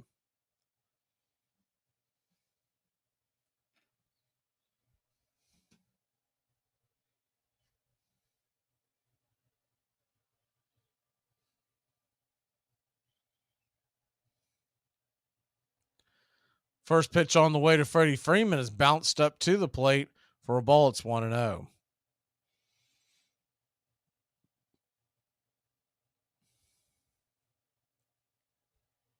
White Sox lead the Guardians 4-2. That game is in the 9th. The 1-0 pitch swung on and banged foul down the first base line, evening up the count at 1-1. Reds trail the Cardinals 7-5. That game is in the 7th.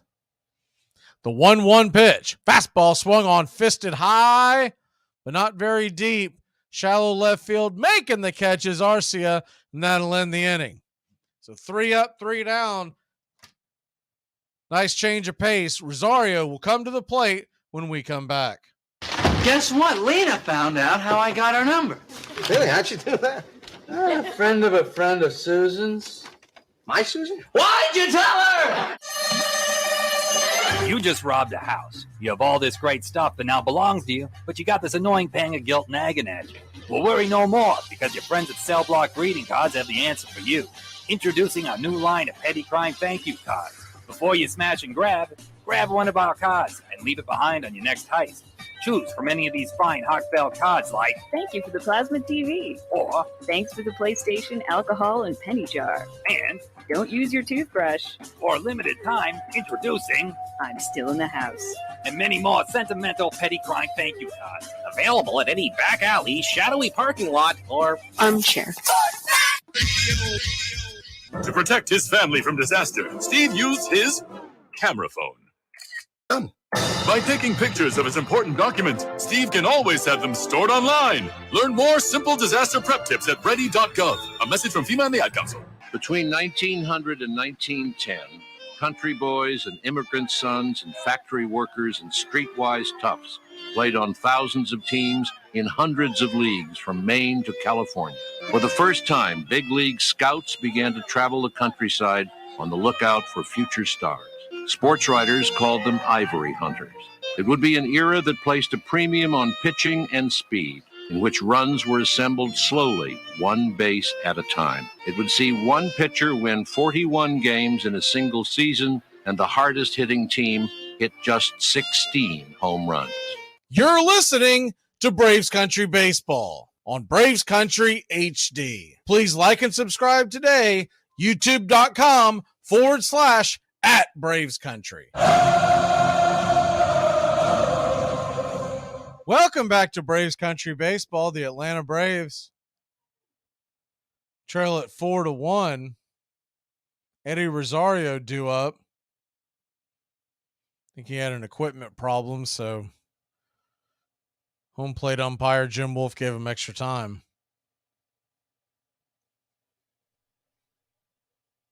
First pitch on the way to Rosario is down below the knees and inside. It's 1-0.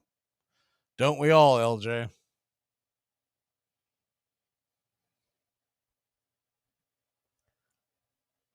The 1-0 pitch. Fastball right there. 99 on the outer edge. Top shelf, it's 1-1.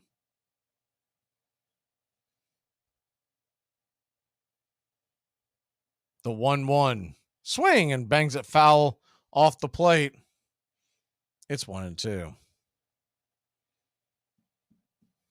Yeah, I think there's a very good chance that Max gets dealt in the offseason.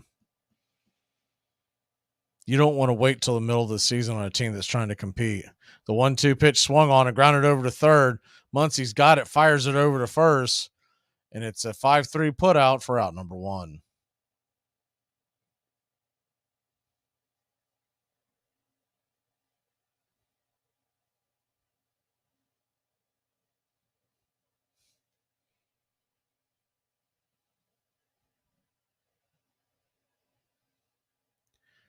Ozzie digs in. The first pitch is a swing and a miss. Outer edge, it's 0-1.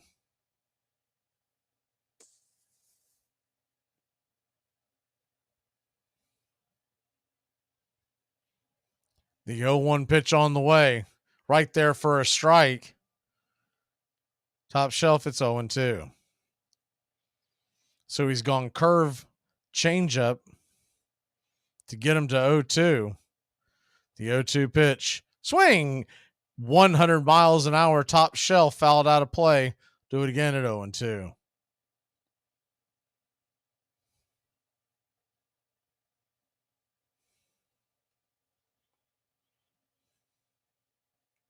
The 0-2 from Miller. Swung on, and that ball's lifted into left field's going to get down and over a sliding attempt by the left fielder. Ozzie Albies on his horse. He is going to slide head first into second, and it's a one-out double for your Atlanta Braves. Peralta tried to make the sliding catch, and about halfway through that slide, he realized, the ball hopped in front of him over his glove. He's lucky Outman was backing him up, or Ozzie might still be running. So a double by Ozzie Albies, double that probably only went about 180 feet.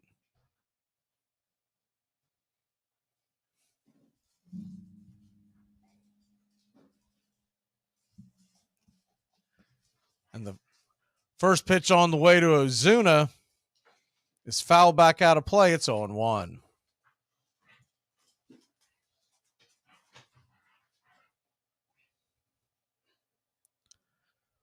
The 0-1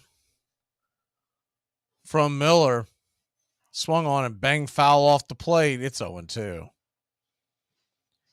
Miller started Ozuna off curveball slider.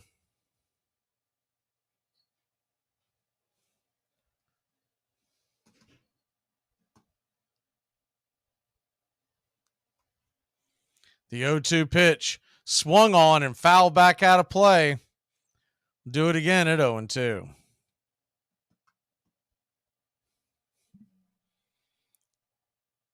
Ozuna flew out in the second. He's 0 for 1.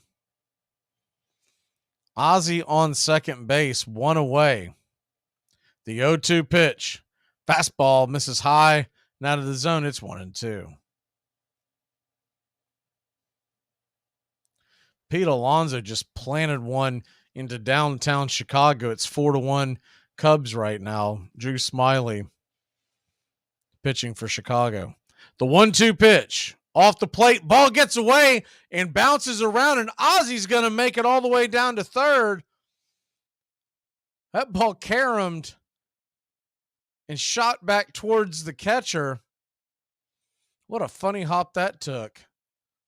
Hit that brick wall and shot off to the right. The pitcher had to end up corralling it and keep it from rolling towards shortstop. So a 2-2 count to Ozuna. Off the plate wide, tried to get him to chase. Good pitch by Miller. Better take by Ozuna, and it's 3-2.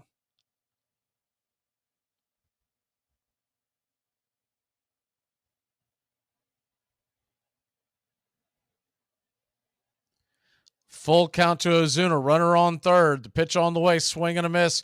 Chased it off the plate. And there's two away.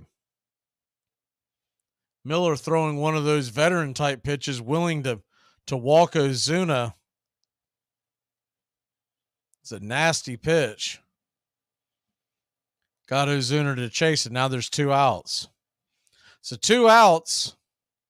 Lando Arcia comes to the plate. Arcia digs in. The first pitch is strike on the outer edge. Just kisses the black, and it's 0-1.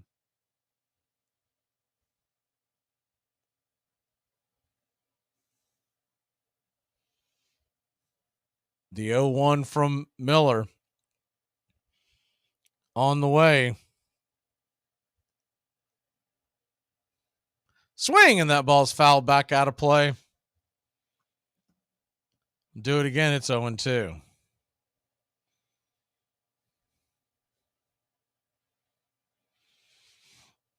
So runner on third, 2 outs. You'd love to see another wild pitch. That foul ball got a piece of Will Smith. So home plate umpire Jim Wolf walked around for a second to give him a chance to breathe.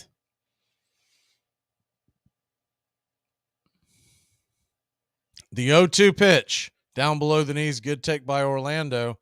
It's 1-2.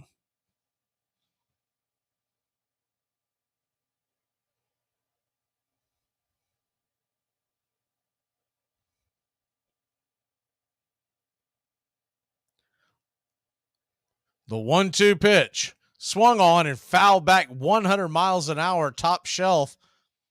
We'll do it again at 1-2.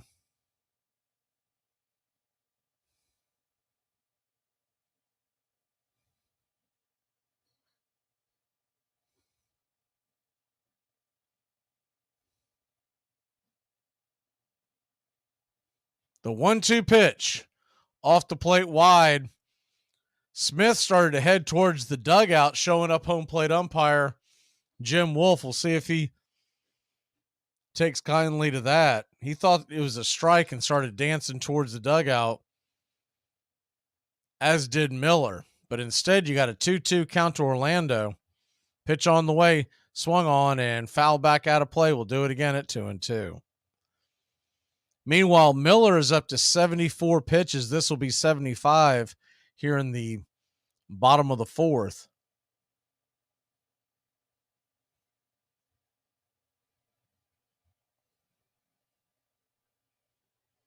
The 2-2 on the way. Off the plate wide, ball 3-2.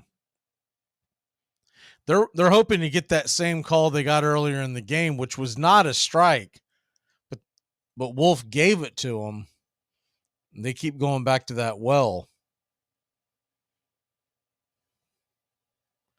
The 3-2 pitch on the way, swing, and that ball's hit over to third. Easy play for Muncy, fires it over to first, and it's a 5-3 putout. That'll end the inning. Braves threaten but fail to score. We'll be back in a flash here on Braves Country. Do you know why I pulled you over? Because I was at the stop sign for too long? Why was you just sitting there? I was just waiting for it to turn green. Where you headed? I'm headed home. Okay, where you live? With my parents. Okay, and where do your parents live? They live with me. Okay, so where's your house? It's next to my neighbor's house. Step out the car, please. I'm going to jail. Hey, Braves Country. Braves Country HD is bringing you Braves Country Baseball. Braves Country comes to you every Tuesday night and Friday night, and 2 bonus games every week. Hi, I'm Mac Magee, and we'll be bringing you play-by-play, pitch-by-pitch of your Atlanta Braves. It's free to listen. Please like and subscribe. YouTube.com/@Braves Country. Braves Country Baseball for the fans, by the fans. This portion of the show is being brought to you by The Best Things in Life, which are still free with minimum purchase at participating dealers. The day after the Black Sox were acquitted, Judge Landis barred all 8 players for life. None of them ever played Major League Baseball again. Judge Landis and the club owners had done their best to reassure the public that the game's honesty had been restored, but fans remained skeptical. Something or someone else was needed to revive their shattered faith. But I tell you what, here comes a guy with big, broad shoulders and skinny legs, and he could hit that ball out of the ballpark. See, a lot of people had stopped going to baseball, and here comes Babe Ruth. Babe Ruth started hitting that ball out the ballpark and then brought him back. Swung, line drive, left field. 1 run is in. Here comes Brave. Here's the throw to the plate. He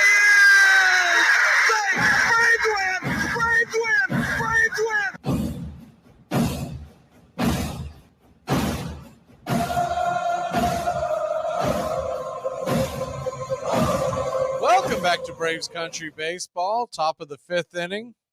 Hit the scoreboard real quick. Rangers lead the Pirates 6-1. That game is in the ninth. White Sox over the Guardians 4-2 in the ninth. Blue Jays all over the Rays 10-1 in the seventh. Phillies and Diamondbacks are now tied at 3 in the seventh. Orioles and Yankees tied at 4 in the fifth. Padres lead the Nationals by just 1 in the fifth. First pitch on the way from Spencer Strider. Swung on, grounded up the middle. Smith will be a 4-3 ground out victim for out number 1. Back to the scoreboard. Tigers and Royals scoreless in the fourth. Giants trail the Twins 2-0 in the fourth. Brewers 1-0 over the Astros in the fourth. And the Cubs 4, Mets 1. Heading to the bottom of the fourth. Marlins over the Rockies 1-0 in the first. First pitch on the way to Muncie is down below the knees off the plate. It's 1-0.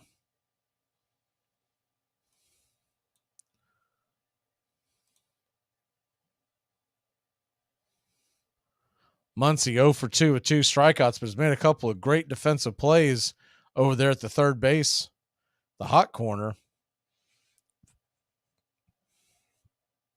The 1-0 pitch. 97 misses high. It's 2-0. Spencer Strider has 8 strikeouts on the night. 80 pitches into the game here in the fifth. If he could have another quick inning, he might go through 6. The 2-0 pitch swung on a hit high and deep into center field. Underneath it is Hilliard for out number 2. Just before the warning track, Hilliard camped underneath it. He'll come up in the bottom of the fifth. If you're just joining us, he just missed planting one into the right field seats. He absolutely destroyed a ball, but it was plenty foul. First pitch on the way to Martinez is a swing and a miss strike. 97 at the top of the zone. It's 0-1.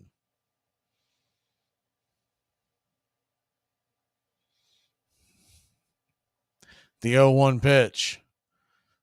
Right there for a strike. It's 0-2.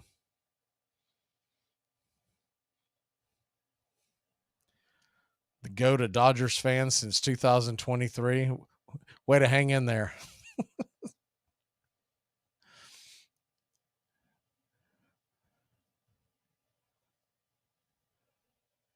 LA 4, Atlanta 1. The 0-2 pitch, 2 outs.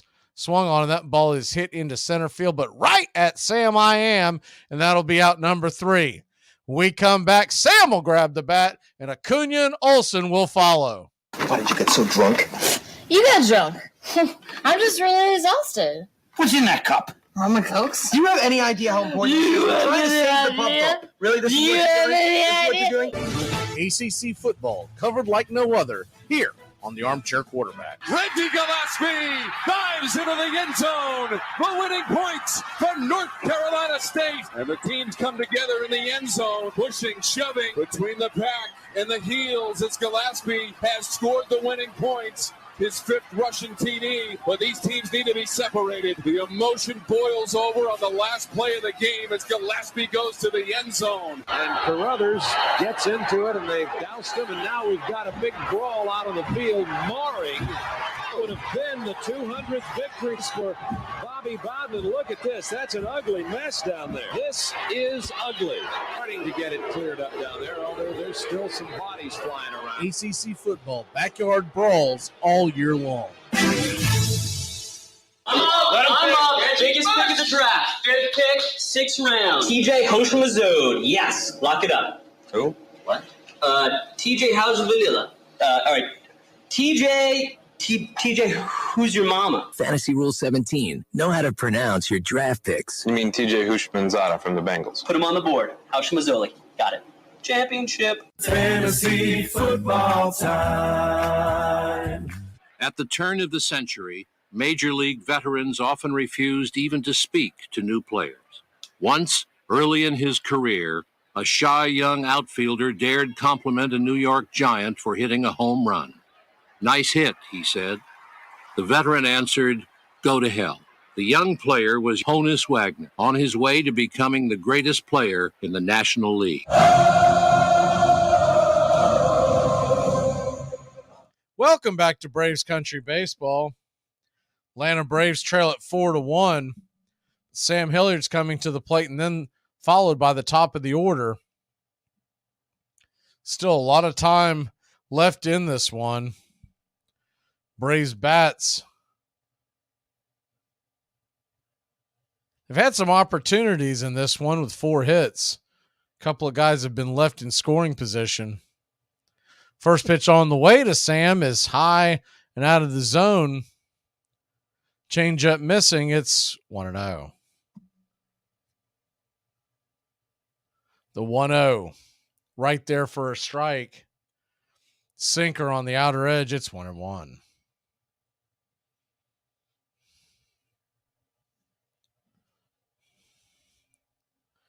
The 1-1 swing and fouls it down the line. Out of play.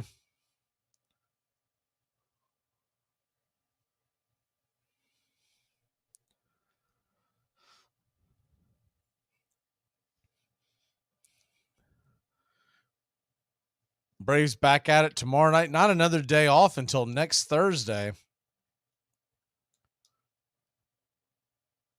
Miller lets it fly.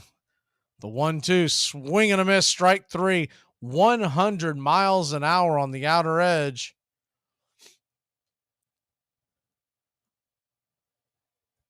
And there's one away. I know Stone is a higher rated prospect, but I'll tell you, after watching these two guys pitch, if I had to pick one or the other, and it's close, I think I'd go with Miller. First pitch on the way to Ronald Acuna Jr. is a swing and a miss. Pulled the string on that one, and it's 1-0. The 1-0 pitch. 0-1 pitch, excuse me. Swing and foul back out of play. 99 miles an hour. It's 0-2.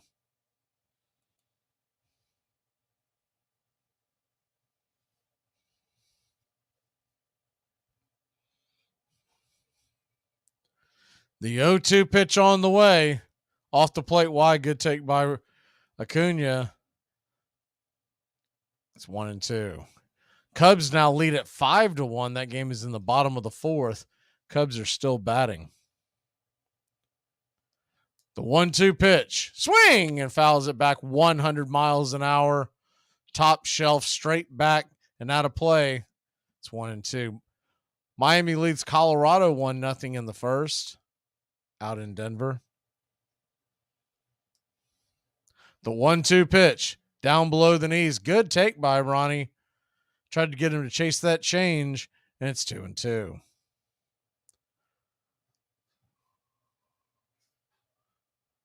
The 2-2 pitch from Miller.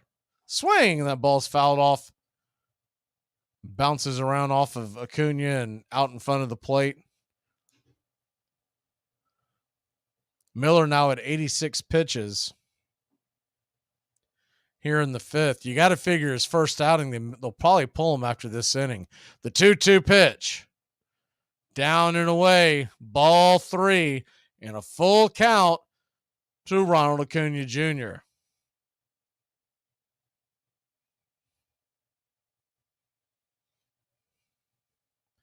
Miller lifts his Dodger blue glove. Winds and deals. Swung on it. That ball's grounded over towards short. Should be easy play. And it is a 6-3 put out for Rojas for out number 2.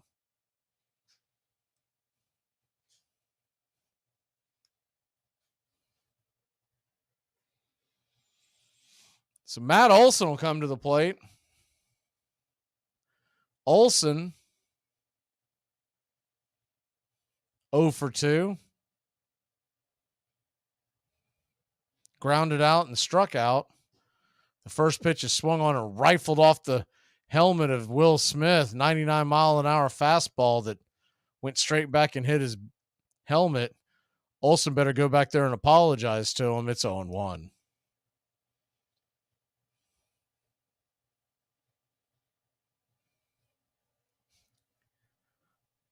The 0-1 pitch to Smith. Inside, down and in. It's 1-1.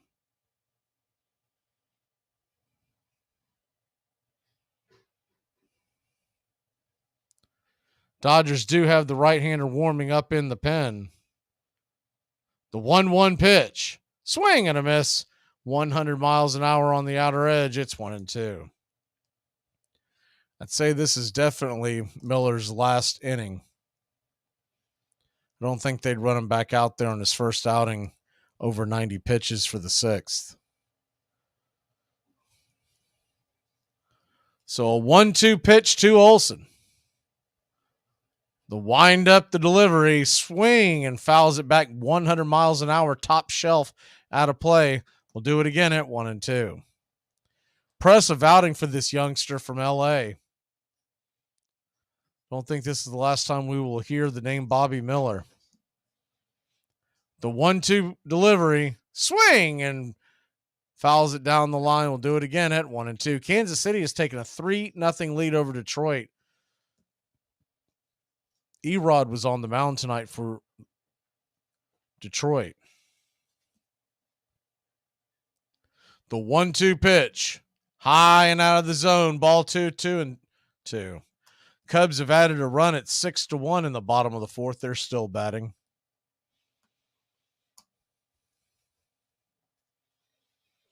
The 2-2 pitch, swing and a miss, strike 3. Olsen down on strikes. And if that's his last pitch, an impressive outing for Miller, 5 strikeouts.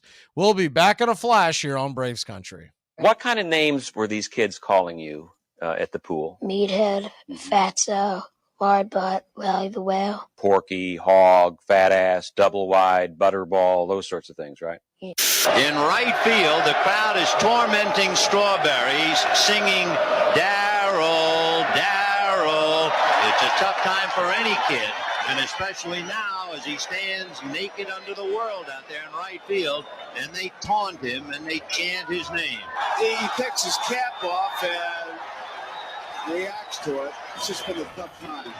I tell you, it's a tough business. And the chant continues, the taunt of Strawberry. High fly ball to Strawberry. Wind blowing it. One away. Boy, they're really on his case. Oh. Armchair.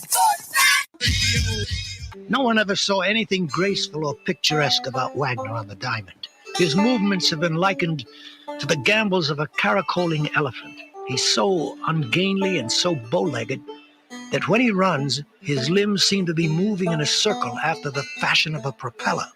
But he can run like the wind. New York American. A Pennsylvania coal miner who had once hoped to become a barber, Wagner became a star in the Iron and Oil League, and in 1900 joined the Pittsburgh Pirates, where he played shortstop for 18 years. He hit better than 315 seasons in a row, stealing 722 bases, setting league records for at-bats and number of games played that stood for 4 decades.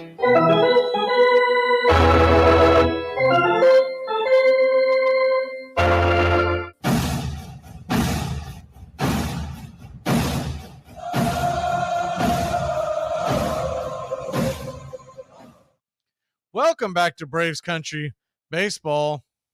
Atlanta Braves trail 4-1. We head to the top of the 6th inning.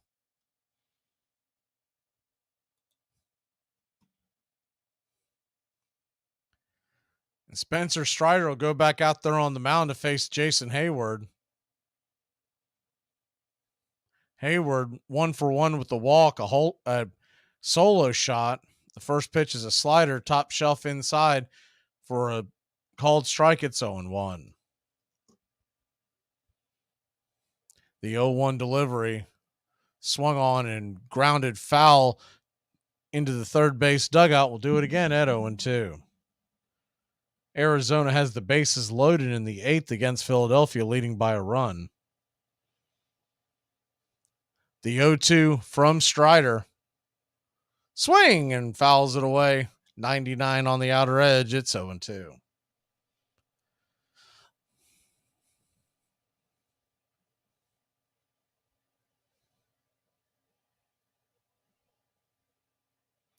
The 0-2 pitch on the way in the dirt. Taken for a ball. It's 1-2.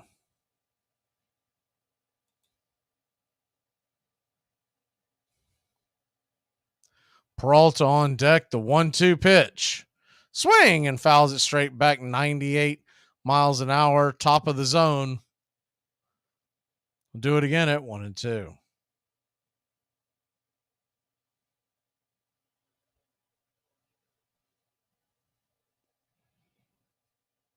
The 1-2 from Strider. Swung on, and that ball is belted into the right field corner. It's going to get down for a base hit. Acuna cuts it off, fires it into the infield, and it is a long single for Jason Hayward. Thought he'd have a chance to turn that into 2. I don't think he runs like he used to. Good defensive play by Hayward as well. By Acuna, excuse me. Cutting that ball off and turning around, spinning it and throwing it. So a long single to start the top of the 6th to Peralta, who's 0 for 2, and the first pitch is off the plate wide. It's 1-0. Cubs, by the way, the Mets were almost out of that inning. They had a replay overturned, and now the bases are loaded in Chicago. Cubs still batting.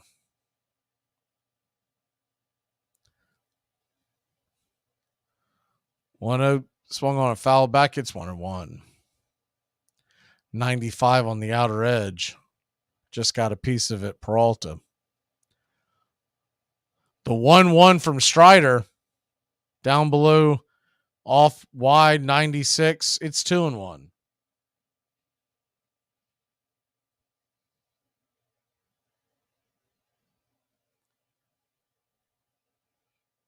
The 2-1 from Strider. Lets it fly. Swing and a miss. Right out in front of the slider. I think he was looking for the hard stuff and couldn't stay back. It's 2-2.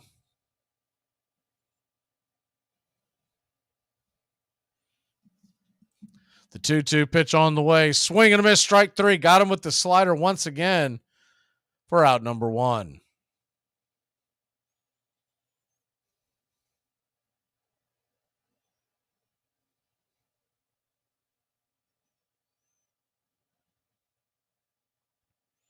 Good pitch by Spencer.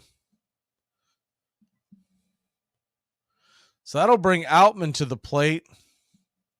The number 8 hitter, Rojas, on deck. First pitch is a 97-mile-an-hour fastball off the plate wide. It's 1-0.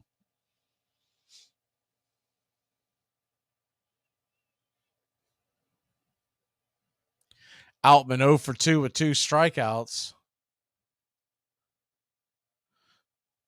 The 1-0 pitch. Fastball right there over the plate. It's 1-1.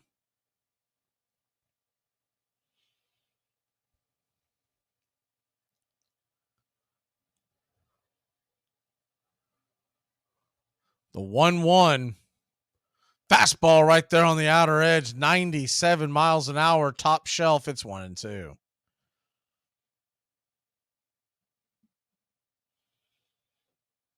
So a 1-2 count.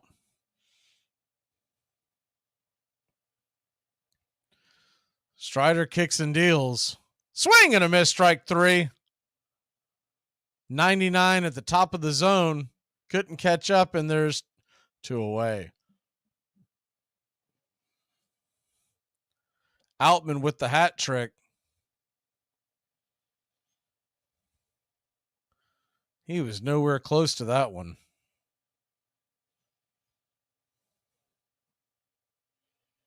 So that'll bring Rojas to the plate. Rojas is 0 for 2.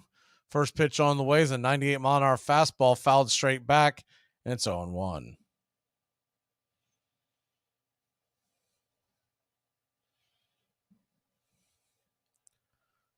Looks like the Braves got bullpen working as well. It looked like Colin McHugh only got a half a second to glance at him, but I think that's who that was. The 0-1 pitch. Down below the knees, 98, misses. It's 1-1. Game is 7:20 tomorrow. Every game this week is 7:20 all the way through Friday. Saturday's game is 4:10. The 1-1 pitch, swing and a miss, pulled the string on that one. It's 1-2. Game 3, Dodgers Braves, set to be Tony Gonsolin versus Bryce Elder. And then Thursday is against the Phillies, Friday against the Phillies. Both of those are 7:20. The 1-2 pitch, swing and a miss, strike 3, got him.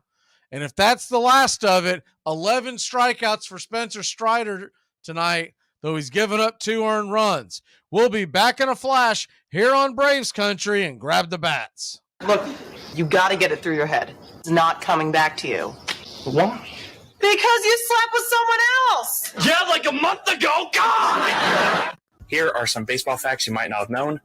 Mike Mussina is a Hall of Famer that isn't discussed much, even though he was a very good pitcher.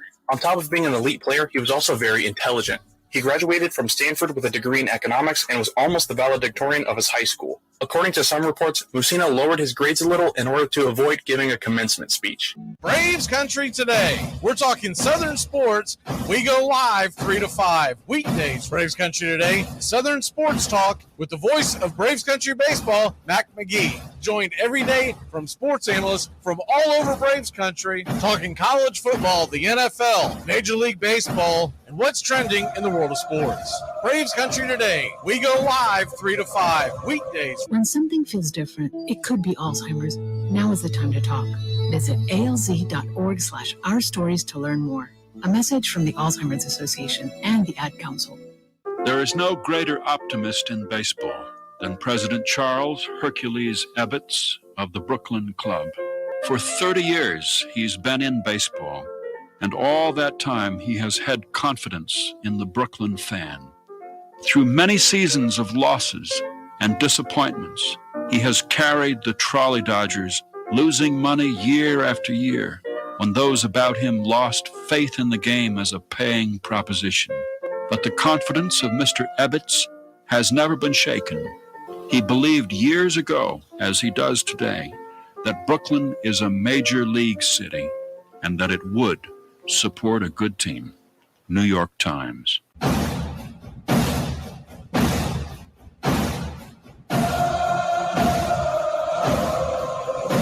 Welcome back to Braves Country Baseball. Atlanta Braves trail 4-1. Spencer Strider's night is through, giving him pats on the back. He pitched 6 innings, 5 hits allowed, 2 earned runs, 3 walks, and 11 strikeouts.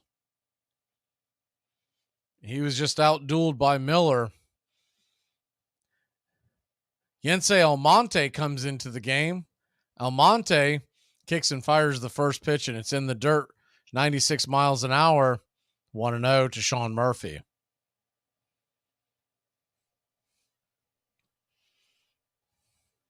The 1-0 pitch. Off the plate, wide. Did he go around? Did not. 2-0. That's awesome. Charles, see the 1966 opening day. Fulton County. The 2-0 pitch. Right there for a strike, slider.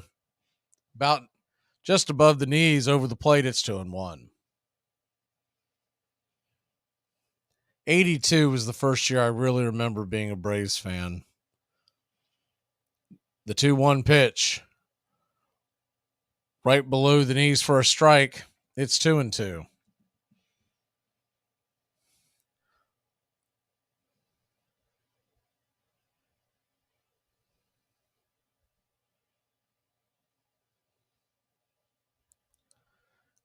I believe 81, and I was pretty young at that point, but I believe 81, I was watching Braves games, but I don't really remember them. The 2-2 pitch, did he go around? He did. Strike 3. Ball was in the dirt, but Murphy offered at it. Yeah, he definitely went around on that one. And there's one away.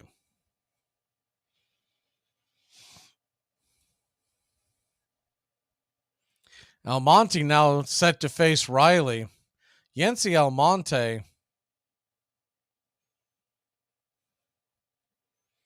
comes in Well, it's now been lowered to a 7.97 ERA, but it was an 8.13 before the out. First pitch to Riley misses for a ball. It's 1-0. The 1-0 pitch. Down below the knees, ball 2, 2-0.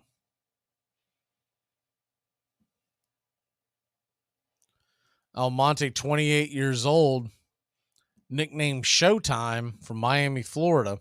The 2-0 pitch, off the plate wide, ball 3, 3-0. Drafted by the Angels in 2012 out of Christopher Columbus High School. The 3-0 pitch, 97 right there at the knees, taken all the way by Riley, trailing by 3. It's 3-1.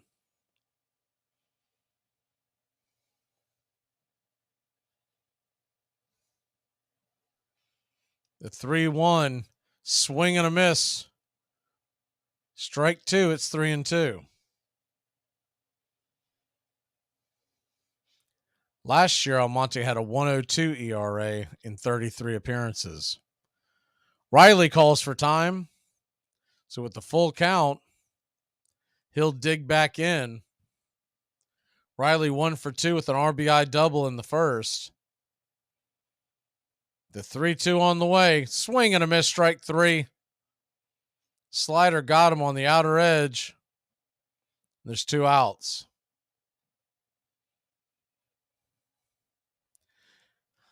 That'll bring Eddie Rosario to the plate. Rosario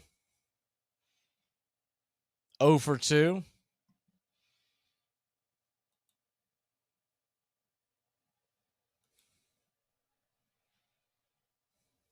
First pitch on the way to Eddie is down below the knees. 96 taken for a ball. It's 1-0.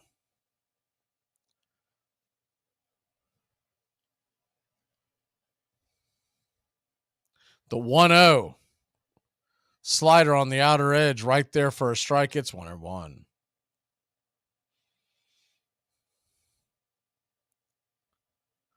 Rosario hit his 5th home run of the year last night. The 1-1 pitch. Swing, and that ball's rifled down the right field line. Just foul. And I mean just foul. Almost into the quarter. Would have been extra bases for sure. But instead, it's just a loud strike. Number 2 with 2 away.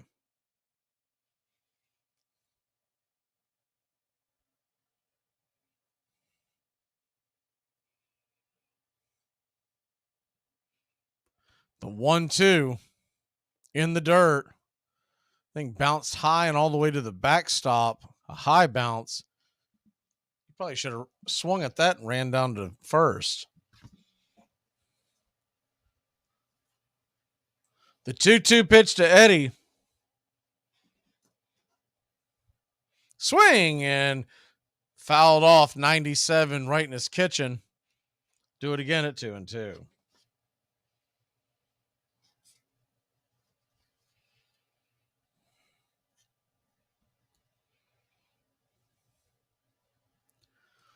The 2-2 from Almonte on the way. Swung on and just got a piece of that. Pops it foul and out of play. We'll do it again at 2-2.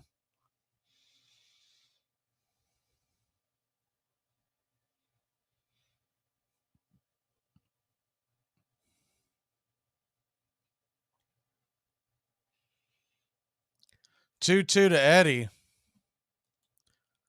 And time is called. Will Smith wants to go out there and talk to Almonte, talk it over.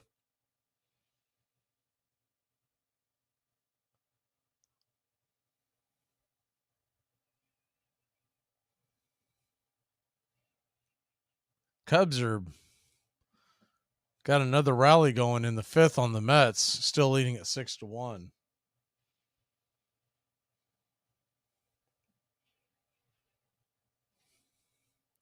So Smith back behind the plate, the 2-2 count.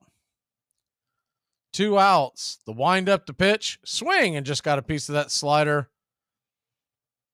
2 or 3 stitches on that one just to stay alive. It's 2-2.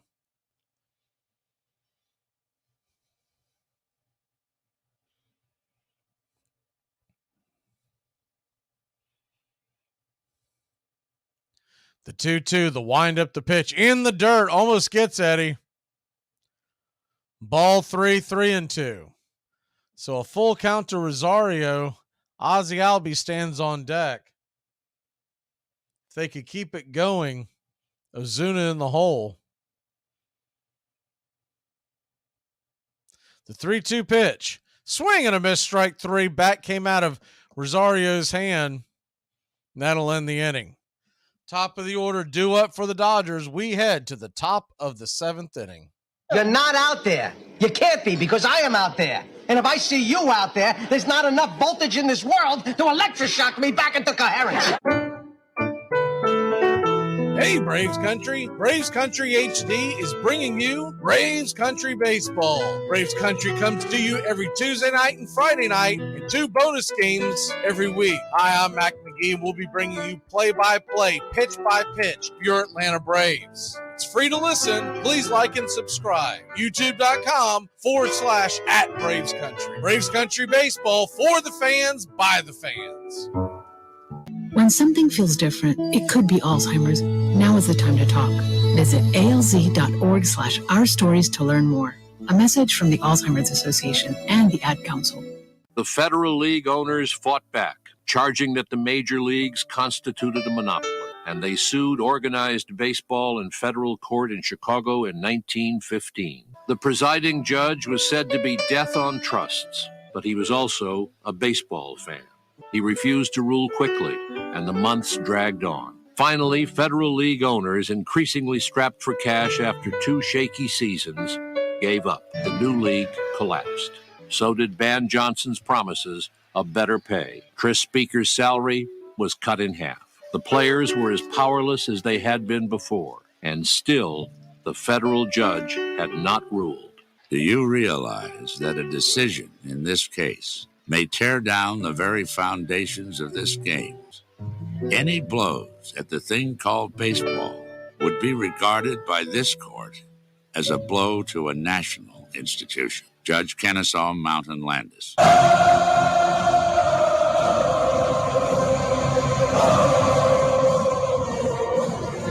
Welcome back to Braves Country Baseball. Atlanta Braves will send Colin McHugh to the hill. McHugh with a 2.65 ERA, 17 innings and 12 outings. And he's set to face the top of the Los Angeles Dodger lineup.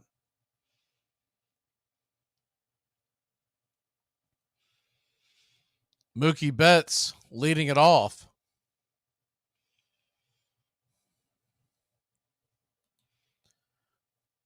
First pitch on the way to Betts is a wide ball, number 1. Betts is 30 years old, out of Nashville, Tennessee. The 1-0 pitch down below the knees. Off the plate, it's 2-0. Went to Overton High School, if you're familiar with Nashville. The 2-0. Ball 3, down and away.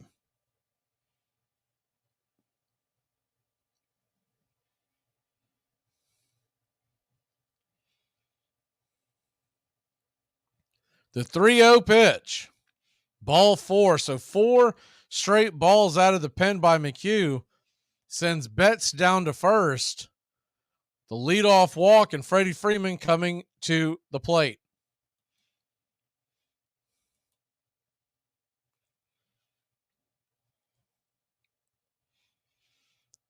Freeman 0 for 2 with an intentional walk. First pitch on the way from McHugh is a swing and a miss cutter. Top of the zone. Just missed it. And it's 0-1. Another right-hander warming up in the Dodgers bullpen.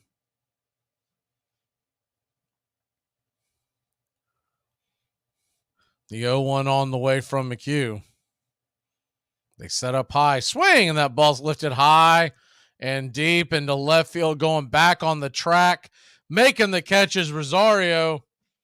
He'll fire it into second for out number 1. Keeps Betts at bay over at first. Freeman gave it a ride, but didn't quite get his arms extended on that one. Pretty good pitch by McHugh for out number 1.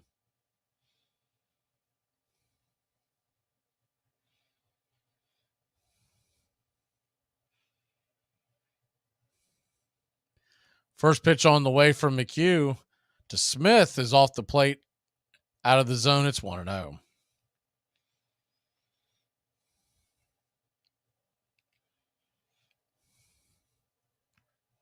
The 1-0 swung on, and that ball is rifled into right field against the shift. Acuna bobbles it, and Betts thinks about it but stays at second, so there'll be no error.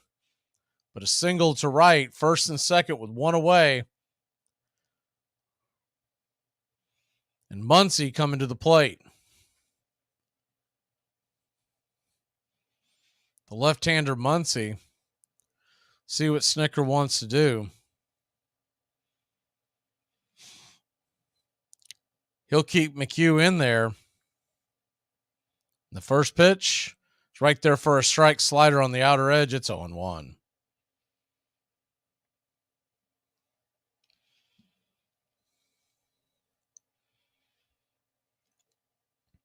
Milwaukee leads Houston 2-0. That game is in the 6th.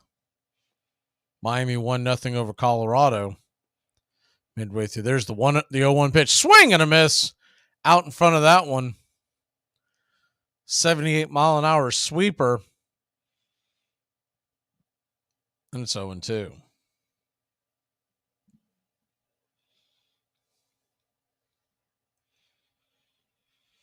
The 0-2 from McHugh. Lets it fly. Curveball down below the knees.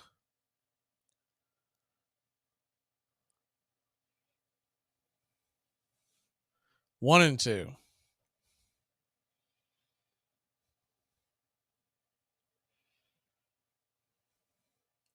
Muncy 0 for 3 with 2 strikeouts and a flyout. The 1-2. Inside, sweeper misses. Now it's 2-2. So deuces are wild here in the top of the 7th. 2 on, 1 out, a 2-2 count.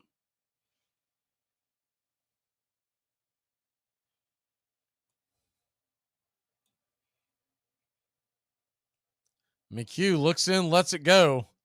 Check swing, fouls it back. Do it again at 2-2. About time to turn back time here on Braves Country Baseball. Trying to squeeze these in as we go along. 2-2 count, top of the 7th inning. Betts on second. The catcher Smith on first. So a chance for a double play.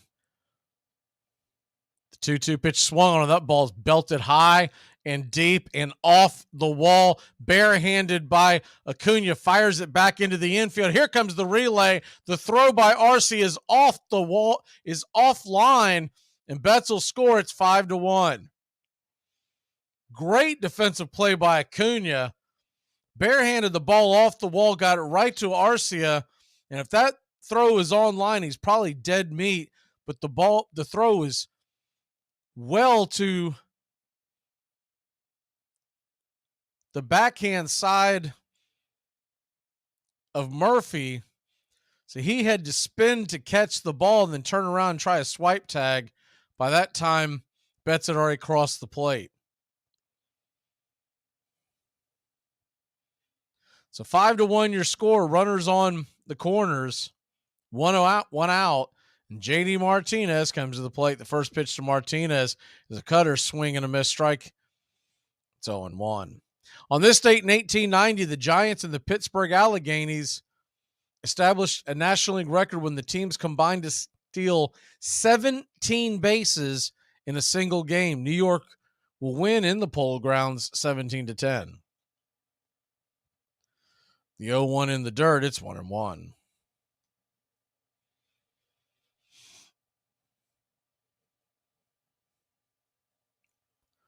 The 1-1 pitch to Martinez on the way, right there for a strike. Good sweeper on the outer edge. It's 1-2. This date, 1924, Walter Johnson strikes out 14 for the Washington Senators, including 6 consecutive batters to tie an American League mark en route to a 4-0 one-hitter over the White Sox. The 1-2 pitch down below the knees and off the plate. It's 2-2. A 4th-inning single by Harry Hooper spoils the Big Train's bid for his second career no-hitter in 1924. The 2-2 pitch. Swing, and that ball's lifted into right field, and Acuna's got it. He'll fire it into home plate, and a one-hopper, and Smith thinks better and keeps the brakes on at third. Man, does Acuna save runs or does he save runs? There's 2 away. On this date, 1948, Joe DiMaggio hits 3 consecutive home runs, the first 2 off of future Hall of Famer Bob Feller. The trio of round trippers helps the Bronx Bombers defeat the Tribe 6-5. So Jason Hayward will come to the plate. Runners on the corners, 2 outs. He's 2 for 2 with a walk, a home run. The first pitch is swung on and popped up. Can of corn high in the sky. Who wants it? Olsen has it. That'll end the inning. We'll head to the bottom of the 7th. Braves need some runs. Get up and stretch, Braves country. All right. I can't see you. Let me hear you. A 1, a 2, a 3. Casey was baseball mad, had the fever and had it bad. Just to root for the hometown crew every stew.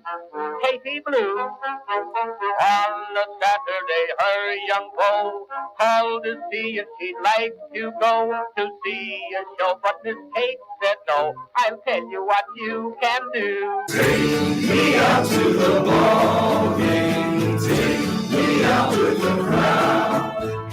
Buy me some peanuts and cracker jacks. I don't care if I ever get back. Let me root for the home team. If they don't win, it's a shame. For it's 1, 2, 3, stretch around and be home again. Casey saw all the games, knew the players by their first names, told the umpire he was wrong all along, good and strong. When the score was just 2-2, Casey knew what to do.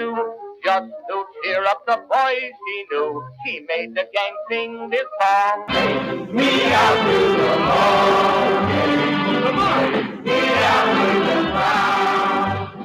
Buy me the peanuts and cracker jacks. I don't care if I never get back. Root for the home. Don't win in the game.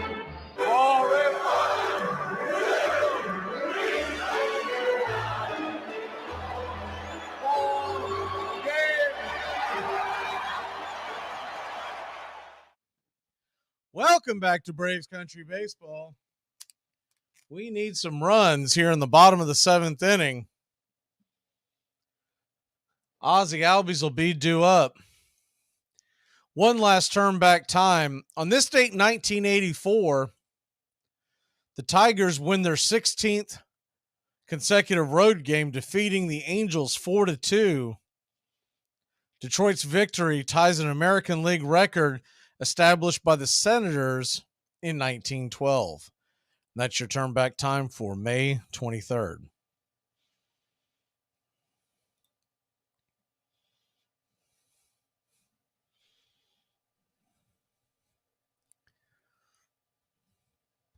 So Atlanta will go back to work, still with 3 more innings to try to put some runs up here on the board.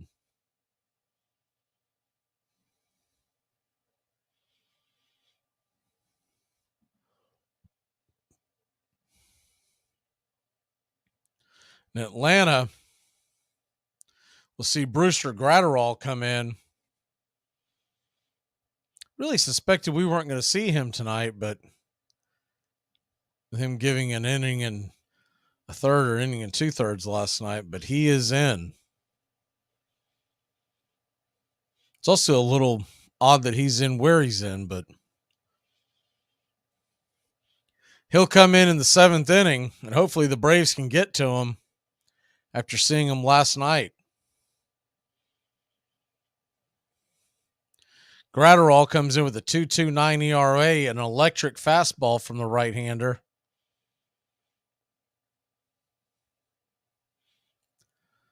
Opponents are batting .263 against him. He has not given up a home run as of yet this year. There's kind of a heavy fastball, sinker type. Cubs lead the Mets 6-2. The Mets are threatening in the 6th.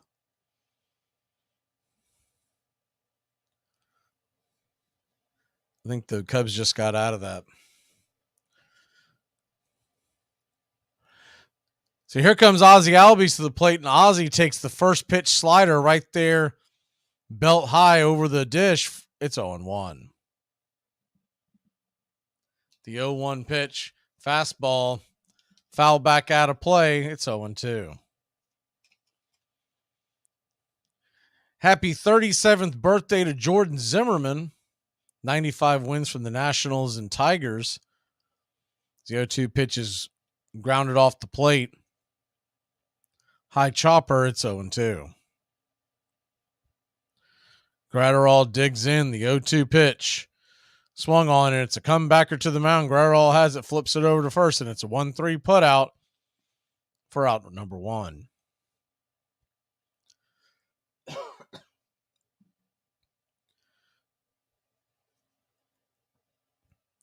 Happy 33rd birthday to Cesar Hernandez.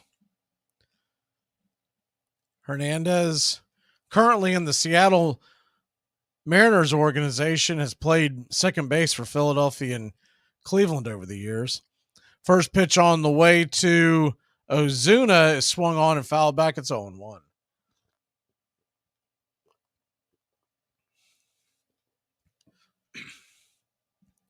The 0-1 swung on and fouled back out of play. It's 0-2. Ozuna's 0-2 with a flyout and a strikeout. Happy 38th birthday to Mike Dunn, pitched for the Atlanta Braves in 2010, left-handed reliever. The 0-2 pitch, down below the knees, good take by Ozuna. It's 1-2. Buck Showalter turned 67 this year, manager of the year, 94, 04, and 14. The 1-2 misses. It's 2-2. 20-1 Toronto over Tampa. The 2-2 pitch, down below the knees, but Wolf's going to ring him up for a strike. Strike number 3. Ozuna doesn't like it, gives Wolf the what, and heads to the bench. That was definitely below the zone, but probably too close to take with 2 strikes. You might get the benefit of the doubt if you're Tony Gwynn, but if you're Ozuna, I don't think you're going to get that call. First pitch on the way to Arcia. Down below the knees for a ball. It's 1-0. The 1-0. Off the plate wide, ball 2, 2-0. Aaron Donald of the Los Angeles Rams turns 32 today. Drew Carey and Shelly West both turned 65.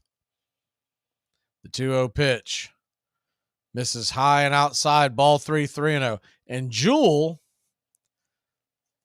famous singer, she turns 49. And that's your birthdays. The 3-0. Taken all the way by Arcia. Right there for a strike. Fastball down the middle, and it's 3-1. The 3-1 to Orlando, swung on, and that ball is rifled into left field. We got ourselves a base runner. 1 on, 2 away, and Sam Hilliard coming to the plate.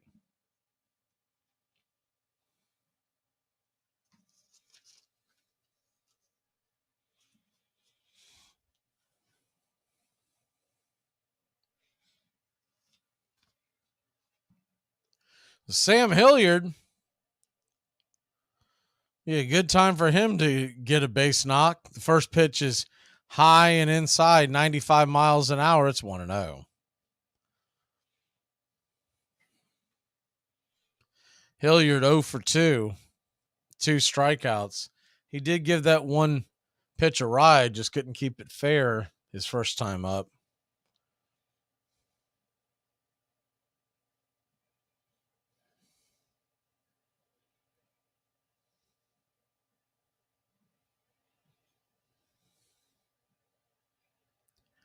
After a quick mound visit, they're back set for action.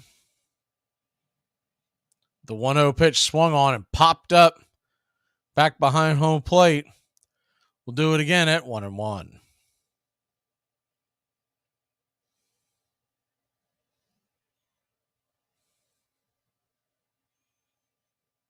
The 1-1 pitch. Swing and a miss. Slider got him out in front. And it's 1-2.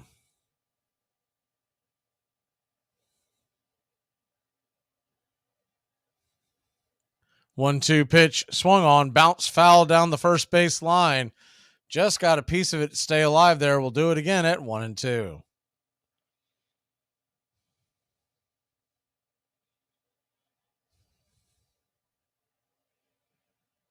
The 1-2 swing and pops it up. It's going to stay in play. It is. Smith's underneath it. He will make the catch for out number 3. So the Braves get a runner on, but that's about it. We'll be back in a flash, top of the 8th in Atlanta. Hi, my name's Mike, and if you're sitting there watching this tape smoking your cigarette, well, hit the fast forward button, because I don't smoke and I don't like people who do smoke. I'm not afraid to get sand on my tuxedo if you're not afraid to let the wind mess your hair up a little bit when I take the top down. I'm an executive by day and a wild man by night. And I do consider myself a refined valley dude. Armchair. First inning, I called him Jackie. So let me give you a little context of that. 2019, he came out with an interview, said that he's the new Jackie Robinson of baseball. He's going to bring back fun for the game, right? And 2019, when I played for Atlanta, we actually joked about that on the game.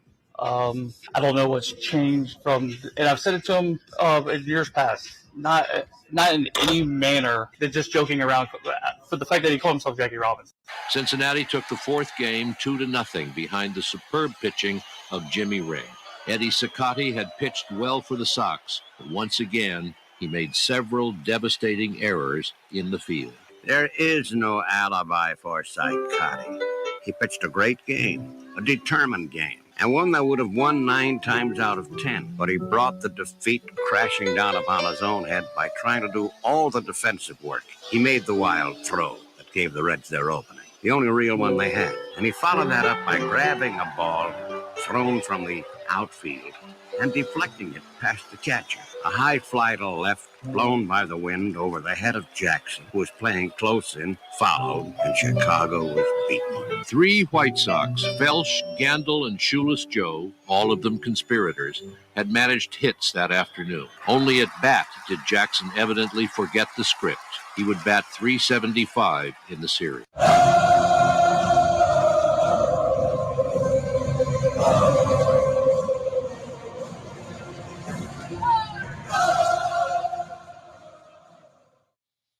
Welcome back to Braves Country Baseball. Atlanta Braves. Offense is yet to get going. Trail at 5-1. David Peralta is going to come to the plate. And Michael Tonkin comes in to pitch.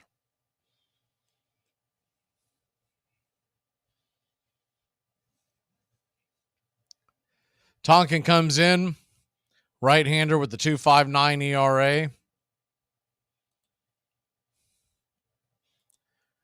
He's set to face David Peralta,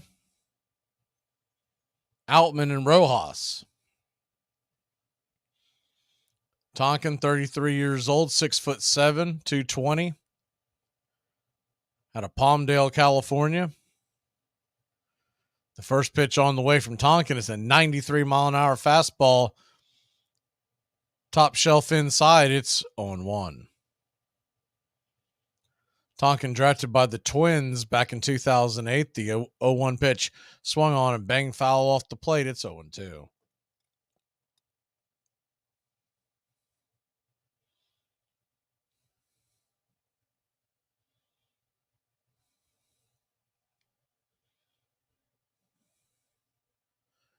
The 0-2 pitch, and Murphy wants to come out and talk to Tonkin for a second.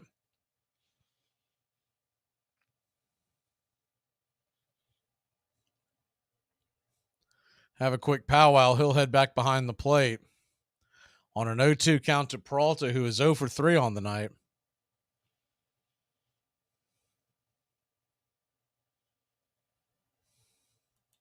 The 0-2 pitch swung on and grounded over towards first. Is that going to stay fair? It is. And good play by Olson.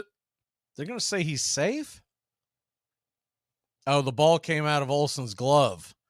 Olson scooped it, went to tag Peralta, and I think the ball came out of Olson's glove while he tried to tag him.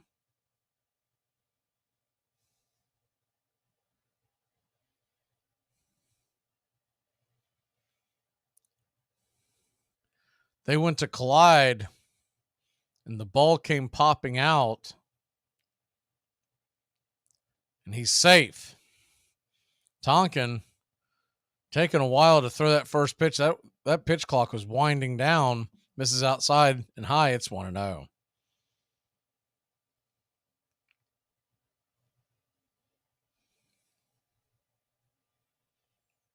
The 1-0 pitch, swing and a miss.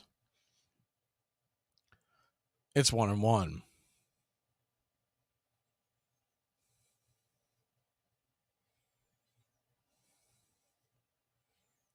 The 1-1 pitch from Tonkin. Check swing. They're going to check down the line. Did he go around? Alan Poor, the third base umpire, says he did not. It's 2-1. If y'all remember, Jason Kubel, left fielder for the Minnesota Twins in the early 2000s, the 2-1 pitch is way inside, ball 3-1. I don't think I've seen this statistic before, but evidently Tonkin is the brother-in-law of Jason Kubel. The 3-1 pitch right there at the knees, called for a strike. It's 3-2.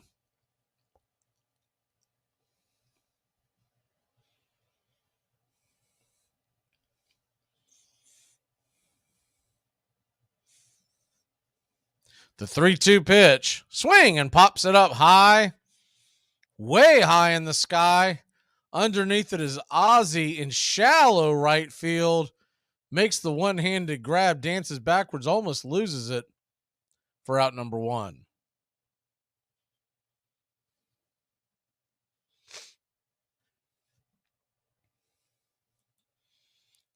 Quick look at the scoreboard. Padres over the Nationals 7-3 in the 8th.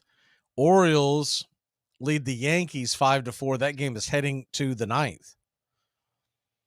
First pitch on the way to Rojas is a strike right there over the plate. It's 0-1.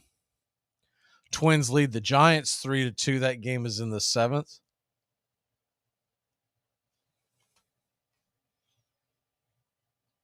The 0-1, top of the zone. Oh, guess he called that a ball. That got all plate and then some, but it's 1-1. Rockies have tied it up with the Marlins 1-1. That game is in the 5th.